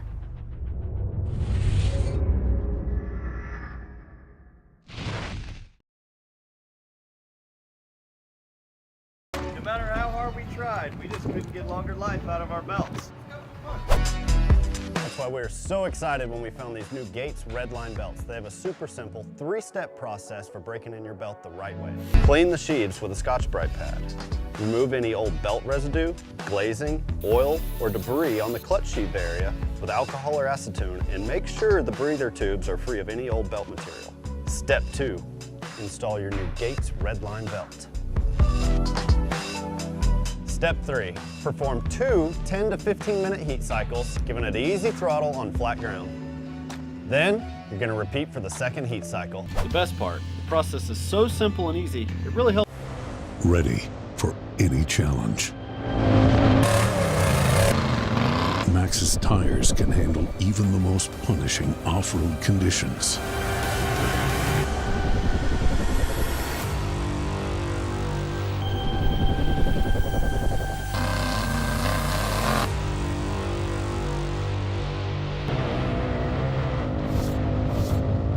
Maxxis tires.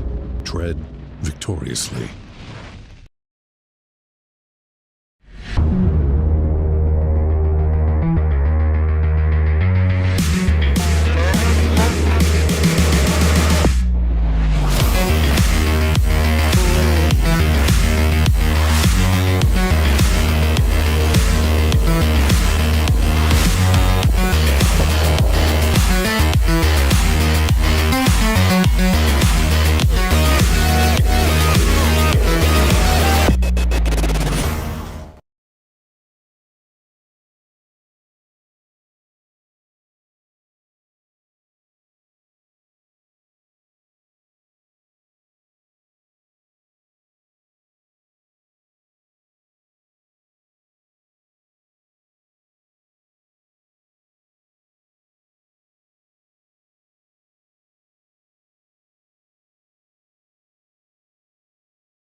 not even getting ready. We're already hot. The cars are going. We got Cole Warner starting on the pole. This is the 170 Limited. It's Jennifer Owens in the 25, Mia Cotto in the 91, Damian Shamlin in the 37, Case Beeman in the 3C, Kennedy Singleton in the 71, Ella Warner in the 212, Connor Stowers in the 112, Avery Size in the 56, Tillman Ewing in the 06, Caden Graham in the 57, Raleigh May in the 725, Paxton Yashimoto in the 228, and in the 52 is the B.A. Smith. 14 cars out there taking the green flag.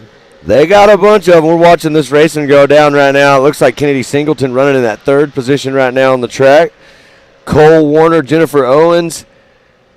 We're going to get updated readings here on live scoring. Yeah, an old friend, a young man, just checked in. So I got to call out C.J. Greaves. Thanks for coming in, man. I know he's got some friends out here racing later on this afternoon. Yep. Yeah, C.J., just by chance, where are you watching us from? I got to find out. I got to know. Yeah, that's what we need to know. Jennifer Owens in the lead, Cole Warner in second, and Mia Cotto, it looks like, in the third position. Ella Warner in fourth, Paxton Yoshimoto running in that fifth position. So this is your 170 Limited, 9 to 12. These drivers are getting it done. Main event right here. Not worried about this weather at all. So on track, I actually called that out, but Kennedy Singleton looks like she's in third. Mia Cotto would be in the fourth position. So make that correction. 4 laps for these 170 drivers. These are the main events for Legends of the Fall right here, so we're running through them. Jennifer Owens looking smooth on the gas. Check out that shot from the drone right there, following 1 and 2 right next to each other. So Jennifer Owens and Cole Warner battling it out. Looks like inside driver hits a little hole right there outside. They're still side by side coming up that race line tabletop right here. That's 119 and the 25.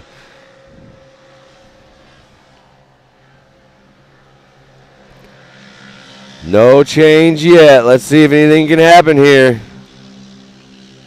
Cole Warner makes the move, gets around Jennifer Owens, moves up into the top spot. Oh, going super wide. Allows them to make the move and get right back in the mix right here.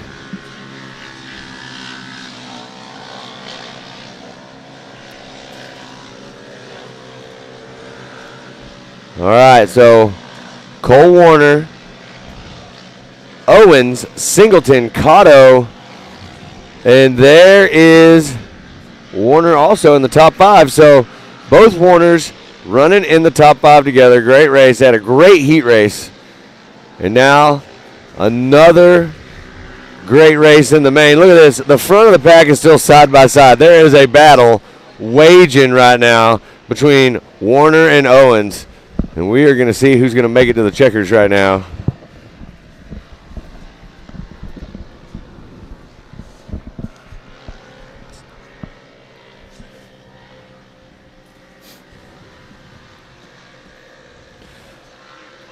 Doesn't look like the cars are handling the track all that bad. No, honestly, I think it's, with this moisture, there's the white flag coming out, but with this moisture, it's probably tacked up just a little bit. They were sliding around, but I feel like standing here now, it's definitely let up some. So we're not getting the rain that we were getting a minute ago. One thing we know about Mid-America is this place can take a lot of water, soak it in, and the track will be primo, and that's what we're seeing right now. I think the track conditions are actually getting better. Well, and they're basically racing in an old riverbed. It's an old lake. It's an old lake right here. There you see Kennedy Singleton in the third place. She's making up some ground, trying to get up there and catch your leaders in Warner and Owens. We're about to have a 3-way battle for the win right here. That'll be cool someday to be able to call her name off in the women's women's turbo or whatever. Yeah, for sure. Incredible racing. Got one driver getting a little sideways. Back on track, no problems. The only thing that's not, there's an issue with maybe right now is the fact that it appears to be a single lane track.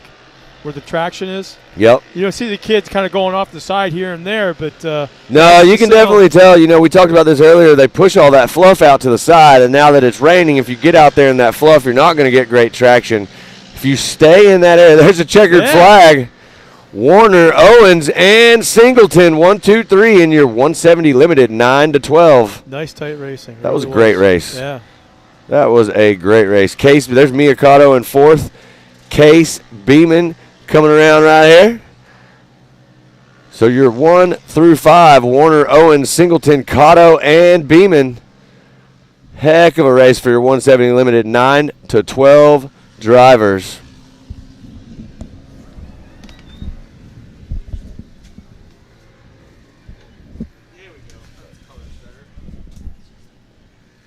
So I'll take care of our 170 limited race.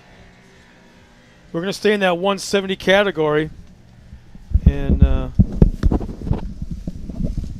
head over to the 170 limited 6 to 8-year-old. And one person never afraid of the camera. Oh, wait, the camera? Where? Oh, let me shoosh my hair a little bit. Oh, let me check out my makeup. Okay, I'm fine.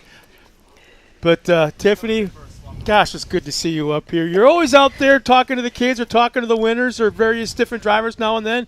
You never get a chance to come up here and hang out with us, and it's so nice to see you up here. I figured for the last race of the season, Scott, I should come and say hi to you. Yeah, normally I'm down there right now, but with the rain, we just don't want to get certain equipment, ruined. Yeah. So I just wanted to come up, join you, say hi to everybody, and see kind of what's going on over here.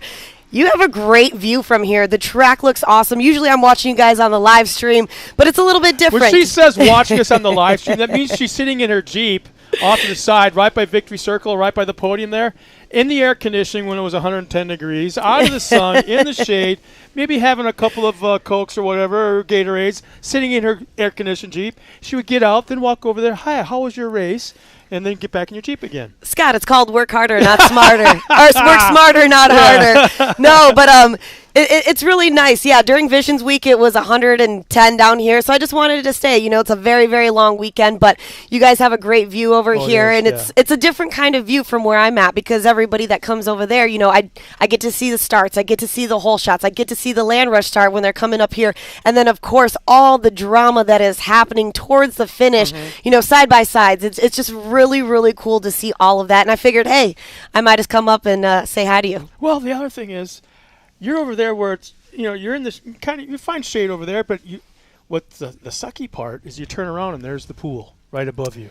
And there's all the fans all summer long leaning on the railing with their Mai Tais or their margaritas, whatever, watching you down there in the sun. And they're, I'm getting kind of warm. Let's go step in the pool for a second. So they're the ones watching you up there. Yeah, they're watching the watcher of the race now. So, no, it's pretty good. So I just decided, hey, come up here, try this out a little bit with you, give Matt, a break. I know Matt's got a lot of things going on, especially with podiums later on. We're crowning some champions.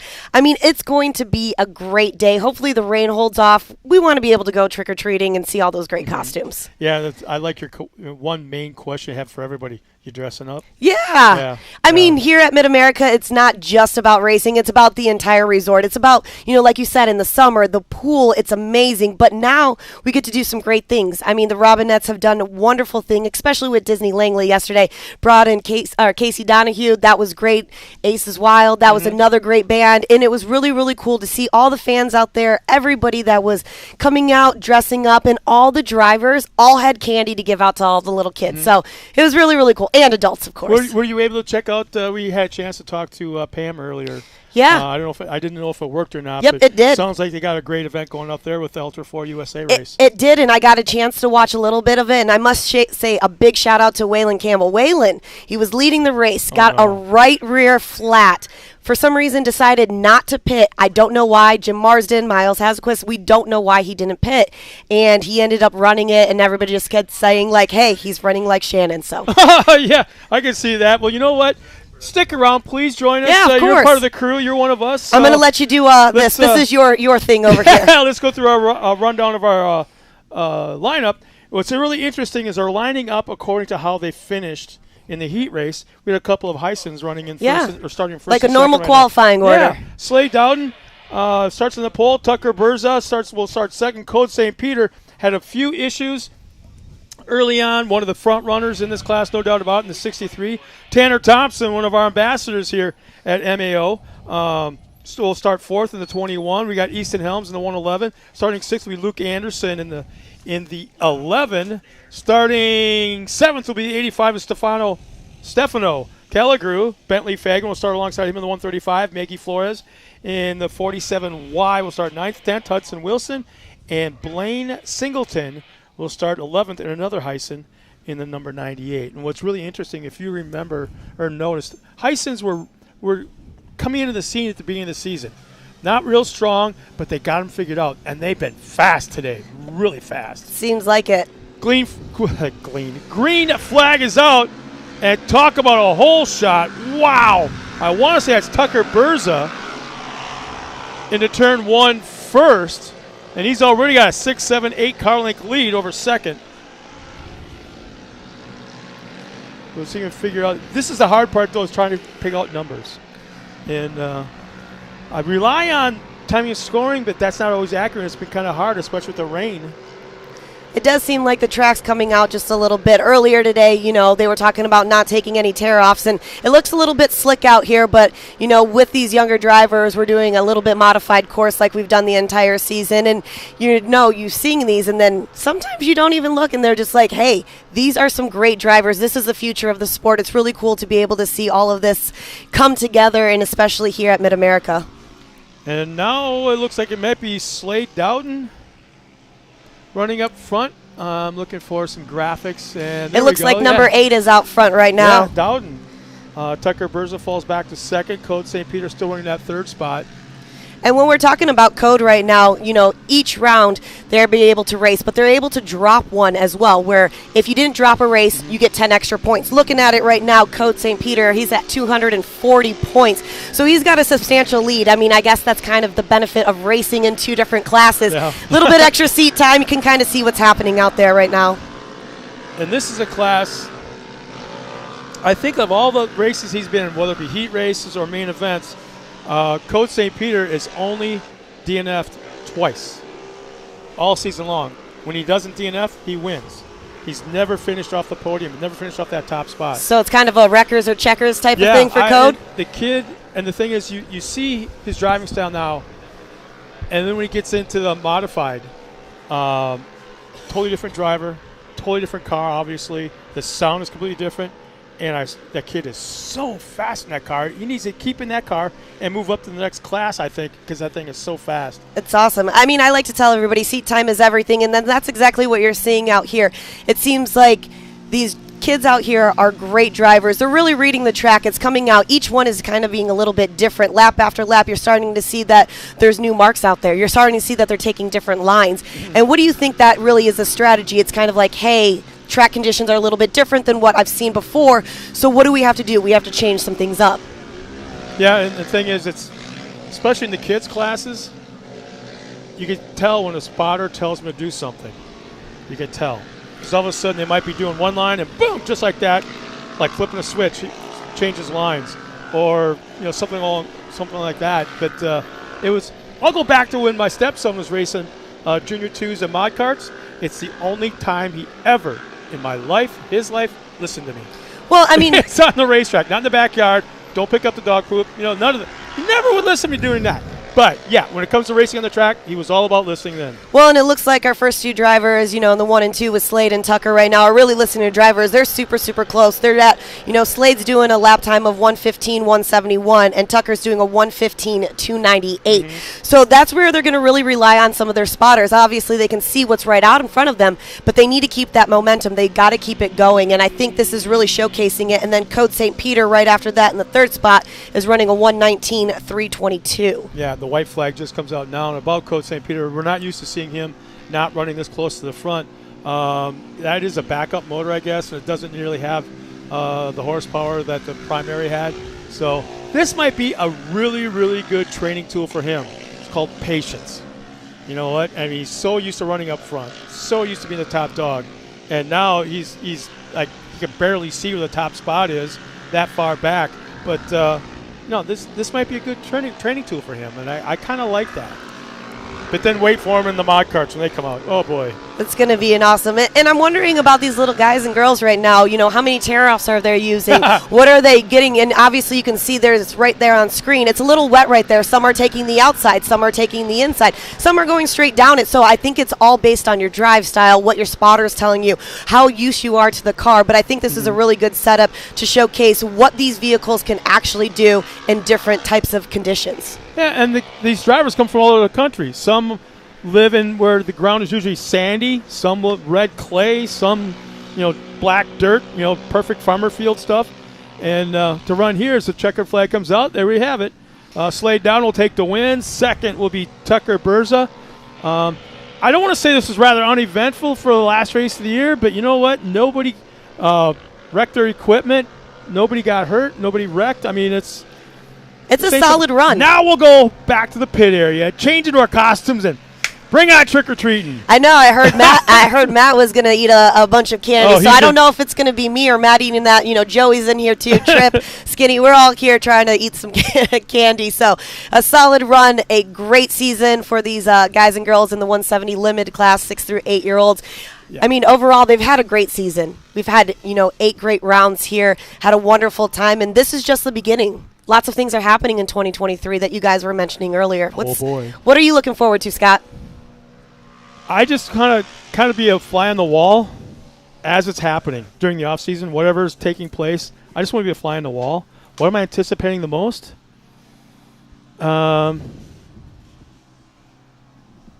I'd have to say facility changes, because there's going to be some changes that have to take place to fit all this in that's coming next year. Mm-hmm. And I'm anxious to see what those changes are going to be and how it's going to look. It's going to be first class. There's no doubt about that.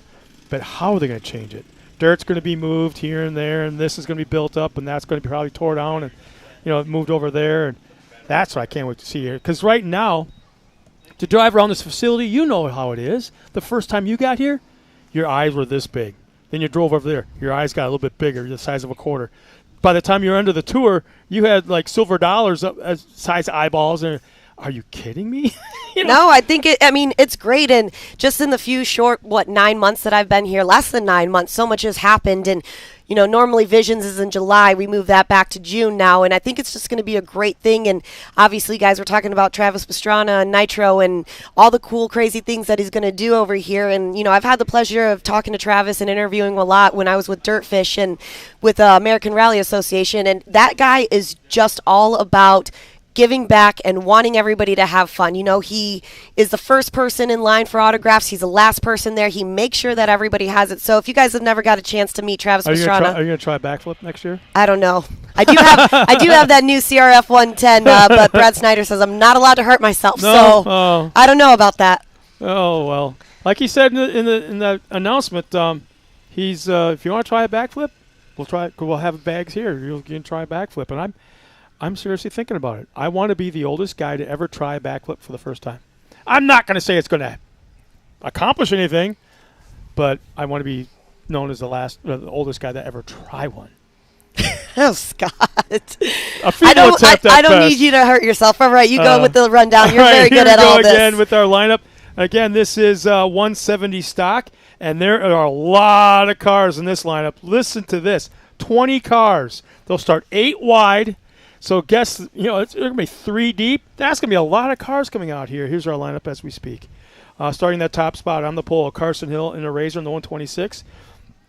Westland Coates in the number 3 will start second. Starting third will be the 22 of Heston Hess. Paxton Shamblin will start fourth in the 37. Carolyn Ewing will start fifth in the 06. 723 of Emily Fowler will start sixth. Starting seventh, the 22 of Caden Vanover. Bear Medlin will start eighth in the 113. In the 6R, Ryder Thomas will start 9th. Starting 10th will be Chantley McCauley in the 11. Lane Warren, the 904, starts 11th. 12th is Haiti Cohen. Harper Hess will start 13th in the 24, the 612 of Atlee Yashimoto. Right alongside them, Blaze Medlin will start 15th in the 122. The 2011, Aiden Ballinger will start 16th in the Razor. Another one will be Charlie Thomas in the 35, starting 17th. 18th, and Addison Killigrew. But we've only heard that name about 7 times this afternoon. The Killigrew family. Addison will start 18th in the 85. Carson Summerfield will start 19th in the 09, and starting 20th, the 5R will be Rossi Thomas. That is awesome. 20 cars. Nice job. I'm excited. This is a big class. And like I've always said, this is the future, Scott. This is what's going to keep everything keep going on. And the best thing about this, the parents, they get that front row seat. They want to make sure that their kids out there are doing a great job. But, Scott, with this being the future of it, where do you see this growing, especially for 2023? Well, I'll go back to the days of championship off-road racing, and we really hard pushed Jim Baldwin. Oh, green flag is out just like that, and we're underway.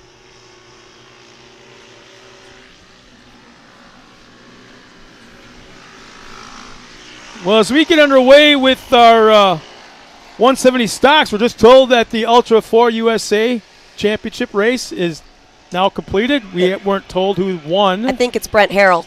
Brent Harrell. Yeah. No kidding. Unofficially, everything is unofficially. Wow. But, yeah, he did a good job. What we were talking about, the future, we could see some of these kids out there in Ultra 4 cars, and that's something that they can see. And the fact that they got to be able to get a front row seat to be able to see some of that.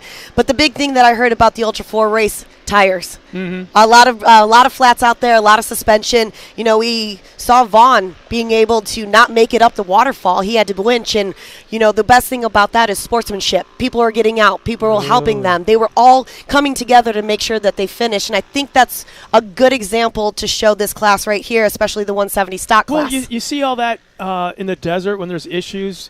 People, fans that are on the side of the road, they're natives to Mexico, but they'll come out, help the truck get back on its wheels and back underway. Fans here never seen this before. They probably didn't realize that, and they saw it happening, and I'll help and jump out there and do it. Of course. Well, you always got to remember that a race course is always going to be hot, so you just got to be a little careful of what you're doing. But it's great to see these kids. It looks like the track's drying up just a little bit. We keep talking about that straight line that we see down here being a little bit wet. So see if you can see it's going to kind of go to the right a little bit. Stay out of the little slick spot. These 170 cars are pretty powerful, but being able to keep them clean, have fresh air, have less tear-offs being taken off, that's really going to help them. Well, right now we got Westland Coach running up front, Carson Hill and Emily Fowler running second and third. Pretty decent lap times. They're not far off of the other 170s in this class, even though this is stock. Paxton Shamblin, Rossi Thomas starting dead last. And made his way all the way up to fifth. Yeah, running the top 5. Wow. And talking about the top 5, you're looking at 1:25.924, and Rossi's putting times of 1:35.20. So only 5 seconds is changing. So Rossi seems to have found that groove. Everything's clicking in there for him, and he's just made his way up the pack.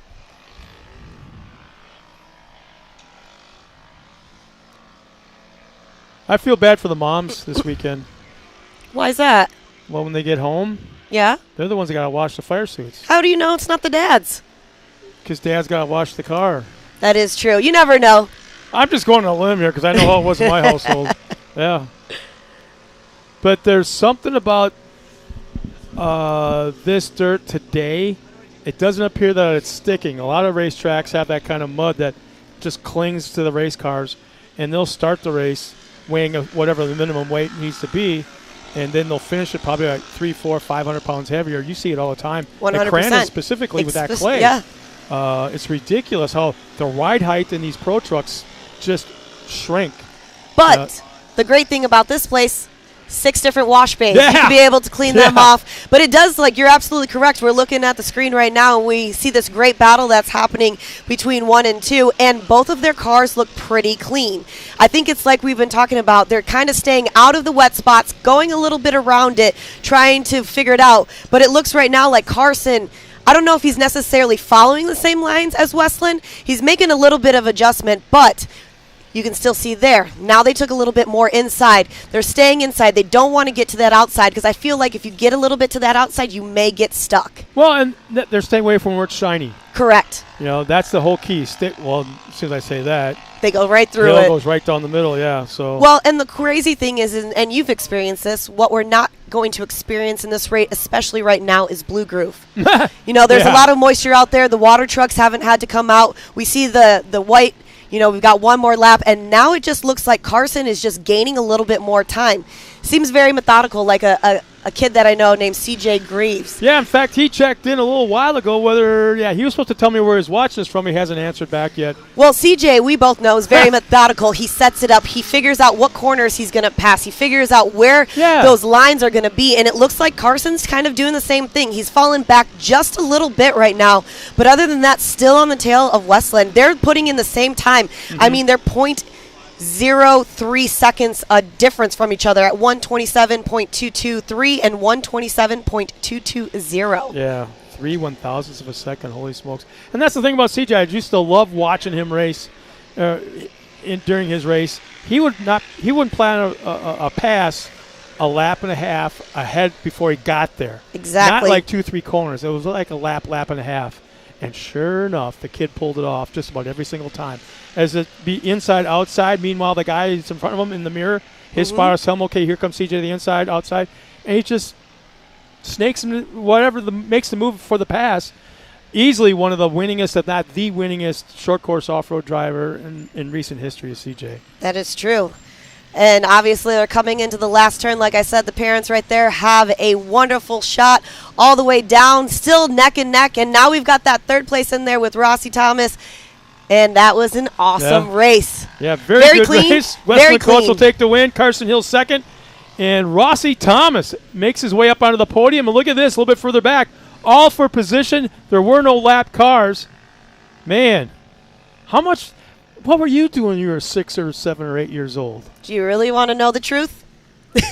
Were you mugging people or no, what? No, I was bowling. Oh, you were roller skating? No, I was a bowler. Oh, really? Yes. That's a Milwaukee thing, not a Detroit thing. No, my dad's from Michigan, but when we were in the military in California, Camp Lejeune, my dad had me bowl, so I was a bowler. I can't believe I actually just said that out loud. I'm trying to picture that. I mean, there's your costume. No, I'm not going to that. We're going to finish up and see these last little ones come through here. 100%. We're going to finish up and see these last guys. We've got some great race. That was our 7th race of the mains. Scott, it's turning out to be a great day. Oh, yeah, it looks like the rain is still, I'll call it a trickle. It's not raining per se. It's just enough to keep the dirt dark brown. It is. Not giving it a chance to dry up. I'm looking at our stage, and you can still see the drops. You look at the awnings; they're still kicking off the water, but I can say it's just enough to make it slightly irritating. It is. I've never been into that driving style. I do have the Jeep, but I also have a windshield, so I never have to worry about that. But what's really cool about this is I did see the weather. It's going to dry up a little bit, and like you talked about, this track actually holds moisture very, very well. It's not going to be a little clay like we're used to, so we're not going to see it on there. The only thing that I do see is more rain in the forecast in a little bit, but that's going to be kind of when our pros come out. So hopefully they give enough horsepower, enough tear-offs to withstand some of that rain. And the thing is, I mentioned it to Matt. Back in the the Midwest, I've seen many teams in situations like this go to staging with their support vehicle, whatever it may be, and they always have spare tires and the jack and the CO2 tank and all that kind of stuff. But they'll go to the line with either mud tires on, and then they would have other tires on the support vehicle, or vice versa. So they go to the line. They're watching radar. Okay, guys, let's bring it up the line. Boom, they make the decision, change the tires right there on the spot. No, you're absolutely correct. I'm so used to being able to see some of that stuff, too. Usually a lot of race teams, if they can, will have, like you said, 2 sets of tires. One's grooved for driving in dry conditions, and then you have another set that's driving for the wet conditions that we see right here. And it's going to be a game day decision, especially when we already had our heats to begin with. Wasn't so wet out there. It was really nice. I talked to Corey Willis. Corey said that the track was perfect. He was the last race of the last heats, and he was telling me that, hey, Tiffany, if it does start to rain, we are set up. We are ready to go for this. There's a lot of things that could happen from then till now, but I think it's shaping up to be really good. If it doesn't start pouring, we should have really, really good track conditions. The winds are picking up too, just a little bit. So with that being said, the track may dry out a little bit on the top. So I've been encouraging all weekend long fans at home watching us to chime in and let us know where they're watching us from and who your favorite driver is. And Shelly Yashimoto, I love her response in our conversation about dad's washing the race car and mom's doing the fire suits. Her response was, dads don't wash race cars, drivers wash their race cars. I mean, truth be told, then you're one of the lucky race teams then, because No. like I said, my kid would never. Yeah, he wouldn't listen. So well, see, with my Jeep, I'd have to wash it. So oh yeah, absolutely. So I get that. And Deline Thompson, hammer down Avery Sides. Aunt Deline is rooting for you. So all right, it looks like we're kind of getting ready. Oh, here we go. This is 170 mods. Yeah, here's our lineup. We've got 12 cars in staging. Code St. Peter will start on the pole. Keep your eye on that car, as well as Kennedy Singleton in the 71. Tanner Thompson starts third in the 21. Riley Jones in the 36. Caden Graham starts fifth. Elliot Thomas starts sixth. Avery Sides will start seventh in the 56. Quentin Arnold will start eighth in the 106. Maggie Flores in the 47Y. B.A. Smith in the 52 starts 10th. 11th and 12th will be Raleigh May in the 725 and Tyler Hard in the 7. So that was a mouthful, but okay, Yep.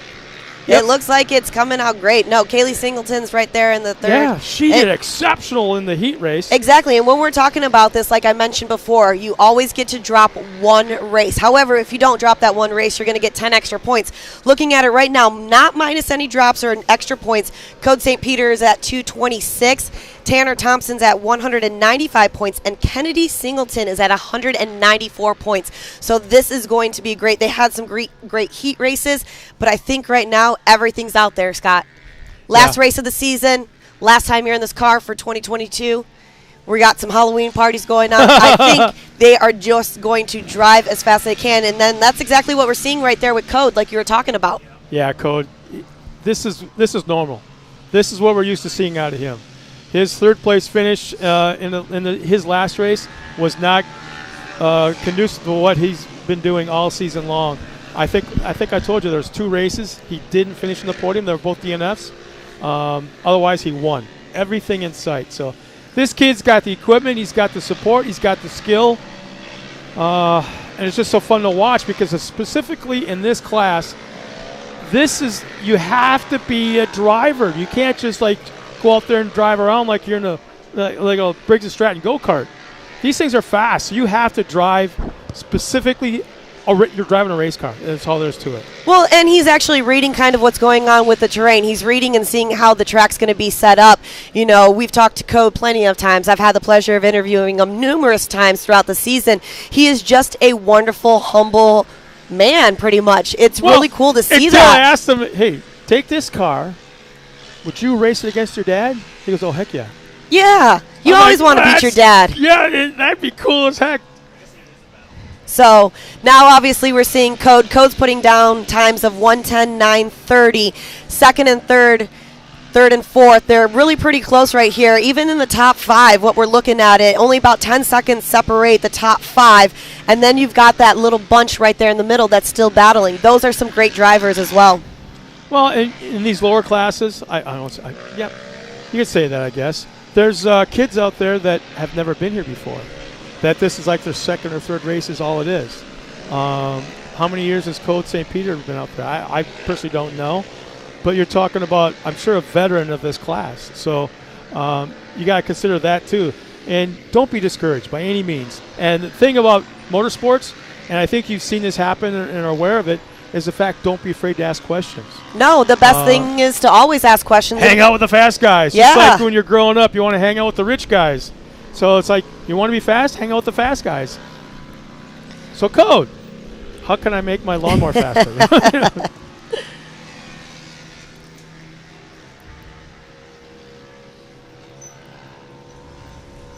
All right, they're coming into the finish line right there. We still got a few more laps. White flag is out, yeah. Code is pulled out to probably, I want to say, 12, 15-second lead. Just normal for us, normal for him. That's what we see. Yeah. Code's about 10 seconds ahead of Tanner. Kennedy is about a little under 3 seconds behind Tanner, but you can see that she's taking the right line. She's exactly doing what she's supposed to doing, keeping the car on all fours. She's taking that outside, taking the insides when needed. And not necessarily following any lines. Yeah. She's actually making her own lines and making her own way. You know, as we work into the women's races, and I'm going to go out on a limb here and kind of put myself in the spot, I think every single one of these ladies that race out here this weekend need to go to the Midwest and need to race against the guys. The ladies here are some of the most talented women in any motorsports out there. These gals can drive. And there's the checkered flags. Code St. Peter will finish the season exactly like it started way back in April, was it? May? Yeah, April. May? We're back into April, yeah. But, man, starts with a win, ends with a win. So congratulations to him and that team. Heck of a job. Tanner Thompson, nice job by you as well. And Kennedy Singleton, can't wait to see you move up a few classes and take on some of those bigger cars. But she'll round out the podium and our top three. And you okay, Matt? But as the rest of the field comes across the line, Caden Graham will finish in the top 4. Riley Jones, top 5. Avery Sides will finish in the top 6.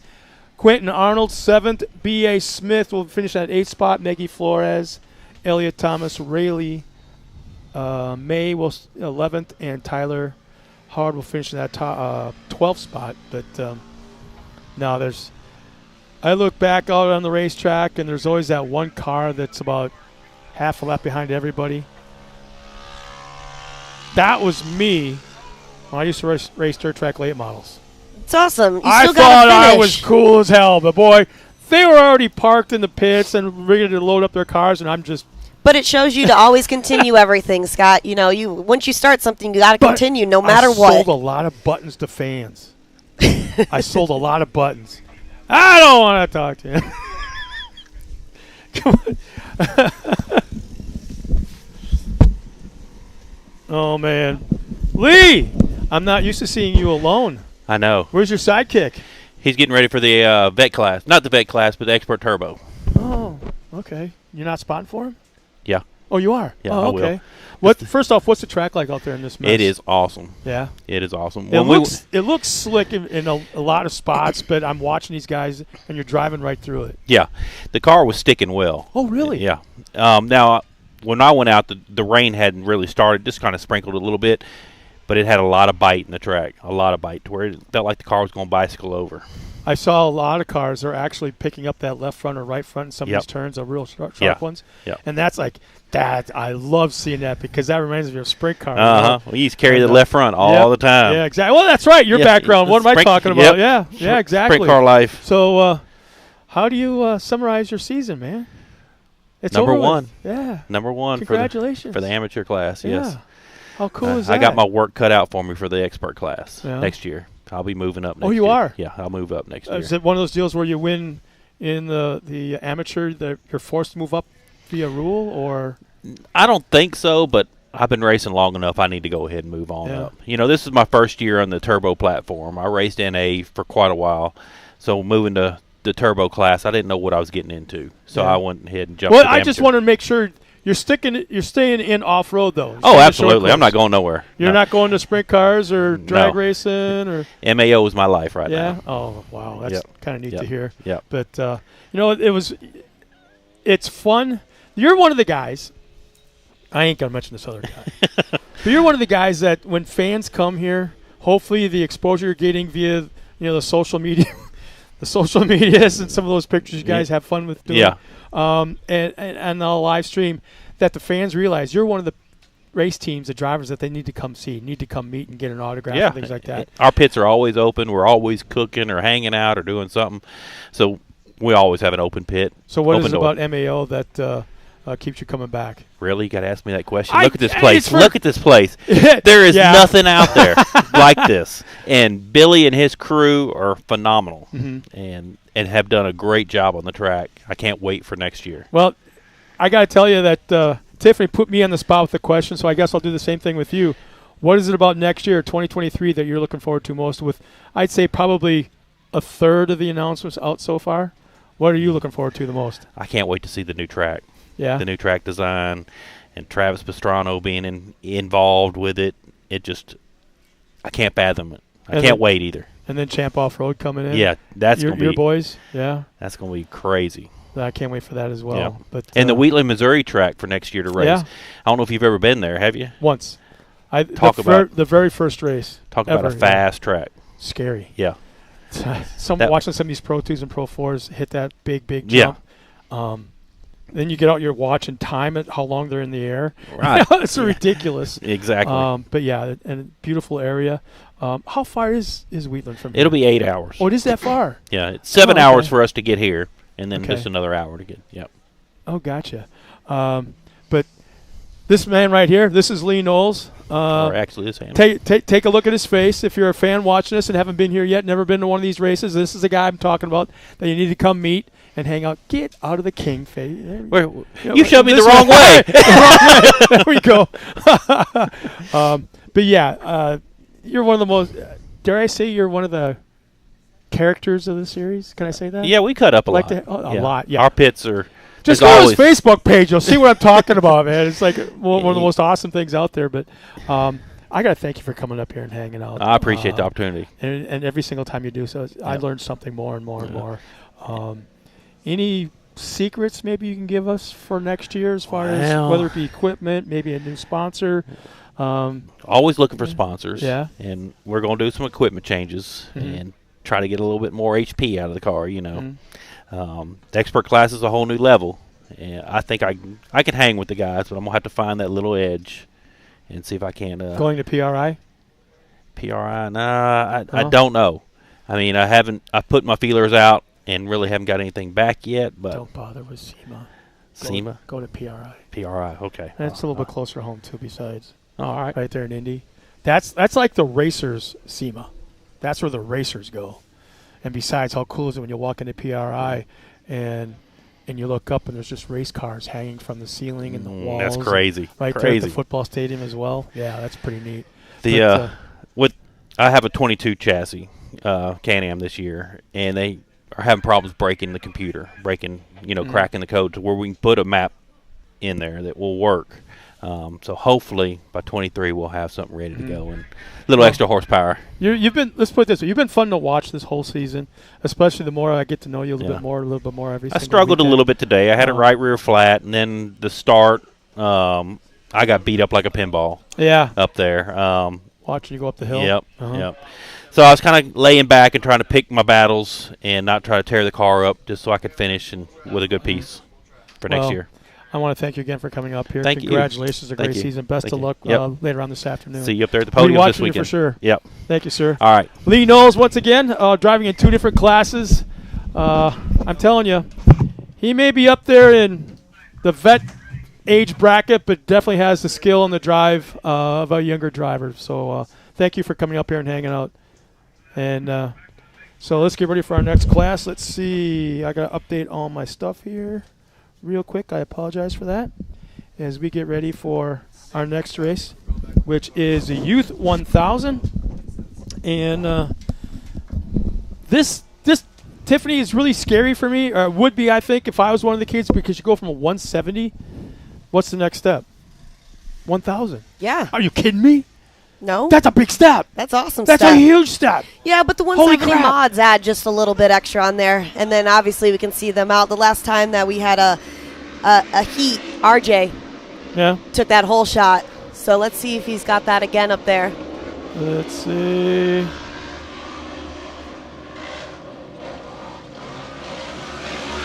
We got to tell him to get bigger numbers, too. You just got to get better eyes, Scott. So out in the track, we've got, they're all razors. So RJ Tremblay's on the course. Carson Vale was second across. Yeah, now it looks like Carson's kind of taking the lead on some stuff. Okay. We got TJ Sellers out there in the 157. Jace Leach in the 979. Ryder Chapman. He's from the Phoenix area. His very first time here in the number 32. Ryder Van Beekum. He's also the Phoenix area on the 64. Ty Lukmeyer is in the 225, and Riley Jones in the 36. And 8 cars took the green flag, and they are just hauling the mail down the backstretch. And I think of the entire racetrack as you look, looking away from us, that rhythm section, that looks to be like the sloppiest spot in the racetrack, if you're going to call it that. It does. It just seems a little bit. And now we see Carson out there, and had a chance to talk to Carson earlier. He was super, super excited about this.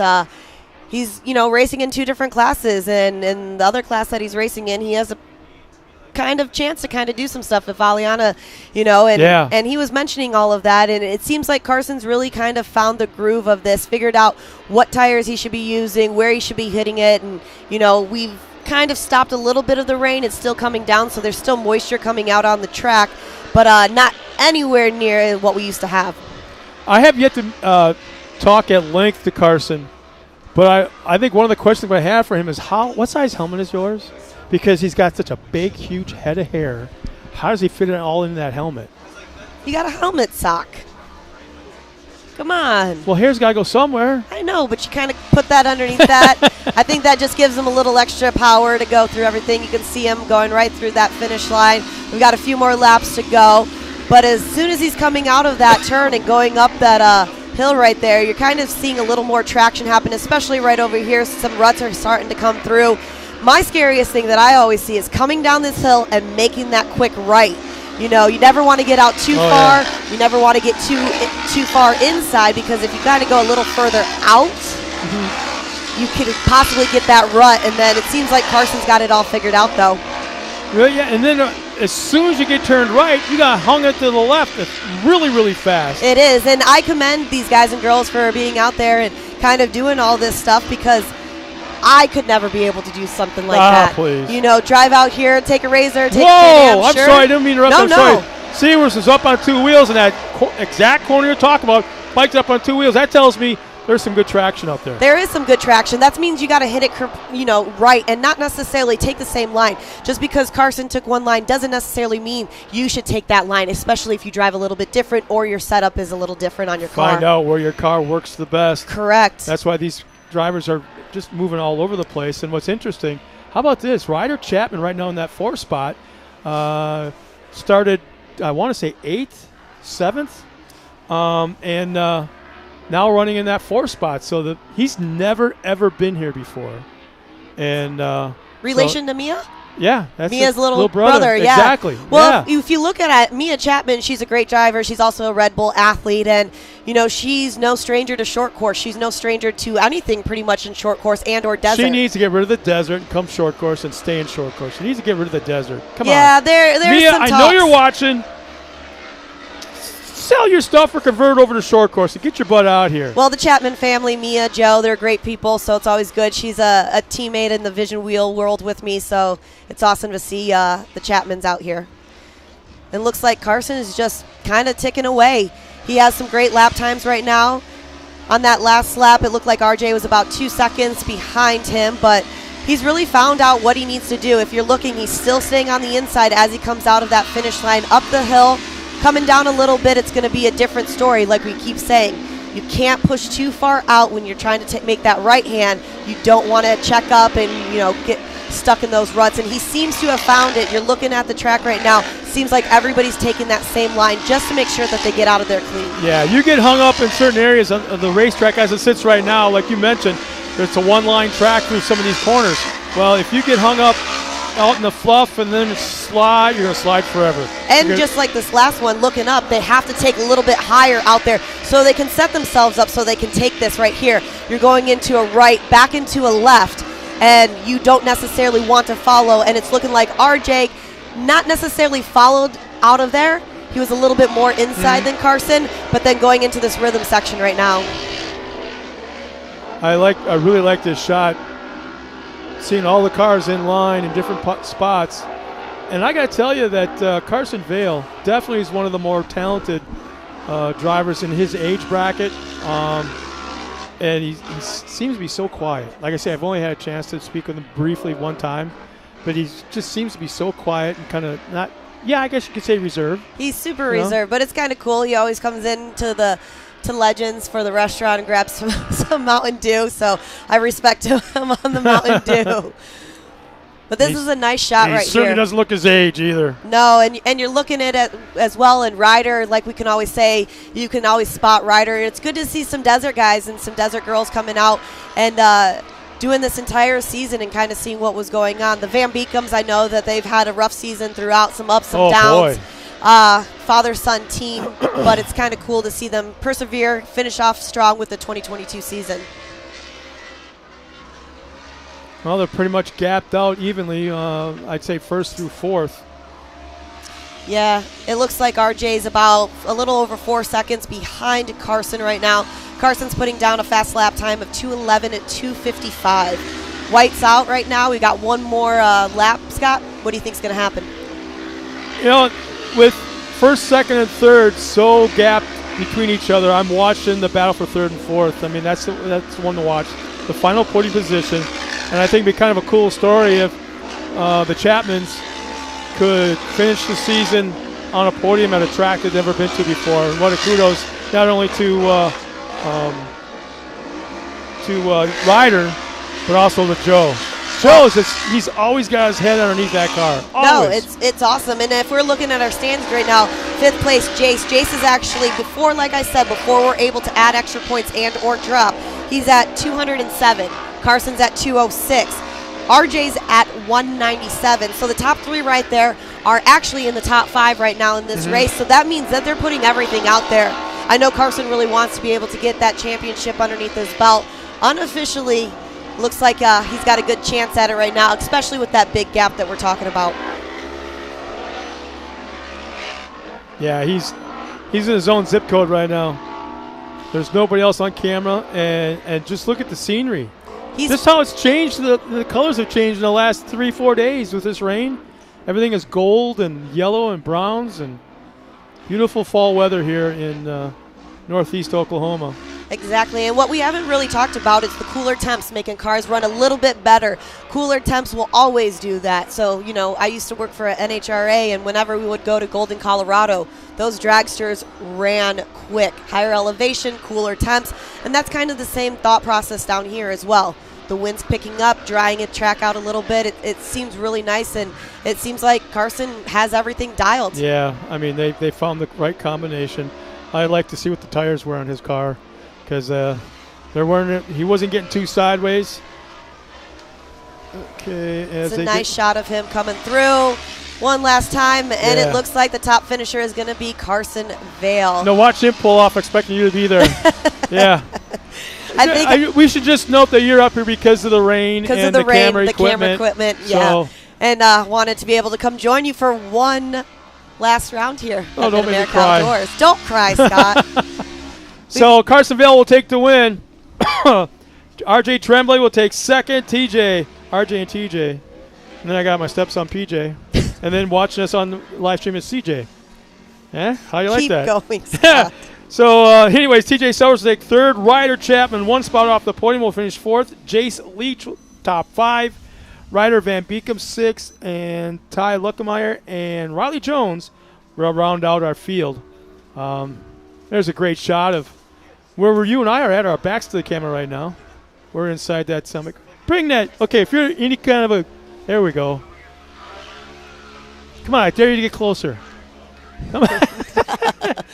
Is that him shaking his head? No. I think so. It could be. Yeah, he's like, I'm out of here. Nice. Is he coming up? Oh, no. I don't know. Right at our eye level. Come here. Land in my hand. Please no, Scott. That scares me. Come on. You can do it. You can do it. I don't know. Come on, boy. Come on, boy. Come on, boy. Come on. I know, and he's sitting right here next to us. He could probably see himself right in here. Come on. I got something for you. Come on. I got a fresh battery. You can do it. I got a fresh battery. You're going to love it. You have one, you can have 2. I don't care. It really does look like it has eyes, Scott. It does. I'm waiting for him to blink. No? Oh, come on. Goodness. Really? You can trust me. Oh, the hell with you. It's all good. Now we're going, Scott, into our 10th race of the mains. Oh, yeah. Yeah, we've got the Amateur NA. And what I've been noticing about the Amateur NA by looking at all of my little stats that I have right here, from the 1st place to the 5th place, going into this weekend, they were only separated by 12 points. 12 points. So when we're looking at it, Blake Helms starting out with 188 points. Right after that, Bree Seek, 185. Dakota Medlin, 183. Waylon Wharton, 178. And Josie Watkins, 176. So. Well, I know what the points breakdown is at the finish, but is there points ordered for the whole shot also? Not too sure. I don't remember that. Not too sure, but just looking at this, though, Scott, that just shows you how stacked the amateur NA field was.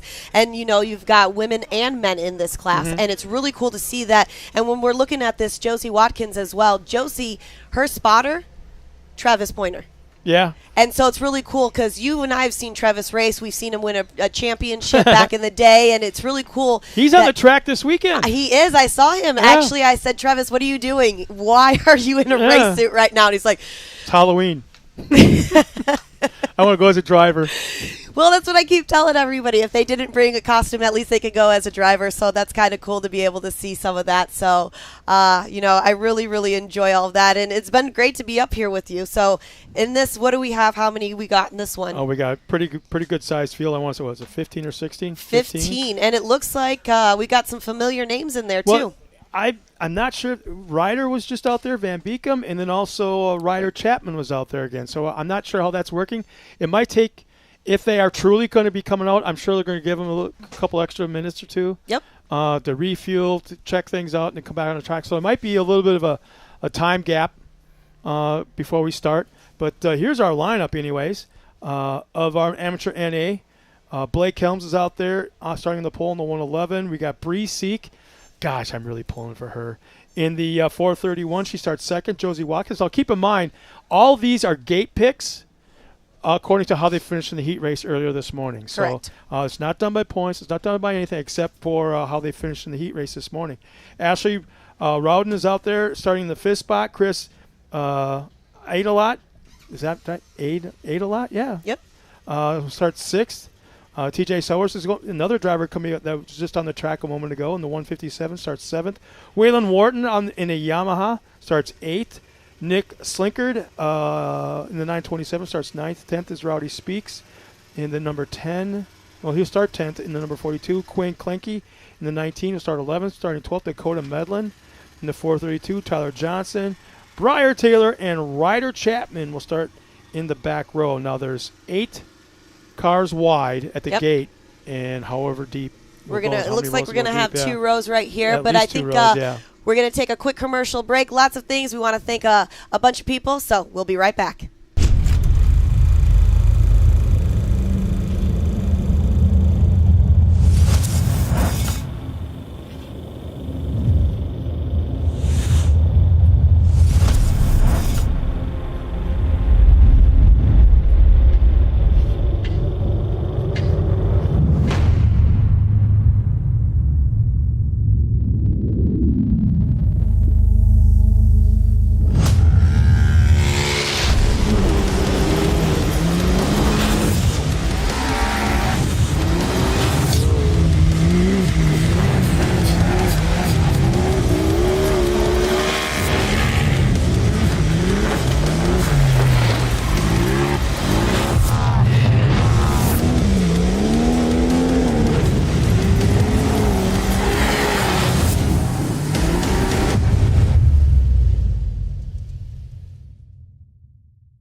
Ready for any challenge. Maxxis tires can handle even the most punishing off-road conditions.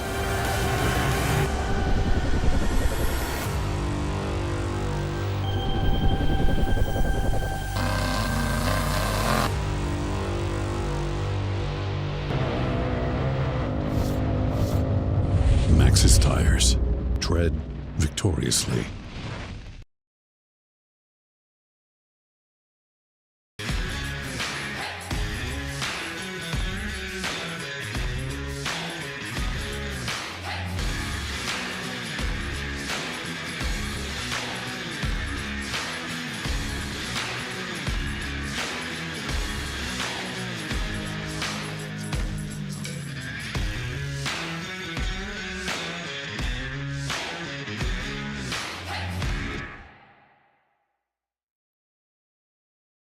matter how hard we tried, we just couldn't get longer life out of our belts.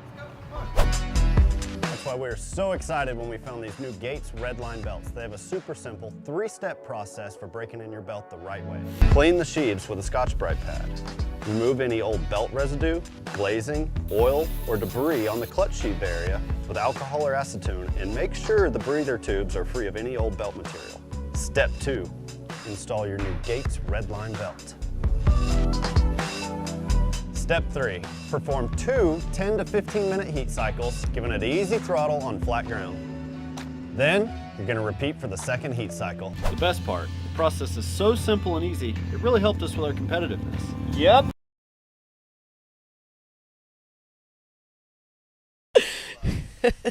Welcome back, everybody. We're getting ready for our next race, and just as I say that, my screen goes black for our roster here. But I you know what? I did this to Matt earlier. Mm-hmm. I'm gonna do it to you. What is it? You got a buck on you? No, I don't. You liar! You I don't cheap. have any money I on do me. everything by plastic. I didn't say that. I just don't have my wallet on me. Where am I Well, going to put it? I was gonna say I got a buck. I'm going with Bree Seek whole shot. I'm going to go Blake Helms. Really, you had to go. Okay, who's in the poll?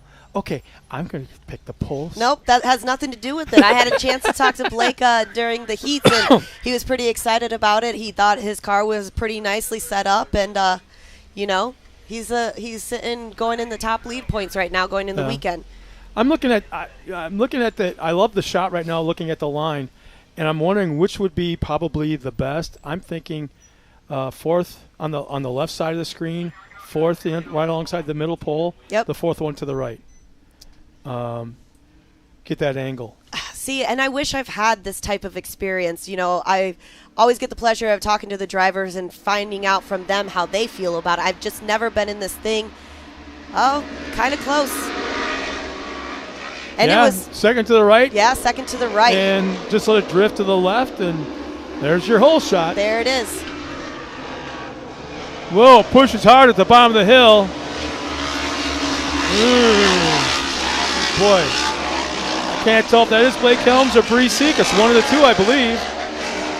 Well, and you're seeing how great that. Well, then if it's Blake Helms, I owe you a buck. You do. You owe me $1. And like we keep talking about, everybody for that turn right there is kind of pushing a little bit up to make sure that they set themselves as they come back down that hill and then go into the rhythm section.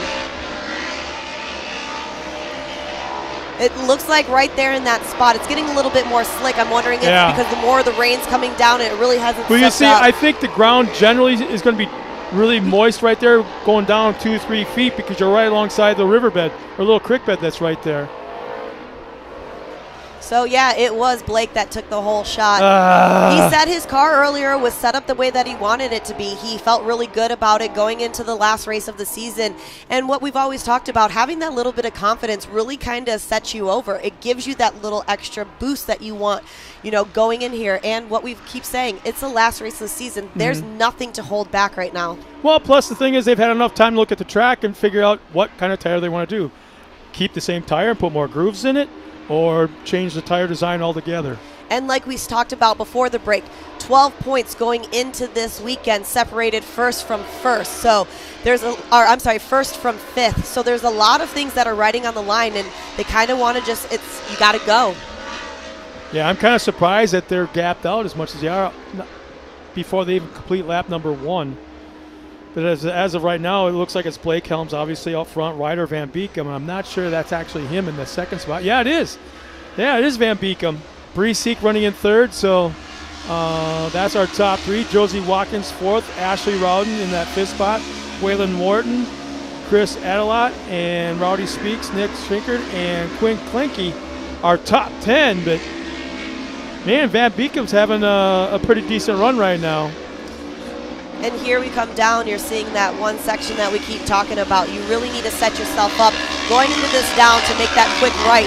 It looks like they just went out just a little bit more than they wanted to. They were able to keep it back and keep everything under control. I really feel like the word of this race is going to be control, especially because it's getting a little bit slicker out there. You're going to have to control your pace, control your car, and of course, control your emotions. Yeah, that's a good one.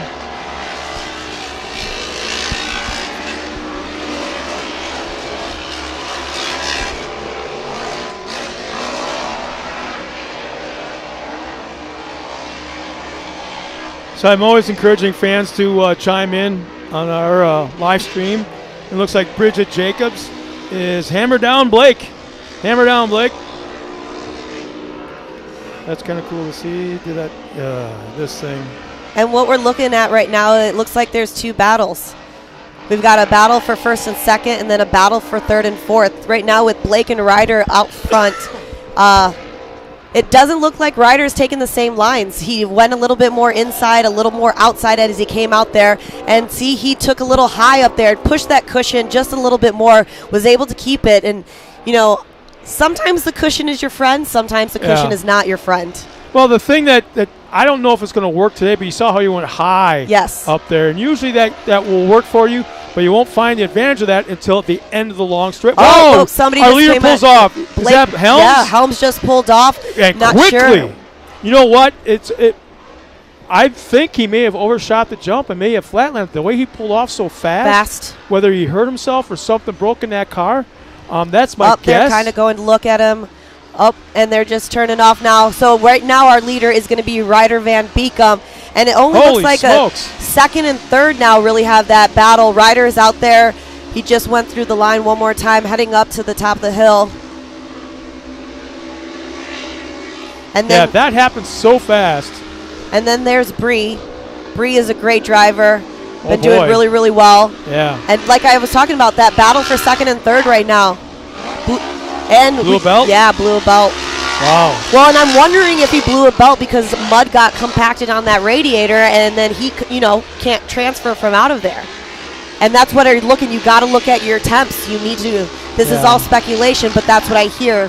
When the temps get so high, those belts start to break. Well, the thing is that this mud is wet.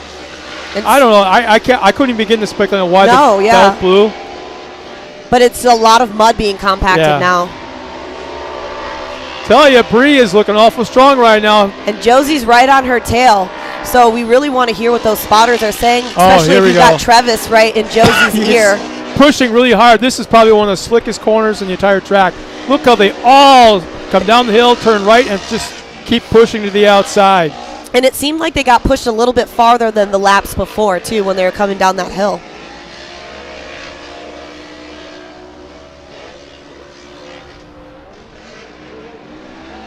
And then there's our leader right now, Ryder as well.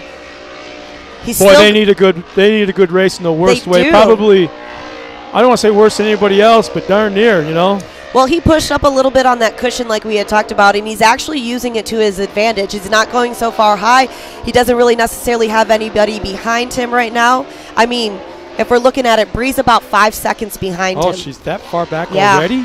Because at one point, just over a lap ago, she was like right in his back bumper almost. But here's one thing. He's not going into a corner and sliding out to that berm. He's using it. He's staying right on it and using it, just like you said. Yeah, exactly.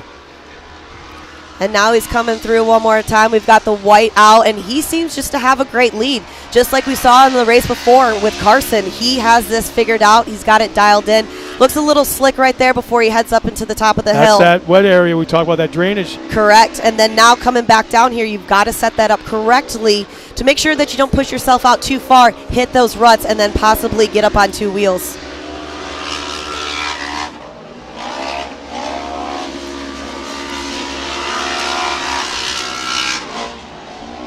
Wow, pushed out just a little bit farther out there. And I'm wondering if it's just because it's getting a little too slick. He's wanting and trying to find some traction. Well, now that corner, he rode the berm all the way around, or that cushion you talk about. Right here, even too. See what I'm saying? It looks really slick. So he's utilizing it. Correct. And he came a little inside. But he took the same line that everybody else is using. And it seems like he's not. I think he's going the areas that he knows. Correct. And the areas that he knows is working for other people. So. And it seems like a few little Scandinavian flicks out there are trying to help it out. But he's got some clean air, which is very beneficial to him right now. Less tear-offs. Yeah. feel like I should call Mark Peterson from Wisconsin. Hey, you got a bunch of drivers down there. Sure could use that mud muncher. Mud muncher right now. And always that iconic photo that we see where there's just mud caked up on there. And there's our leader once again. Going through. Same thing. He keeps taking that high line, but he's using that cushion correctly.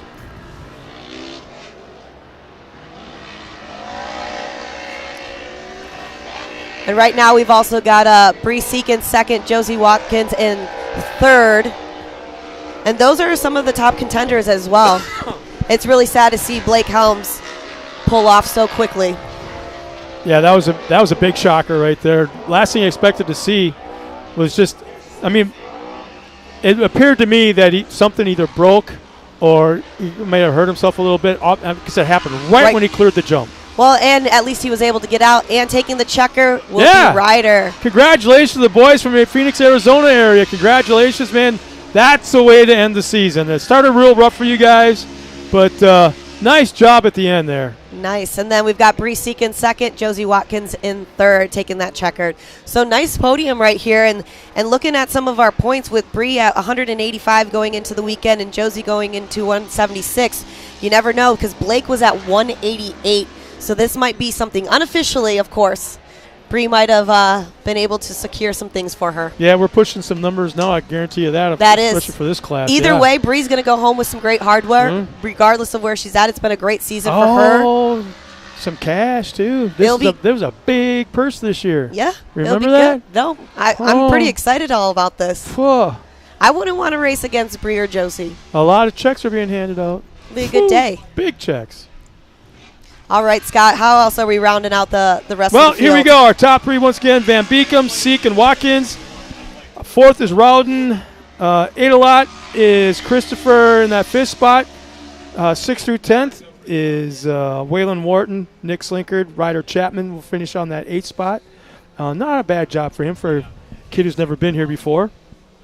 Rowdy Speaks would be 9th, 10th. TJ Sowers, Tyler Johnson, Quinn Klinke, Blake Helms, tough break for him, man. Not a way he won in this season.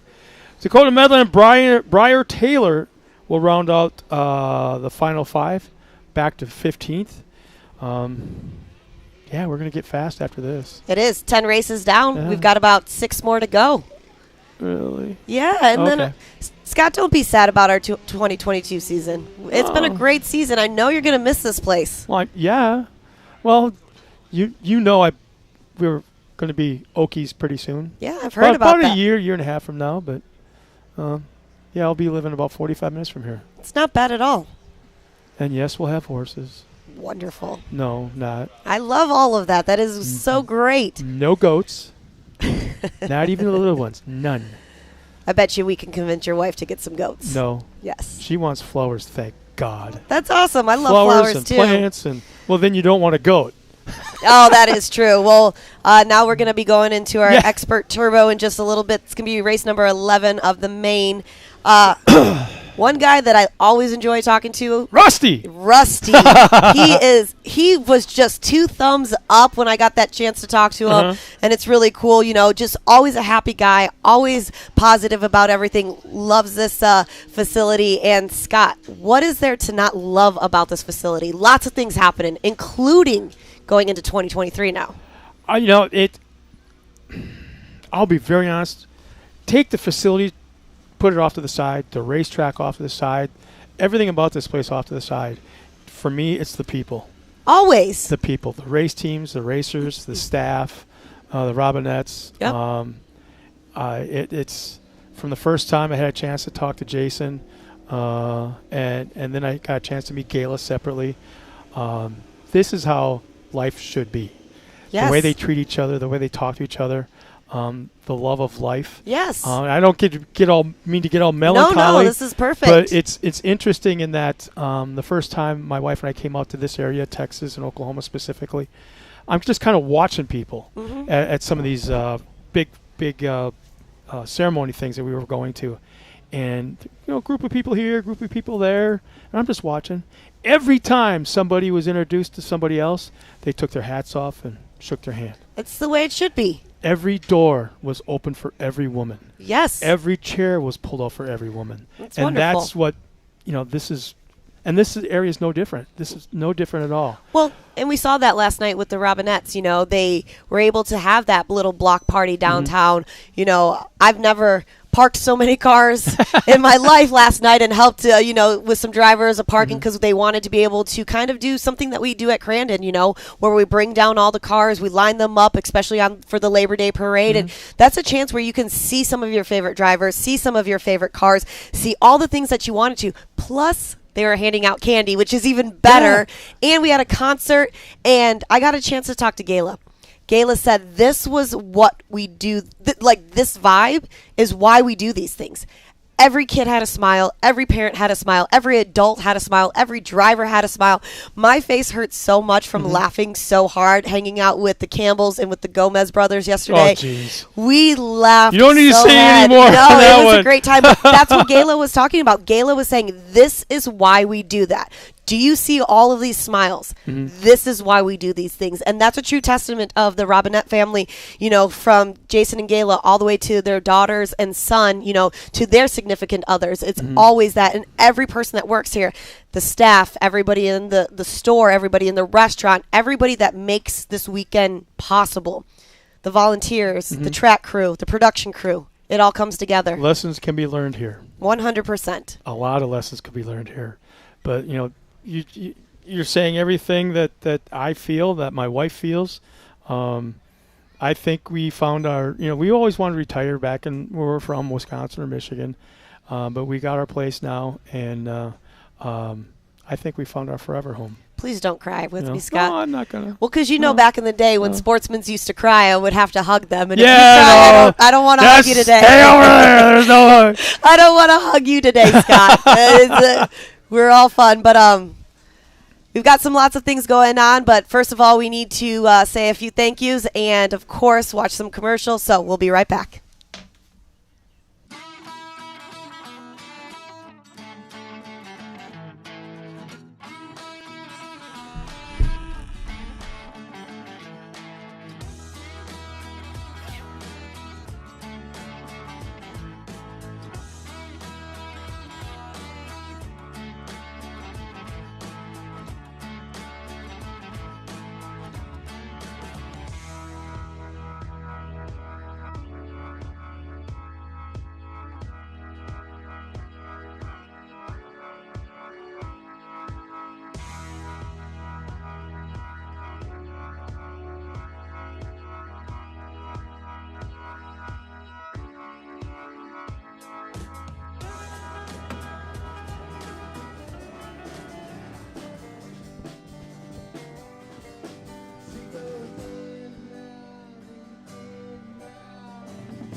Ready for any challenge. Maxxis tires can handle even the most punishing off-road conditions.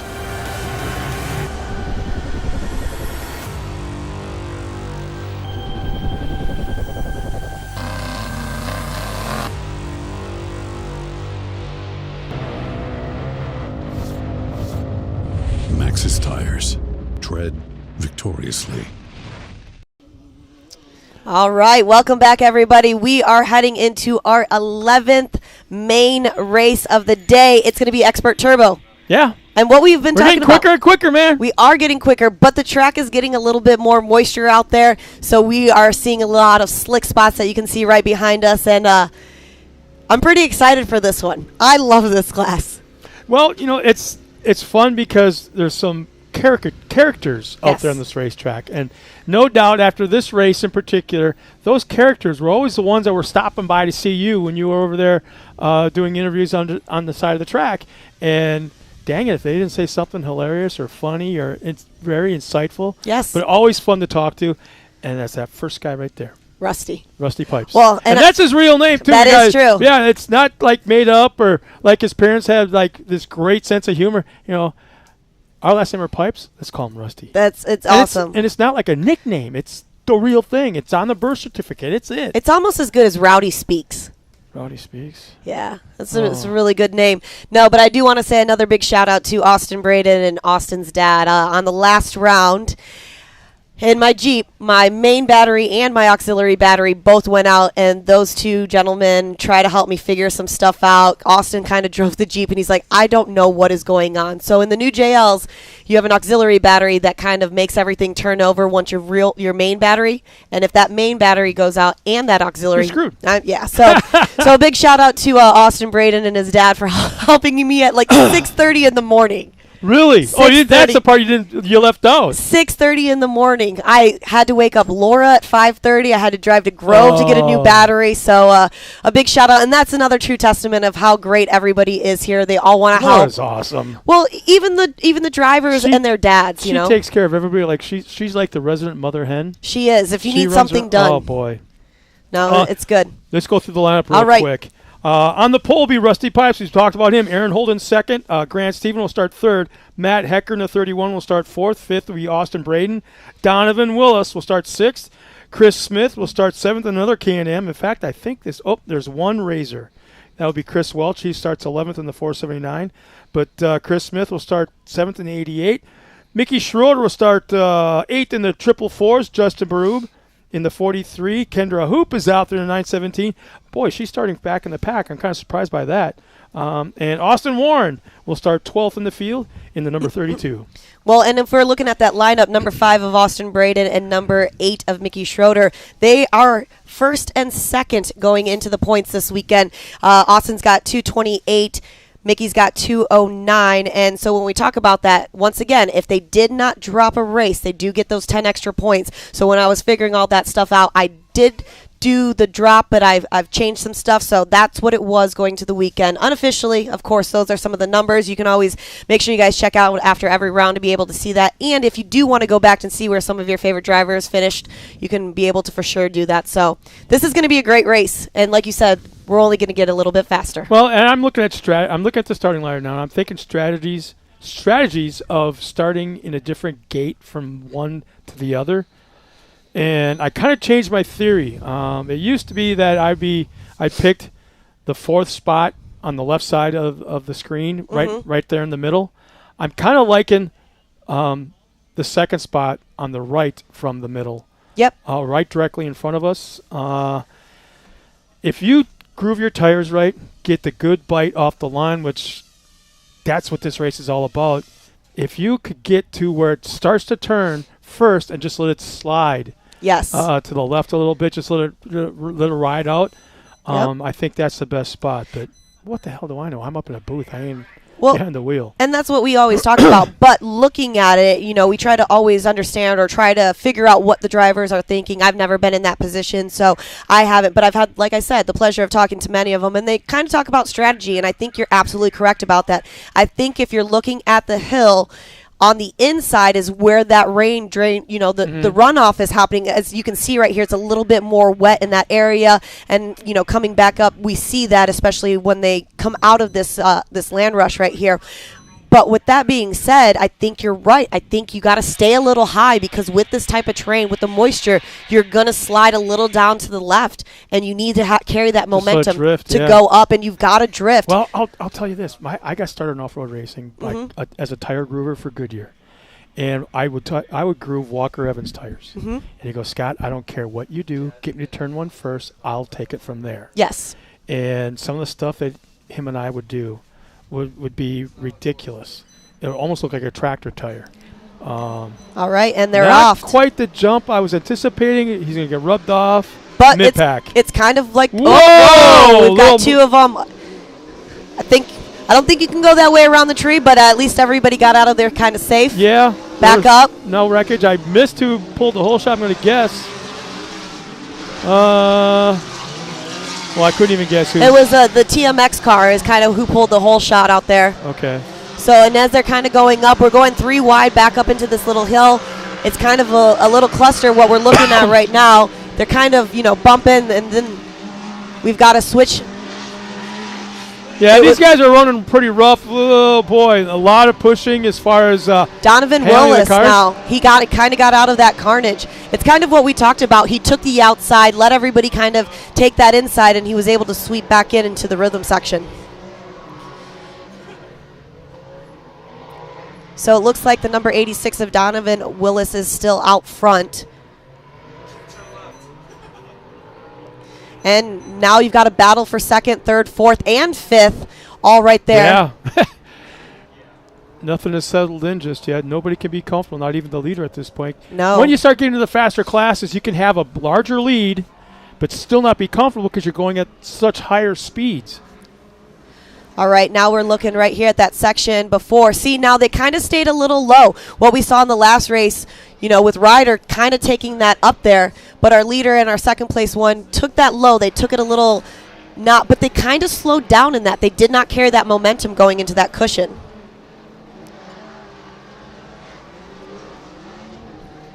Now they're going over the tabletop. Still quite a battle right there. Yeah, this little dogleg, people, when you look at the racetrack, it looks like it's a straightaway. Once they clear that little dogleg at the very start of the straight and hit that first tabletop, it looks like it's a straight along that ridge. It's not. There's a little bit of a bent bow to it, so you can't quite hit the jump at the angle you're going at. You got to get turned, squared off, and then hit it. Well, we just got a shot of Austin Braden earlier, and that's the guy who took the whole shot. Seems like he's coming back just a little bit. And now what's happening at the top of this hill, they're kind of going up a little further than what they're used to, kind of getting stuck, need to readjust before they come back down here, especially into this area that we've been talking about for the last few races. You don't want to come down there too fast. You don't want to slide where you're going to hit a rut. And now Donovan Willis is still out there. We got Aaron Holden in second, Rusty Pipes in third. Our leader's holding about a 10-car length lead, and then second place has about 25 over Rusty Pipes, running in third. And it looks like we got 2 cars off the pace. Right here in front of us, the 31. Let's see, the 31 of Matt Hecker. He's pulling off the track. And then we had another one slowing a little bit further out on the racetrack. All right, we've got another one. I seemed like he was about to pull off, but now he's pulled back on, so I'm not too sure what's kind of happening right there. But we do see Kendra. I believe that might be Kendra, and she's out there for points, and then there's somebody that can't. I'm not sure what happened. They're off our screen right now, but looking at the screen, we're starting to see a lot of the track come together. We're going to see if they're going to end up, and they exactly did that. They kind of went a little high, used that momentum of that cushion. And that's going to be where you need to figure out really if that's going to be the style that you want. It's really slick over there. You have to hold that momentum, because if not, you could kind of hold it in there, and then somebody can come on that inside and take that spot from you. Well, it's like a one big, long, soft turn coming off that dogleg area before you hit the tabletop. So some guys are going, like you said, squaring it off, up into the berm, then straight down into that berm, and then you have a straight shot. Yes. Instead of trying to do the wavy thing back and forth. But we're looking at Donovan Willis right now. He's coming through that finish line. We still got a few more laps to go. But he's getting a lot of pressure. He had a sizable lead, and it's gone. I don't know where it went. If he made a mistake someplace in the track, we missed. But he's lost a lot of the gap back to second. And Aaron Holden's right on him, and it's quite a battle for first and second right now. They're coming back down to that one area we keep talking about. It looks like Aaron didn't go down as much, took the inside, pushed a little on the outside over there, but he's still holding him off.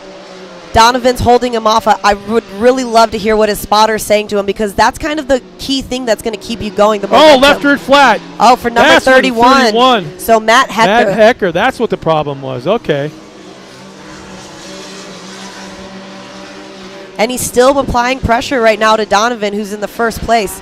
But he's not that far behind. He's only about 6 seconds. You know, I've had a chance to look at some of these cars up close, but there's one thing I'm noticing that I didn't catch, and I don't know if they have them or not, and maybe you know. Do they have turning brakes? Are you allowed to have turning brakes in these things? You know what I'm talking about? Yeah, of course. Just like the Campbell cars have turning brakes and stuff. I'm not too sure if some of these do. You know, whenever they come up there, kind of really only get a chance to talk to them. Yeah. Haven't really dissected their cars, but I'm not 100% sure that's going to be something that's going to be a great question to ask them. In a race like this, that's where the turning brakes come in. And let's see what's going to happen with Donovan again. First time he took the inside, then he took the cushion. Now there he goes once again. He took quite the inside, and then he turned it off fast. Exactly. And Aaron, what we were talking about right there, he kind of pushed too far, went a little bit up on the grass, and had to readjust. So it looks like the white flag should be coming out next time around. And if we keep looking at it right now, we've got Rusty Pipes in third, Austin Braden in fourth, and unofficially, if he can hold this off, Austin might be taking some hardware home as well. I think. Oh, we got somebody off the track. Oh, that's the left rear. That's was it Hecker? Hecker. Yep, 31. That's who it is. Man, between here and Disney, tires are a thing today. Weekend. Well, tires and suspension, and I don't think that many people realize that the way that you groove your tires, especially for a track condition that we're seeing, something that started off dry, now the moisture is staying there. The wind's picking up just a little bit, drying off the top, but in those areas that we're seeing right now that Donovan's going through, it's still pretty wet. It's moist down there. You're really going to have to learn how to even, rotate your car the way you want to go. Because I feel like sometimes, Scott, I want to rotate my car. It just does not go. Yeah. And we're starting to see that they're going a little bit more high. They're going on the outside. When you drive through a shopping mall parking lot in the snow. Oh, yes. Well, I always try to tell everybody, if you want to go left, you got to turn right.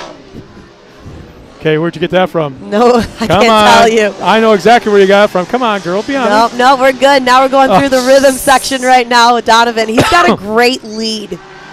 Hey, one of my old friends in the short course off-road racing world, Ziggy, just checked in. Where are you watching us from, Zig? Let us know, man. Wow, look Thank at you that. for checking in. And now we're looking at Donovan. He is clean out there. A little muddy that we keep talking about, but once you're out there out front, you've got clean air. Tear-offs are not going to be a problem for you. I've seen drivers sometimes where they didn't realize that they didn't have the right amount of tear-offs, and they're trying to wipe it. A right rear flat tire on 28. For Aaron Holden. And Aaron was sitting second. That means Rusty should be moving up, and Austin should be in third, which should help solidify him a little bit more for the 2022 championship. We've got a good friend, Matt Edmondson, up here who is just as excited as Austin is probably right now. I don't want to say that, Austin doing that good deed gave him a little extra wings, but I'll take that for right now. And Donovan's still out there. Oh, somebody's smoking. Who is this right here? Someone's showing some smoke. Whether it's steam or smoke, it's hard to tell. 479 of Christopher Welch. I'm surprised I haven't seen more of that. But does it just look like it's coming from the left side? I'm not. Oh, there. That's no, there it That's is. engine. There just as I was speaking, he was like, "No, this is what's happening." Yeah, that's motor oil. It's not steam out of the radiator because the radiators are in the top part of the car. You can see the three fans. Yes. Uh-oh. And I'm wondering if it has anything to do with the way that the track is right now, Scott. Really, why would there be some white smoke coming out? Uh-oh. 3 wide almost, kind of pushing a little bit. There's a checkered flag. Yeah. How about that? Rusty Pipes hangs on for second. Nice. Willis will take the win. And Austin Braden got to move up. Some hardware coming to them today. So congratulations, our top 3 podium finishers. And then, let's see. Austin Warren will finish 4th. Chris Welch, top 5. Grant Stephen, Justin Barube. Kendra Hoop will come around in 8th. Aaron Holden, Mickey Schroeder, Chris Smith, and Matt Hecker. Tough break for him. As he was doing real well towards the beginning of this race. But that'll take care of our expert Turbo. And, yeah. I just like to point. Yeah. She's Italian. No, I'm not. Well, you talk with your hands. And don't tell me you don't, because you do. I do talk with my hands. But, Scott, it's been a pleasure to be Oh, you're out of here? I am. I'm going to let Matt come back out here, finish off some of the races. But it's been a great day. Don't go far. He said he had chili cheese fries for lunch. Well, you know what? I'm not. But Detroit Coney is something that I do love, so it's going to be a good one. But, Scott, we're going to take a quick commercial break, be back with another amazing race in these mains for us. Thank you for joining us up here. Thank you. You got a chance to stay dry. Thanks.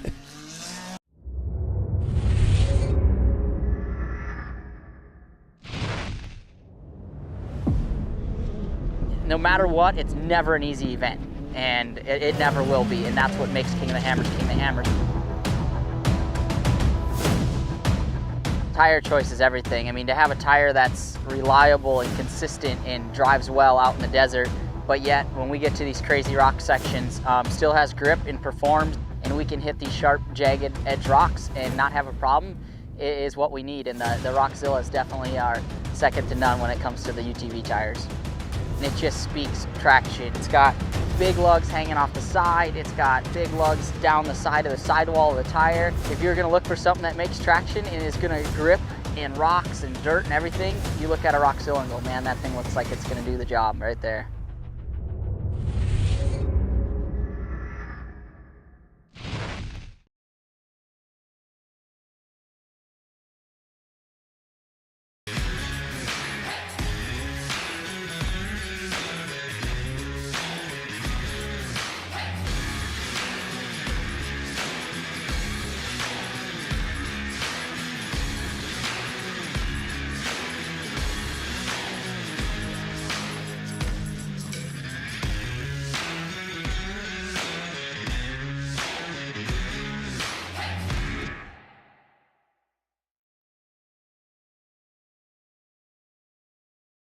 No matter how hard we tried, we just couldn't get longer life out of our belts.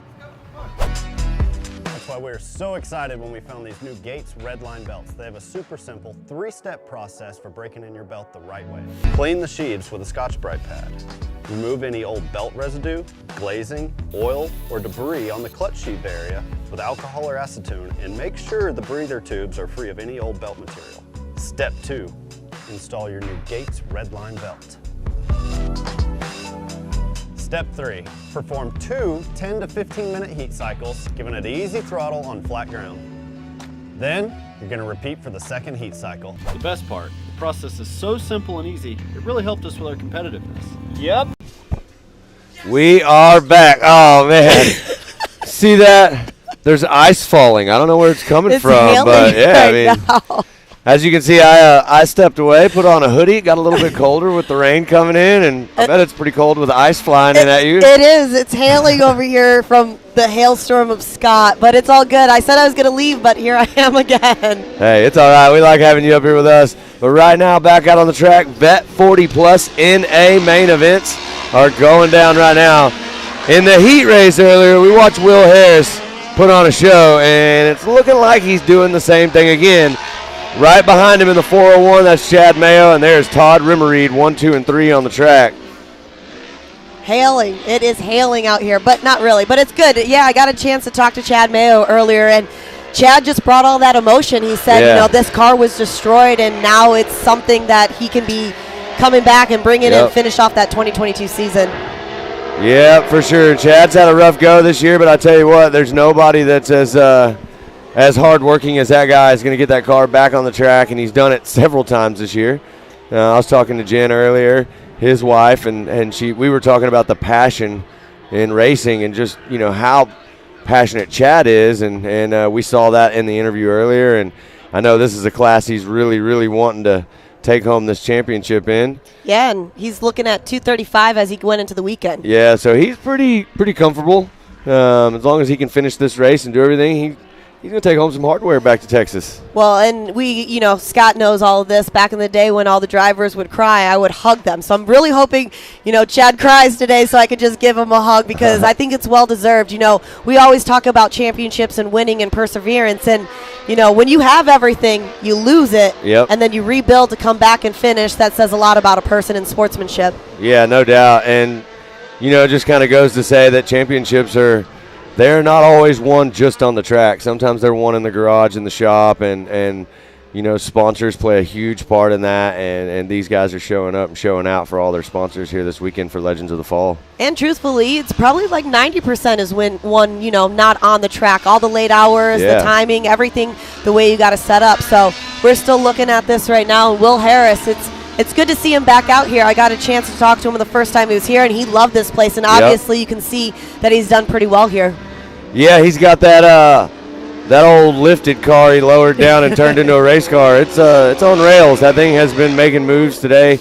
The last few rounds, that we've got to call these races with Will out here, he's been at the front. He knows how to get the car there. He knows how to drive it. He knows how to maintain it and make it last through the races, and that's exactly what he needs to do. And it looks like the track is not necessarily drying up a lot, but we can start to see some dry spots in there where they're starting to get some traction as well. It doesn't look too slick, but we've got some great battles going on behind the pack as well. That's right. They're still battling all the way in. That looks like Mike Buckafusco right there, and he looks like he's battling with Edward Mangus.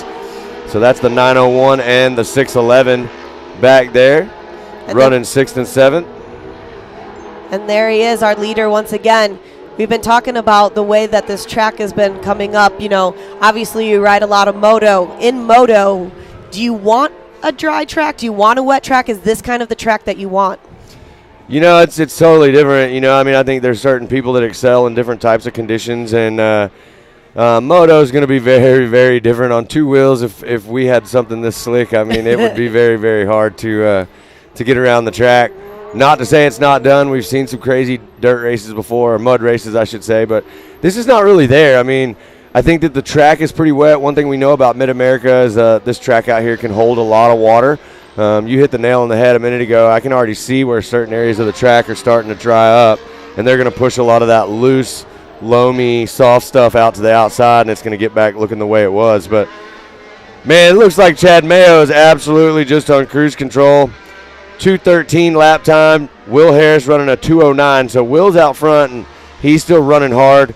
But Chad is cruising. He knows he's got a championship in the bag if he can keep that thing just running, get to the finish line, and be done with this race. And I know that's his game plan. So, well, looking at some points right after, too, Mike was at 194. So that's the closest person that could give Chad some trouble. Then right after that, we've got Rick Schroeder at 177, and then Jeff Johnson at 171. So so there's a battle right there. And look, you've got Johnson, and Schroeder actually doesn't have any time, so I'm not sure if he even started. So that's going to be huge for Johnson. It may even allow Johnson to make the move and get around Schroeder in the points. Well, another guy that I like watching out here is Todd Remery. Todd's a great guy. I know he had some troubles yesterday in the Ultra 4 race. He got a flat. I was parking some cars and thought I had to park him. He's like, Tiffany, I got a flat and I'm still wet in my race suit. I just want to go back. I was like, I'm so sorry, man. I thought you were coming here for the trunk or treat. But, oh no, Andy's back over. Yes. Oh, I flipped it right back over. Let's see if he can get it started and get back on the track. So that's Austin Sides. He's sitting 6th right now. I think that kind of really was just a racing area. It seems like, or a racing incident. Yep, they got together a little bit there in the corner. Luckily, that car rolled back over, and it looks like it's going to be okay. He'll give it a quick little shakedown as he's going around the track right here and know what's going on. But hopefully he can finish this race right here. He's pretty lucky he didn't get any flats as well, being hit like that, especially with the way that the conditions are. We got a sick replay of this. Check it out. Comes in. Yep. So that is the 901. That is Mike Buckafusco. I don't think that there was anything malicious in that. I think they just got together. And Mike was trying to take that inside line to kind of pass there, but we've been talking about that. Track conditions are kind of coming up right now. Ruts are starting to make their known pretty much. Their spots known. And, you said it best with all the moisture that we've had this afternoon. It's very different. These guys are so used to running a dry track and what we've had all season that I think this is one of the first times that we've actually had, some rain during a race, this year at least, substantial rain, and it's changed the track up quite a bit, So a lot of guys right now have made lines that they figured out all year, and that's the lines they want to run, but that's different now, right? We threw in that extra element of Mother Nature, and we changed the game on them a little bit, and now here we are. It wouldn't be the finals. It wouldn't be the last round that's if we what didn't I'm do saying. something We like gotta that. liven it up a little bit. Make some challenges out there. And this is another spot that I was talking about right there. You kind of got to stick a little bit more on the inside. Set yourself up. What I've been seeing is right here. Is he going to go high? Yep. He stays right in there. Right in the middle. Right in the middle, taking that back down to this spot right here, which is another tricky spot. If you go too far out, you can start to see that we've had a few, but most of the lines are right there. Right, yeah, everybody's trying to stay in that area where they can get the best traction. And that is the area, if you're at home watching right now, that's going to be the lighter area on the track. All that dark stuff you see on the sides, that's that loamy, mushy dirt, and you push it out, and you try to stay out of it, because once you get in it, you're just spinning. Exactly. This is our Will leader. Harris. Look at him. And another thing we keep talking about, especially with the moisture on the track, is being able to be out front and having that clean air. Oh, clean yeah. air is everything right now. No tear-offs are really needed. None. Clear vision. You're just out there having a good time. And we've been talking about getting in that groove and feeling that vibe and really just clicking off laps, and that's exactly what Will Harris is doing right here. And this is another spot. We've been seeing a lot of people take that little cushion up there. It seems like Will took a little bit, stayed on the inside, and that part seems to be drying up just a little bit more as well. Will pulled a substantial lead right there. Chad's caught up as far as like lap times. He's still down just a little bit, but Chad's not trying to get up there and battle in the front. Chad's trying to win an overall championship right now. And talking about that, that's kind of where you got to be smart, be strategic about it. If nobody's really on you, if you've got a little bit of gap behind first, what's the point of pushing it and breaking a car? You do not want to get a DNF right now. Yeah, for sure. You want to be able to just to at least finish the race. Yeah, everybody's playing strategy today, and there's a checkered flag for Will Harris as he goes to that MRT finish line. Will putting in a great drive. It was beautiful. I'm wondering if they're missing me up there. They're like, where'd you go, Tiffany? Probably so. They're like, oh, and no, there we go. No interviews today. Looks like Chad Mayo took second. There it is. Kevin Hall rounding out the podium spot with third. It's good to see that Austin Sides kept going, was able to finish this as well. Well, unofficially, Chad, the way we're seeing it, looks like Chad won this championship, and I got to say, I'm super pumped for him. After all that he's battled through this year with those cars and getting them rebuilt and back on the track and late hours and long drives back and forth across the country to get everything done, it's got to feel good. No, it's got to feel good.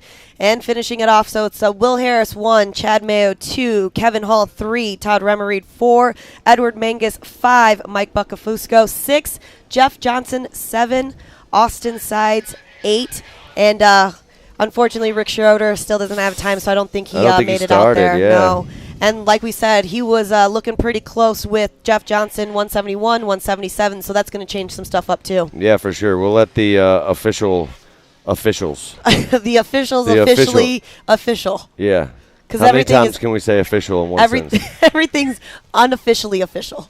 Yeah, up here for sure. If we say something and it's not right, please don't come beat me up. Just blame Scott. Yeah. Oh, man. Scott's having a rough time up here today. He threw ice at me. True.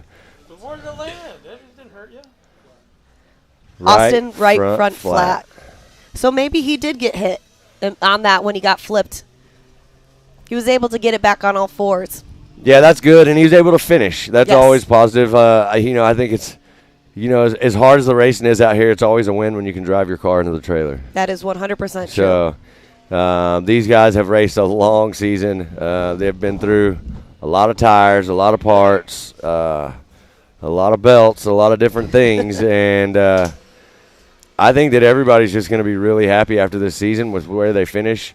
The best thing about coming up here and racing at Mid-America is it's not just about racing, right? You're going to have such a good time. You're going to continue to build this extended racing family, outdoor family, because we do it all up here. And I'm going to get this off of your microphone right here. If y'all are at home, she about had a bug crawl in her mouth. There was a bug right there crawling around. Was it a spider? No. Oh, shoo. So, yeah. Good looking out. I should have let it happen so y'all at home could have seen it. It would have been really funny. But good looking out. I got you. Good job, homie. Thank you so much. So now we're getting ready to move into the next class. It's going to be 800cc and under. So this is going to be a good one. We got everybody on the gate ready to go. I'm excited for this one. So we'll have Ella Warner, Case Beeman, Michael Green, Cole Warner, and Kennedy Singleton. And they are on the track right now. Here they come.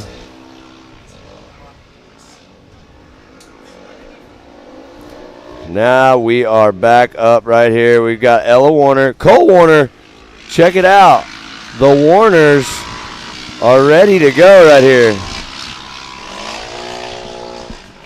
All right, so we've got these people, and it's such a great class for the 800 cc's and under. It's really cool to be able to see this, and you've got 5 guys and girls out there. That's right. And what I've been telling Scott since the beginning, this is the future of the class. It is. And this is the future of our sport, and it's really, really cool to see the Warners, brother, sister, and it's just awesome. Kennedy Singleton's been doing great, and Case Beeman, Michael Green, some great drivers as well. It's going to be a good race right here. Ella and Cole both absolutely crushed it earlier, and now they're doing the same thing again. Kennedy's right up there, looking good. So we're having some fun right here in 800cc and under main event. Do you have any brothers and sisters? I do. Would you love racing against them as a 1-2 right now? I don't think they'd want me to do that. Why is that? Because, I learned really well in moto how to put someone over the side of the berm, and they would be the first 2 that I would do that to. So, well, we've got Ella Warner still out there. Sibling rivalries, you know what I mean? So that is true. That's why I always like the idea of racing. Yeah. But then you've got to race against people, and I don't want to have any part of that anymore. I love racing. I think if in the ideal world for me, it would be one of those situations like the Boodles where you can go pat your sister on the back and tell her good job, or cheer her on in her race, and then likewise in my race. But it's so cool how many families are out here and how many members of the Singletons are a big group. They have 3 different kids racing. You've got the Bakers. They've got both their kids, Aliana and Kanan. And then you've got these other families where you've got mom and dad, or you've got dad and son, or whatever, and even Rusty Pipes. How cool is it that he races with his wife in the passenger seat most of the time? Yeah, most of the time. She wasn't there, and unfortunately, I really always enjoy talking to her, but it's the same thing, talking about husband-wife. We've got the Matlocks out in the desert, and Wayne and Kristen Matlock, they're great drivers. Kristen is phenomenal down in Baja for the 500, and she usually wins in a naturally aspirated car against all the turbos, so she can drive. And we're still looking at brother and sister right here, 1-2 with Ella and in first and Cole in second.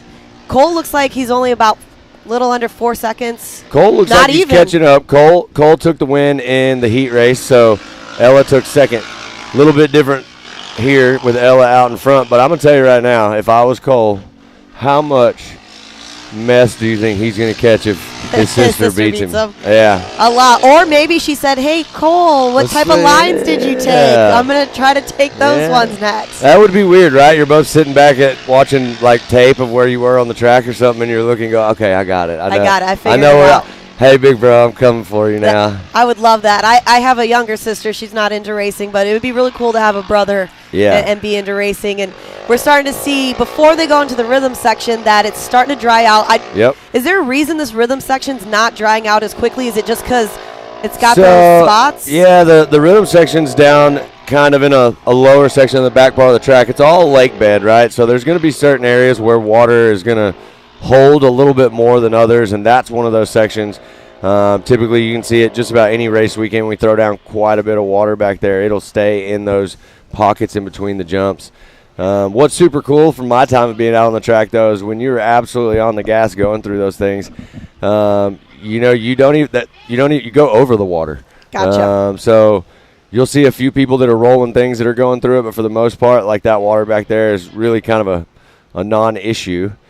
There are other parts of the track that you are seeing some of these cars slide around, and there's not any water there. It's just that right now there's enough moisture to make it slick. So, gotcha. Well, I'm so used to seeing blue groove a lot. Yeah. And we're not seeing any of that, which is another reason that some things could get slick out there. Right. But would you much rather have blue groove or some of this right now that we're seeing? Probably blue groove. Same. Yeah. Because at least you can get a little bit of traction, kind of drive around that blue groove. Oh, is that Cole pulling over to the side? What has happened right here? He's got the car going again, I think. We're about to find out. It is a 519. He did pull off to the side, so that means Ella. There's Singleton going around, so. Kennedy moved forward. Ella's got that big lead on him now. and I'm trying to let this update. Before, Kennedy was about 7 seconds behind Ella, so not sure if that's going to be a little bit more or less. We've got one more lap remaining. Kennedy's coming through almost kind of where the finish line is, but we already see Ella coming from the down top. the hill. There's that HMF Hole Shot Award right there. Coming down through that. So one lap left. Not a lot of time. But the way they're spaced out, I think this running order and how you see it right now, as long as everybody can make it to the finish, no problems, this will probably be how we see them finish in the main right here. I think so, and if I was Ella and I knew that my brother was already out and I've got that big gap, I would just kind of hold it, keep the car together. Just the same thing that we saw with Chad Mayo. Even though Chad was running second, at times, hey, you've got that clean air, and I think that's sometimes where it can be lost. Yeah, you lose that patience. You lose, what you were going for. You're like, oh, I've got this, and then you kind of forget the little things. Yep. And then you kind of just, hey, let's go back to basics. Let's just keep this on all four and just drive like we know. Yep.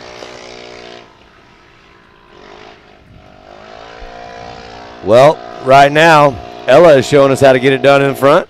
Kennedy's moved into that second spot, and there's Green in third. 800cc and under, main event right here. We only got a few more races left in the order. So we got Women's Turbo coming up next. And then after Women's Turbo, we are diving straight in to the most fun of the day, Pro NA. That was a great race earlier. I had a really fun time watching Pro NA earlier, so I'm excited for that one. I know these ladies are going to put on a great show for us coming up next. And right now, Ella doing the same. Exactly. I'm looking forward to the Pro Turbo. Yeah, I'm excited for that one. I think Cody Martin's going to come back. He did get that flat that he wasn't too happy about that happened, so I think he's coming back, especially because he was looking for some points too. Yeah, we can touch on that real fast. I was watching, we've been up here watching in Pro NA and Pro Turbo. I mean, we have to remember that this is pro level racing, right? So these guys are laying it all out on the line. They're racing for big money. They're racing for pride. They're racing for their sponsors. And there was it got a little rough in both those classes. I heard from all sides that some people were unhappy about the bumping that was going on the track. But that's part of racing, right? And sometimes you get the good end of it and sometimes you get the bad end of it. So I definitely hope Cody comes back and shows us what he made of. But check it out. Checkered flag, Ella Warner. And we got Kennedy Singleton coming up next. I always love seeing that bright pink car. I know. They definitely know how to show up with a good look. They've got all that stuff done by Team 360. 360 Wraps, one of the park sponsors. And, man, they got them looking good for sure. Michael Green just took the checker, and now we're just waiting for Case Beeman. All right, and it looks like we already got our ladies in the gate. I mean, that's a nice race. That was a really good race right there. Really, really good one. So now we are getting ready for our Women's Turbo. And we are going to have Marissa Smith, Morgan Vanover, Crystal Rowden, Alyssa Graham, Lacey Tewksbury, and she's partnered up this season with Aliana Baker, Jen Mayo, Kendra Hoop, and Ariel Byarski. So this is going to be a good one coming up. Women's Turbo is on the line right now and ready to go. So as soon as we get them all locked and loaded, there you see TW down there. He's going to get everybody backed up, make sure everybody's where they're supposed to be on the gate. And then we're going to send these ladies around the track right now. Super excited for this one.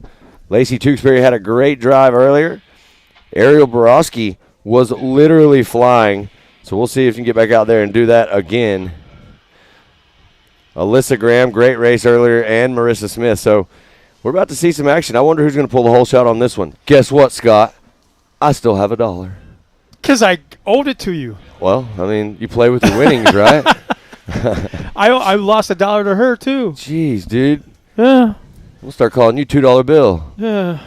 Or loser. Shut up. I didn't say anything. Nice looking lineup right there. And again, the track keeps changing. Having been away from the screen, you can see the difference in the color. It hasn't rained. It's drying up a little bit on the stage here behind us. Virtually no wind here in the hollow, but no, the track looks almost in perfect condition. Just in time for the big boys to come out here. Yeah, exactly. I think that, it couldn't have let off and done this right. We're going to get the women's turbo out there. The women's turbo is they're going to push a lot of this soft stuff that's in the middle of the track. They're going to push it out to the sides. And then when Pro NA and Pro Turbo hit the track, it's going to be primo. Mm-hmm. Just enough rain to make it really good for them. I think the biggest thing we want to see in the Pro NA and the Pro Turbo is we want to see a lot of clean racing. We want these guys to get in there and drive hard. Well, you remember what the heat races were like, though? Yeah. I won't say overly aggressive, but aggressive. They were aggressive. To the point where you knew they were finally I shouldn't say they haven't been in the past, but they were taking the starting gate position real seriously. Oh, yeah. Yeah, and we've watched a lot of these drivers today as they make that start. You will watch them. They're going to try to get up there. They know the line that they want going up that hill into that left-hander, and they're going to try to get there first. And when they cut over, a lot of times it's really hard. One of the things we've been talking about a lot today is you use your spotter, right? Well, when you're on the starting line and everybody's taking off at one time and they're going up the backside of that hill right there, you are invisible to your spotter. Your spotter's useless until you hit the peak of that hill. Yep, exactly. So that's where we've seen a lot of this stuff go down because I don't think there's anybody that can really see to help them. But here we go, off the line right now. Wow. Headed this way. Whoa, looks like Lacey Tewksbury getting up on the wall there in that fourth spot. Everybody looking clean as of right now they're coming down the hill. Coming down that hill. They're not aggressive at all. Yeah, there's Kendra Hoop, the 917. She's out in front. She's used to being there. Kendra is a Mid-America Outdoors ambassador.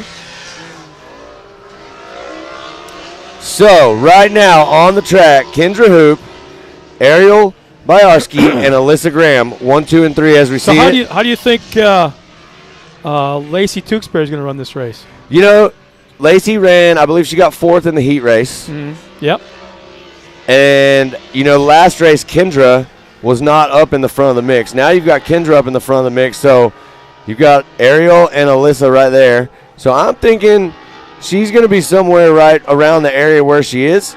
We'll see if she can make some moves and get up there closer to the front. Well, she's got a 3-point lead over Kendra Hoop. Yep. 218 to 215. So I think she's going to run this race you nailed it. Yeah. Exactly where Kendra Hoop is, that's where she's going to be. Yeah. She can finish 2 spots behind Kendra and still claim the championship, I think. Well, unofficially, I'm not sure on that. I'm going to leave it to the scoring officials because they have to take their drop. Yeah. So the drop changes things, and plus you get some bonus points if you were here for every round. So don't even get me lying right now. I'll be telling you someone's going to win a championship, and then they don't. They get like 5th. Well, Tewksbury had the relief driver, or team driver. Team driver, Aliana. And Aliana drove great. Incredible. Yep. Did she lose a race? Not that I can 3 remember. rounds? I think she won every round, if I remember right. So does that count as her being here? I mean, as if she was here? Well, they're teammates. Truly? So yeah. Long as one of them was here, they're good. But they had to race so many races. So that's why we've seen Lacey Tewksbury back here for the last 2 rounds. And right now, Kendra Hoop is charging through that MRT finish line, looking smooth. Meanwhile, Lacey's back in that 4th spot. In fact, where'd she go? She dropped back to 6th. Jennifer Mayo is right behind her, but I think she's got protection mode. Yeah, she could be playing strategy, taking it easy. If she's falling back to 6, that tells me that she knows more about what's going on with the points than we do right now. That's a long way back from the leader. Could be that, or she could be having a car issue, not sure. But I'm going to take the positive side and say that she's playing strategy, and she's hanging back. She's going to let it go. I don't know that the gap in the points with the drop and everything is going to be enough to let her go too far back. So let's see how it works out in the end. We'll find out tonight after the scoring officials put it all together and we hand out some hardware. Some big checks. Meanwhile, Kendra is just checked out. Yeah, Kendra. At least a half a straightaway headed down that backstretch. You were talking about this earlier about when the ladies race with the guys, and a lot of times, the guys will push the ladies out and do all that stuff. Well, let me tell you something about Kendra Hoop. She's not one of those ladies. She will go put that car in the men's expert class, and she'll go right to the front, too, and push everybody else out of the way. But she is a great racer. She's a Mid-America Outdoors ambassador. It's been an awesome year watching her race, and I'm super excited to see her out front right now. I bet she's happy. I really, working with you this afternoon or this morning really taught me a few things about this racetrack. I never knew. Looking at that, I thought that backstretch where all the tabletops are was a straight. Yeah, no. Coming out of that little dog leg down there, yep. I thought it was a straightaway. I never was down there to notice or to see that it's a little bit of a half moon almost, a soft half moon. Yep. And that's what's funny is you'll notice these guys as they come out of this section on that where you're talking about, when you hit that first jump coming up over, it's going to make the car almost fly a little sideways because you're hitting it at an angle. Yeah. And so we even have to watch certain areas out there on the track because we saw drivers. There's the white flag coming out for Kendra Hoop. But boy, they're fast. That did not take long. No.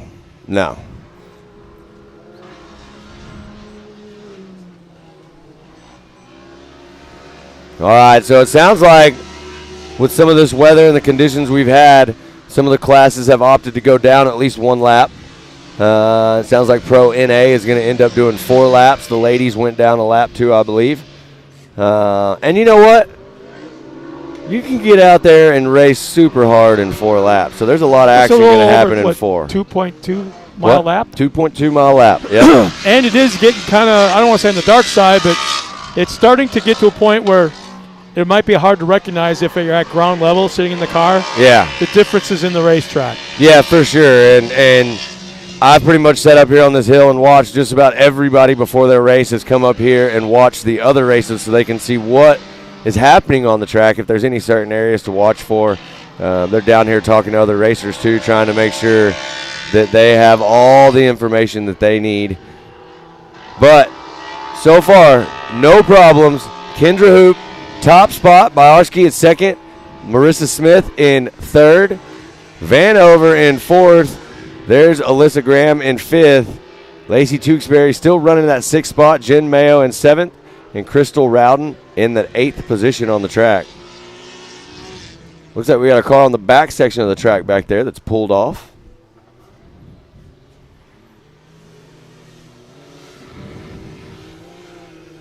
I think the leader is actually setting the tone for the entire speed of this race. Oh, yeah, absolutely. We got to spin off the track. Oh! Back on. Yeah, back on. Everything's clean. I think lost 1 position right there. But Kendra is going just as fast as she needs to at this point. Now that she's got this lead. She's on cruise control. Yeah. I just saw her team right behind us. They're sitting down here with the comms telling her, hey, you got this. Drive smart. Have some fun. And there you see that beautiful Mid-America Outdoors car taking the checkers. Kendra Hoop winning the main event in women's turbo. Here in just a second, we'll get Byarsky coming around. Yeah, look at the lead she had. That wow. Tell you that Marissa Smith gave her a handful right there towards the end. Oh, yeah. But Byarsky will take second. Smith will round out the podium. Alyssa Graham and Morgan Vanover will round out the top 5. So we will officially be jumping into our pro classes now. It's going to take us a little bit longer. These pro guys are going to come out. What we do in the mains for the Pro NA and Pro Turbo is a little bit different. This is going to be awesome because we do rolling starts. Oh, we're going to do – oh, the other thing is, too, the technology, remember? Yeah, so you're going to be able to track these cars around the track. That's what I was telling Cody Martin earlier when he was down here. I said, I asked him what happened. He said that him and Jeb Boodle had got together and Jeb had – I don't know how it happened, but they had bumped each other a little bit, and he ended up with a flat tire.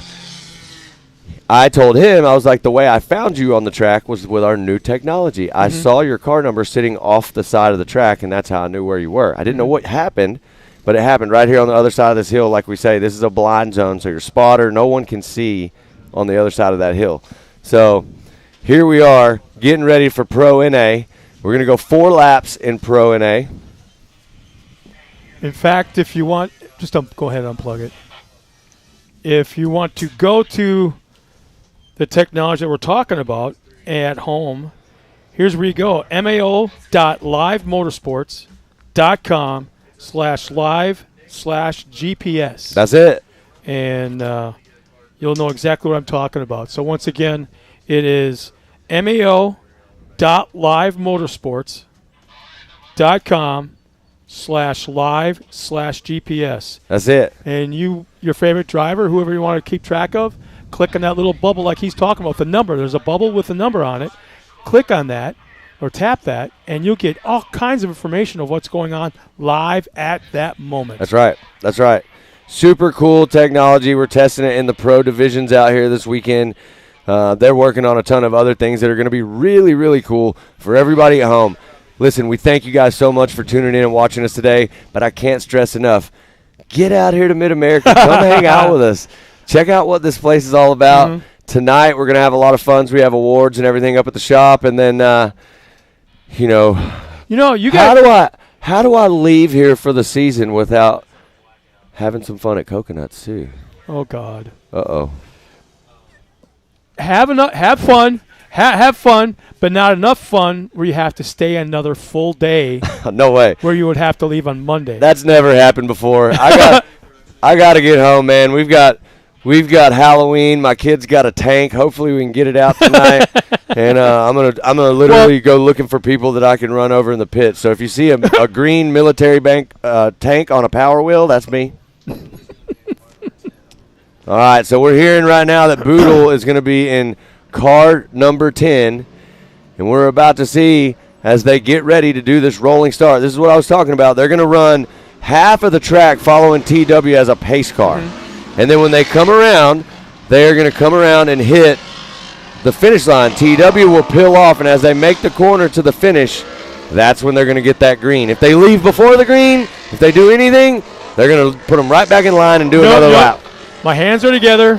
Yeah. I'm hoping this is a precursor that they're being trained for next year for, yes, a rolling start, but also practice for a competition yellow. Oh, okay, yeah, restart. That's right, yeah. So I'm hoping that's the case. In fact, there's an example right now of what we're talking about with that technology.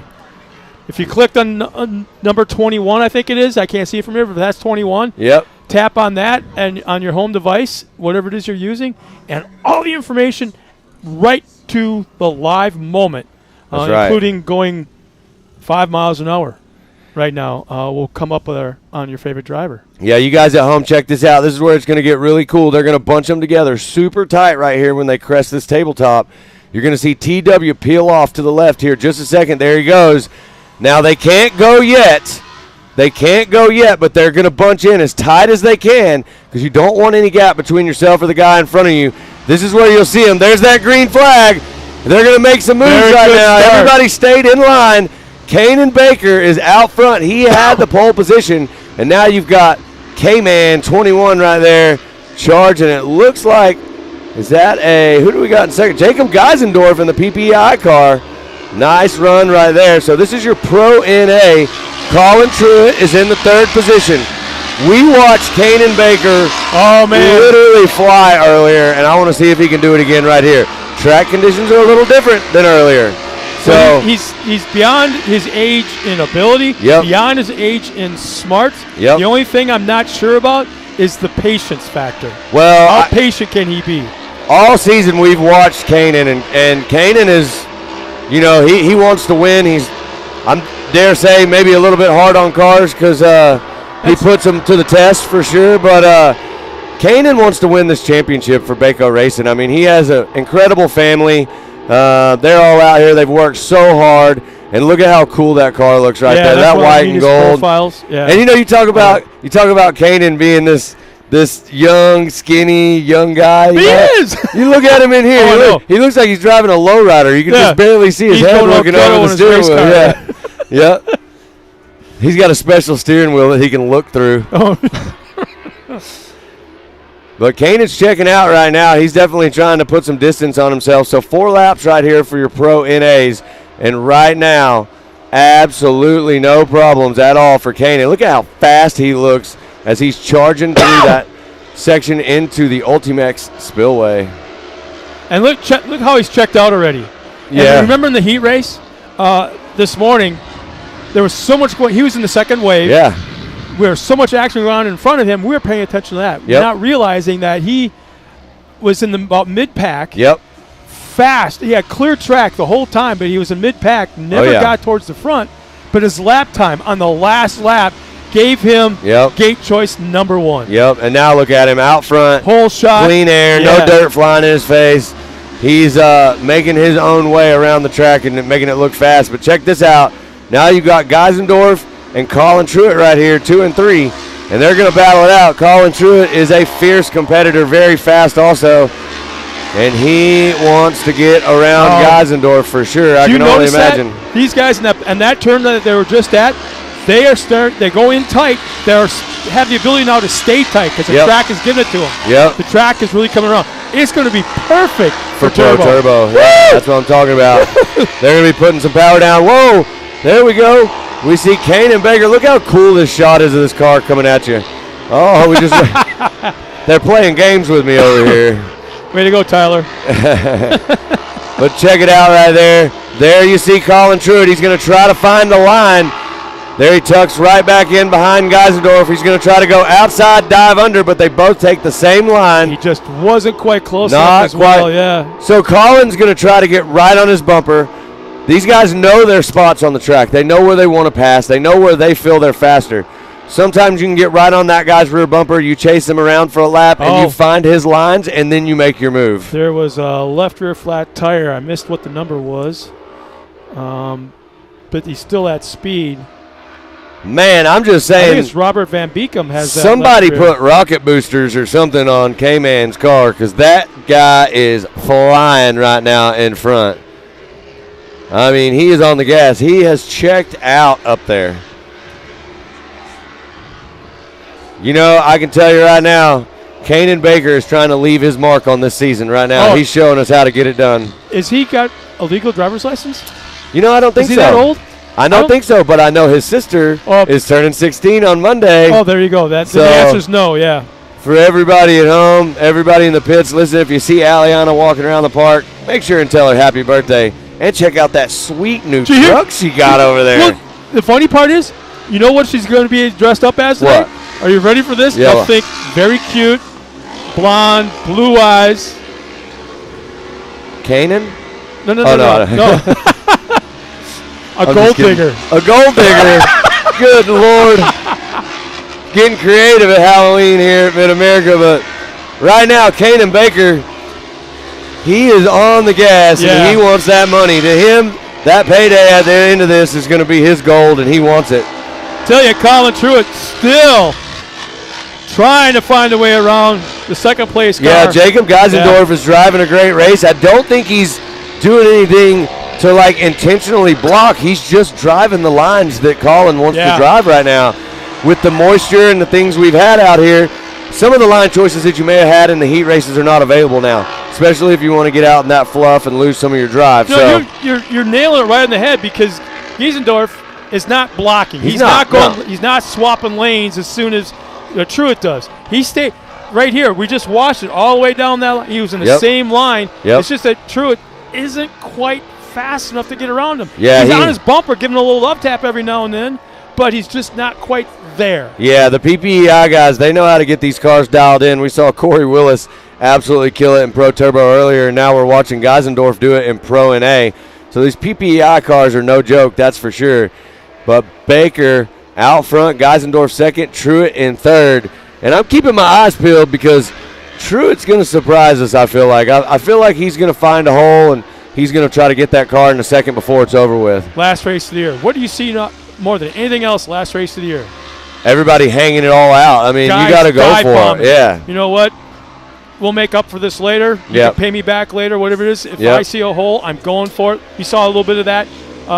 Actually, we saw a lot of that in one incident alone in the heat races right here in this last corner. Yeah, for sure. And Jeb Boodle's actually out there on the track. He's in the number 10 car running in 6th position right now. So glad he could make it back out there. But check it out. Colin Truitt's trying to close that gap up a little bit on Jacob Geisendorf. But, man, what a drive. Geisendorf is just keeping it together. It looks good. He's got Sean Hess coming up behind him. Truitt does. So let's see. I know Truett wants to try to get around him and put one more car between himself and Hess. It almost looks like Truett's faster where it's tight turns and short straightaways and more tight turns. It almost feels like it looks like his car's handling better. Yeah. But I think Giesendorf might have a horsepower or two. He's making more power in the straightaways. Yeah, for sure. As you can see it right here, you see both these cars going into the rhythm section. And you can see where Giesendorf really just kind of tries to pull a little bit. Now look at this. Colin has finally decided to change his lines up a little bit. And let's see if he tries to dive down low. Right now he's got a great drive through that corner.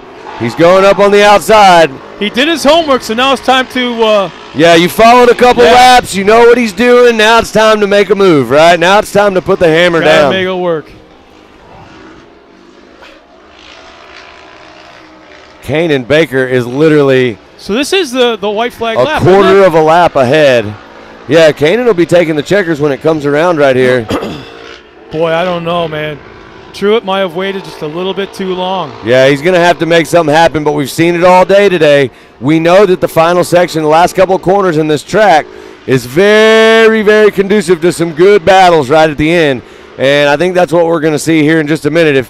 If Truett can get just a little bit closer, he might be able to give him a little bit of a run, but I don't think he's going to be able to get close enough. One turn remaining, and I don't think it's going to happen. Well, let's see. Right now, Giesendorf's got the line.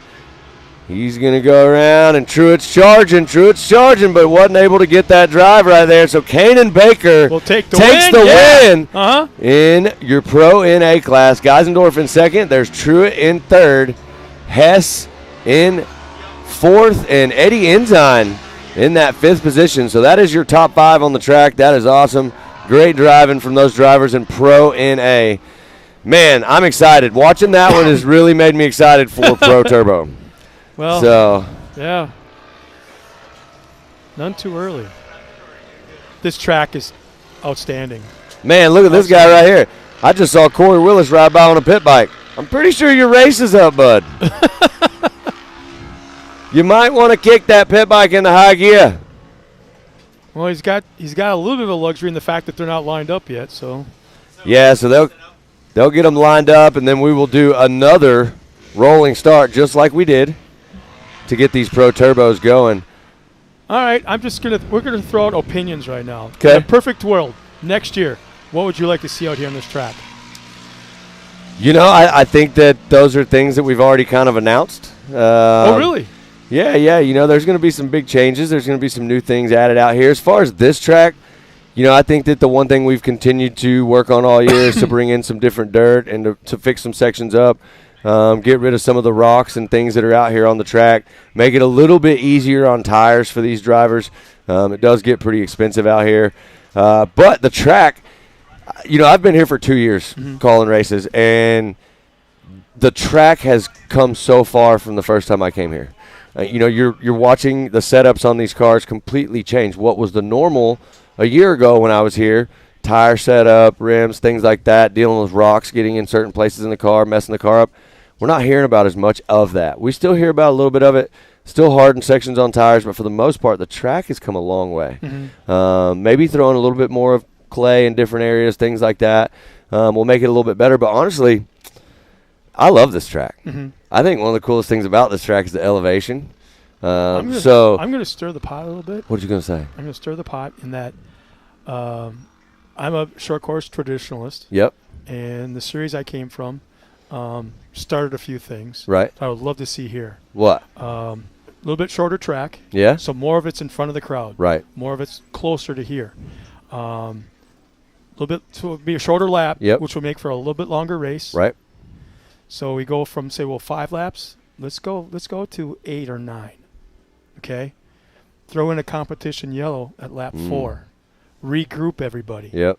That would add strategy and planning to the race. Okay, we want to set our car up for the first half and kind of get to the front and hang there. Yep. Or do we want to set the car up for the second half, put different tires on it so they don't burn up in the first half, but they're ready to go in the second half. So basically strategies. Yeah. So here's what it comes down to. Here's my biggest thing.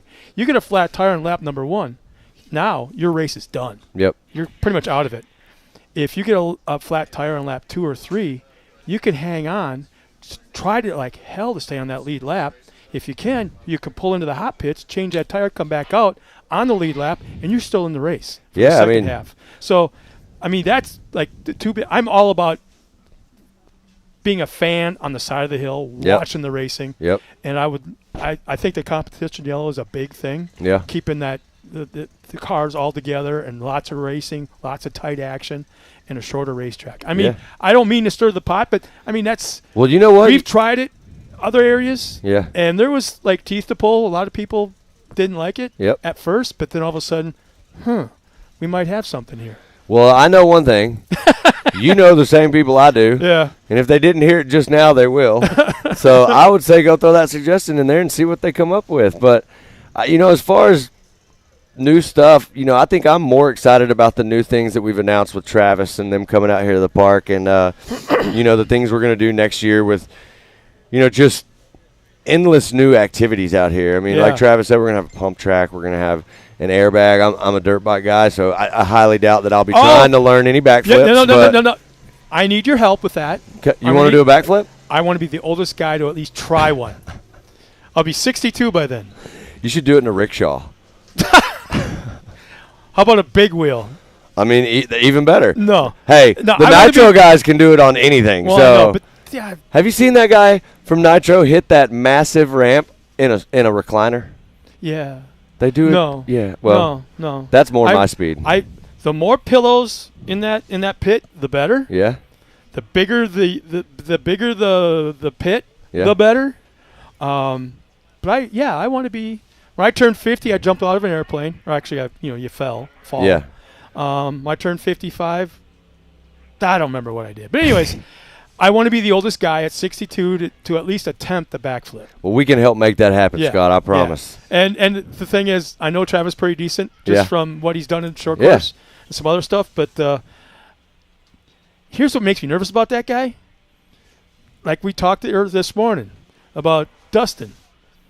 He'll talk you into something. He knows you're going to get hurt. I know I'm going to get hurt. But I'm going to do it anyways because he just talked me into it. Yep. That's the only thing that makes me nervous. Yeah. But like you say about this whole park thing, I'm really looking forward to just standing in one spot and watching this pop up and that get moved and this get changed and all these different ideas. And you know darn well that all these announcements – Jason still's got about 5, 10, 300, 400 in his head that he hasn't put on paper yet to figure out if it's feasible. That's right. I don't know if he's got that notepad and that pen on his nightstand at night, so when he wakes up with an idea, he writes it down so he doesn't forget it by the morning. He's got some good ones, and what he's done up here is amazing. I mean, this place started as Jason's vision. Yeah. And now, look, we have visions. We have all these things. I mean, Legends of the Fall has been amazing. I love the name of this. Disney activating the Ultra 4 stuff was, incredible the last couple of days. The block party last night was awesome. And, I think while we're still waiting on this, I want to make sure we give a shout-out to before we wrap this up. But all those sponsors up there in the top right of your screen, we got to give a shout-out to all of them. They help us make this happen. They help us pull this off. They are the best in the business, so we support those who support us. Give them a follow, buy their products. Go up to the pro shop. They got most of them up here in the pro shop. And good food, too. So, yeah, really real good food. Yeah, wow. my kid got a lot of toys this weekend. So, and there you see them all listed on the screen. Yeah. These are all the sponsors for the Mid-America Outdoors 2022 Side-by-Side Championship Series. So, it has been a super awesome season, and we got Pro Turbo coming up here in a minute. And after that, guess what? We just got to dole out some hardware, get some candy. I want candy first. Yeah. Candy first. So it's going to be a diabetic's nightmare tonight. All right. Well, it looks like they are getting ready. Here comes our Pro Turbo guys. They're going to come down right here, and we will get them lined up, do this roll and start with TW, and then we're back in action. So I'm excited to see this one. We'll give them just a second to get everybody down there and lined up, and then – I don't know. This is going to be I'm getting myself – Scott, I need to stretch real fast, okay? This is Pro Turbo. Sure. I'm going to jump around and yell, lose my voice on this one. Can I help you, like your arms behind your back kind of thing? No, I'm good. Yeah. There we go. I like this. Yep. Everybody at home's people are like, they're just hearing this. They're not seeing it.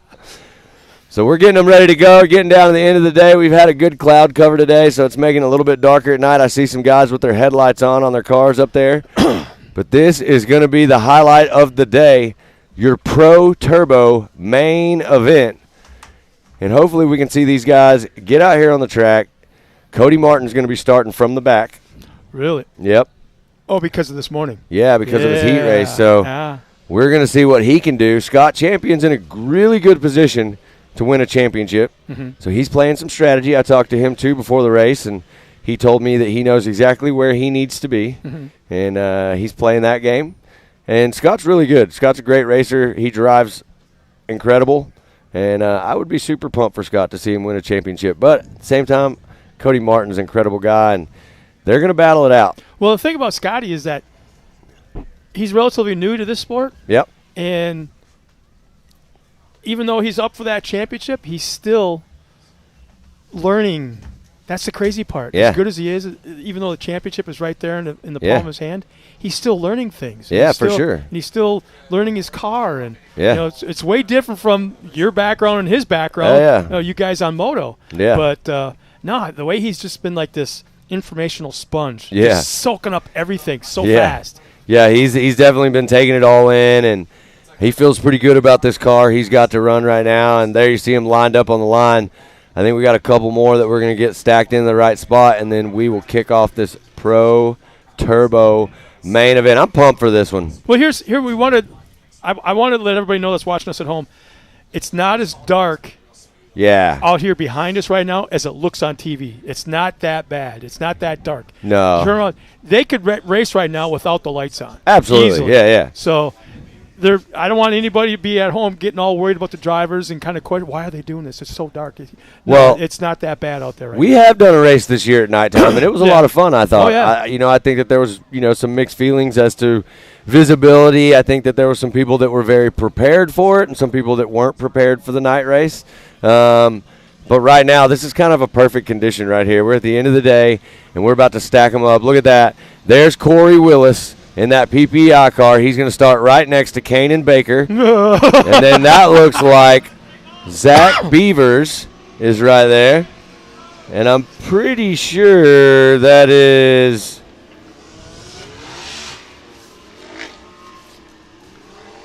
Yeah, exactly. That's at 41. Looks like Jeb Boodle is going to be starting right next to Zach Beavers. So we're going to get all this as they come around. You guys at home that are watching this right now, this is super cool. Please watch how they start. These guys have to stay packed up together. They're going to spread out a little bit as they go through this back section of the track. And then right when they come around up here, they're going to bunch up super, super tight. That is where you want to be, because as soon as that green flag drops. We're going to find out real quick how big a set that Kanan Baker has, because he's on the outside for a long time around turn one, up the hill, top of the hill, then coming down. Yep. We're going to find out if he's going to stay on the outside and just hang it out, Steve Kinzer style, pitch sideways all the way around. Now, keep in mind, if you remember, we talked about this, Kanan Baker and his sister. Don't lift. From that corner right there, all the way around the corner, underneath the start-finish line, through turn one, all to right. the top of the hill. Scott, it's time. Yeah! We're about to go. TW has pulled off the track. They're going around. The green flag is going to wave right there at that MRT finish line. Let's see. There it is. There it is. Kanan got a jump. Kanan's got a good start right there. Let's see if he can get around Corey Willis. Are you kidding me? Are you kidding me? Zach Beavers sneaking on the inside, moving into that third position, bumping Jeff Boodle right there just a little bit. Love taps. I'm pretty sure Willis Lots just of love barely taps. got the whole shot by maybe half a car. Yeah, we'll find out who the official whole shot winner was. But, man, I'm telling you, I said this earlier. I talked to Corey the other night. He was sending me pictures. He was sitting in his backyard looking at the lake, just telling me how awesome his car is right now. And by the looks of it, he wasn't lying. That car is out front. It's looking good. Kanan Baker right behind him, too, on the gas. So we'll see if they're going to duke this thing out and battle a little bit. Kanan's not going to let it. Man. There he is. It looks like Kanan's got a really good drive. Look at the flames shooting out of the back of that car. They're side by side off the side by side. Kanan's going to have the inside line, so he's going to try to make the move right here. There goes back on the inside. Corey Willis. As we come around, we'll see Corey's got the inside line right here. He goes back to the front. Kanan dives underneath. What a race right here. 2 turns. Look at him side by side. This is what we wanted to see in Pro Turbo. Kanan's on the outside edge. He's got the inside line right now. So Corey Willis is going to drop back. There he goes to the inside. Kanan up high on the wall. Got a little squirrely right there. Over-rotated. Here they come again. Kanan in the lead right in front of Corey Willis. Let's see if he can make it happen. Kanan's put a little bit of a gap. Corey's not done. No, it's not over yet. We're not even done with one lap. Check it out. You got Jeb Boodle and Zach Beaver side by side by the Ultimax Spillway. Zach is going to try. He's on the outside, so he's got a little bit of work to do right here. Let's see if he can power that car around and get in front of Jeb. And he does. Jeb flying a little bit sideways right there. There's Cash LaCroix running really good right there. And where is Scott Champion? Here he is back here. Where's Scott running right now on the track? I believe what he told me earlier was he needed to be better than 9th. Right now, Scott is in 10th. So he needs to make some moves. He's right there with the pack. I totally believe Scott can do that. Cody Martin's right there in front of him. That looks like Austin Vanover in the yellow car right in front of him. So come on, Scotty, let's see what you can do. They may have some more strategy to this. He may know something that we don't know. Oh, no. Well, so is he a little under? Things may have changed a little bit. Not really sure, but we're going to find out. Cody didn't have a great race in that first one, so that may have changed the strategy just a little bit there. Right now, Kanan Baker has gone to the front. He's made the move. He's out there all alone, and he's starting to pull away from the field. Check him out going in the sweeper in the back section. Wow. You see Corey Willis right there in the second position. Zach Beavers in third. Jeb Boodle, Cash LaCroix. Boy, Cash is really coming in his own. Cash is driving a great race. Pulled that whole shot earlier. Wow. Man, his team, his dad, all these guys, they've got that car on rails right now. And all he talked about on social media for the last 2 weeks was his RC car. That's right. But that's the thing. That's it right there. You know, these kids are true sportsmen, but they're coming out here and they're having fun, right? Yeah. And right now, Kanan Baker is having all the fun. Kanan has checked out up front. I like to see that glare. Look at that from the gold on the side of that car. It's pretty neat. So there you see Zach Beaver still leading Jeb Boodle, but Cash LaCroix is headhunting now. He's coming up behind him. So no changes. Scott Champion still running in 10th. We're watching to see what happens with Scott because this is a championship contender. Scott wants to take home Cody the Martin's title. back in 8th. Cody Martin is moving up. Yep. But I think that's the thing, right? So if Cody Martin and Scott Champion are battling. So if Cody and Scott are back there, then it gives Scott a little bit more breathing room. He doesn't have to be so far to the front, right? But check out Kanan Baker. Damn, that car looks nice. I mean, the flames are shooting, and he's on a mission right now. He's got one thing to do, and that's go out here and get this win. So great racing right there. There's Cody Martin coming around. Scott has gotten just absolutely tangled up, and I have to believe, knowing Scott, knowing his racing background, that he is literally cruising because he knows his spotter, his team is probably telling him, stay where you are, do what you got to do. If they come back and tell me something different, I'm going to be very surprised. But that's what I think is going on right there. Scott's driving his race. He's a spectator. He wants to win this championship. Yeah, I just don't want to wait. We're a lap and a half away from the finish. Yeah, I know. I don't want to wait. I got, dang it, guys, I got to go. Yeah. There's only limited opportunities. And that's right. If I miss the first one, I need a second. If I miss the second, I need a third. Yep. And right now, we got a little spin around out here. Kanan Baker, here he comes cruising, never lifting at all. Looked like that car's flying nice and flat, perfect over the jump. Basically, he's clean swept the weekend. Watch him hit this tabletop. Perfect. Absolutely perfect. Yep. Corey Willis coming about. He's going to do the exact same thing. Nice, smooth jump for Corey. There's Zach Beavers, Jeb Boodle, Cash LaCroix. Cash looks like he's making a run at a podium spot. So you got Mitchell Huddleston right behind Cash, and then there's Cody Martin. Another great drive for Mitchell. White flag is coming out right now for my man Kanan Baker. He is leading the way in style, looking good. He's ready to take home this top spot in the main event. Right now, Scotty's got to drop the anchor and just move. Just go. Yeah. Turn on those bottles. You know what, Scott's got a strategy. He's a great racer. I'm going to trust that there he goes. He got around one person. So now Scott's getting in the mix with him. He's dicing it up a little bit. He made the move around one. He's going to have a good spot. Did you say he has to finish 8? I don't know exactly. He told me a number. That was a little bit earlier before some of the things had happened, so not really sure on that. But I can tell you right now, this is not where Scott wants to be. He wants to get around everybody, but I also think that he's driving a little bit cautious, which leads me to believe that the strategy is coming into play on this. So he knows where he needs to be. They all do, every single one of them. Yep. He lost it back. As long as you don't have a mistake that takes you out of the race, right? Then you're good. So hopefully that is the strategy. Kanan Baker is just blowing my mind out here right now. He is flying around the track. I want to look at something real fast. Kanan Baker, fastest lap is a 1:57. Corey Willis, fastest lap is a 1:59. Kanan's still getting faster. His fastest lap came on lap 3. Corey's came on lap 2. So Kanan's still finding more speed out there, and it's like we talked about. He's finding that flow. Yeah. He's in the zone, that's for sure. Oh, why is he slowing? Oh, no, what's going on? He's slowing. Kanan Baker is slowing. Slowed down. We're literally 200 yards away from the finish. And he's slowed down. Pulling off the track. Kanan Baker is pulling off the track. 2 turns. Well, that is not what he wanted to have happen. Corey Willis capitalizing, moving straight up into the top spot. There you see Corey going through that MRT finish line. And now Cash LaCroix's pulled off. That's a checkered flag. Yeah, checkered that was a flag white is flag. out, so that bumps up Zach Beavers in the second.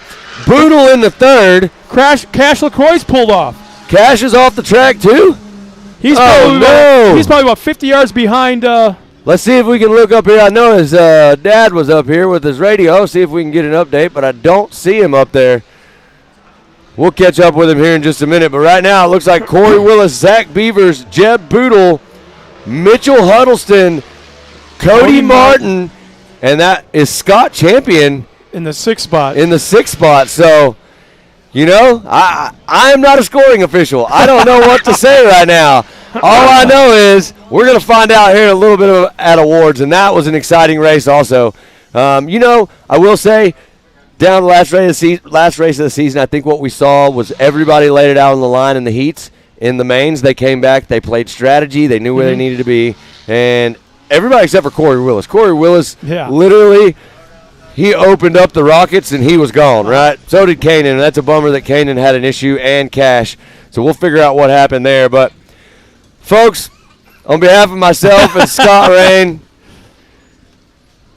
I'm going to start that back over, but please do. Man, folks, on behalf of myself and Scott and the rest of our media team and everybody here, it's been an incredible season. If you're at home watching or you're in the pits watching, you're a racer, you're a fan, whatever, I appreciate the opportunity to get up here and call all this action for you. I look forward to next season. I hope you're here and you get to listen to us on these speakers out here in the park. Stay up to date on all the social medias. I can't even begin. There's so many of them. I can't even begin to start naming them all. Yeah. So Facebook, download the app, stay on top of it all. We're going to have Speed Sport next year here. We're going to have Travis Pastrana. We're going to have bull riding, short course, pit bikes. Champ Off-Road. Everything. I mean, there's so much stuff that I haven't even said right here, but make your way up here. Come be a part of the family at Mid-America Outdoors. This place is one of a kind. There's nothing like it in the country, and we want you all to come here and hang out. Tune in at least twice a week. Go to those social medias at least twice a week. There's going to be that many announcements from here through the entire season. Yep. So on behalf of myself, Scott, I had a great time with you. Thank you. Thank you. I appreciate it. We're going to hug it out right here. Everybody that's not up here right now, everybody we got to work with, what a killer season this year. Congrats to all of our drivers. We're going to go do awards now. We're going to give out some cool hardware, some big checks, and I'm going to get a whole bunch of candy. Happy Halloween, folks. Watch out for Can't the wait tag. to see you next year. Mid-America Outdoors, the only place to be.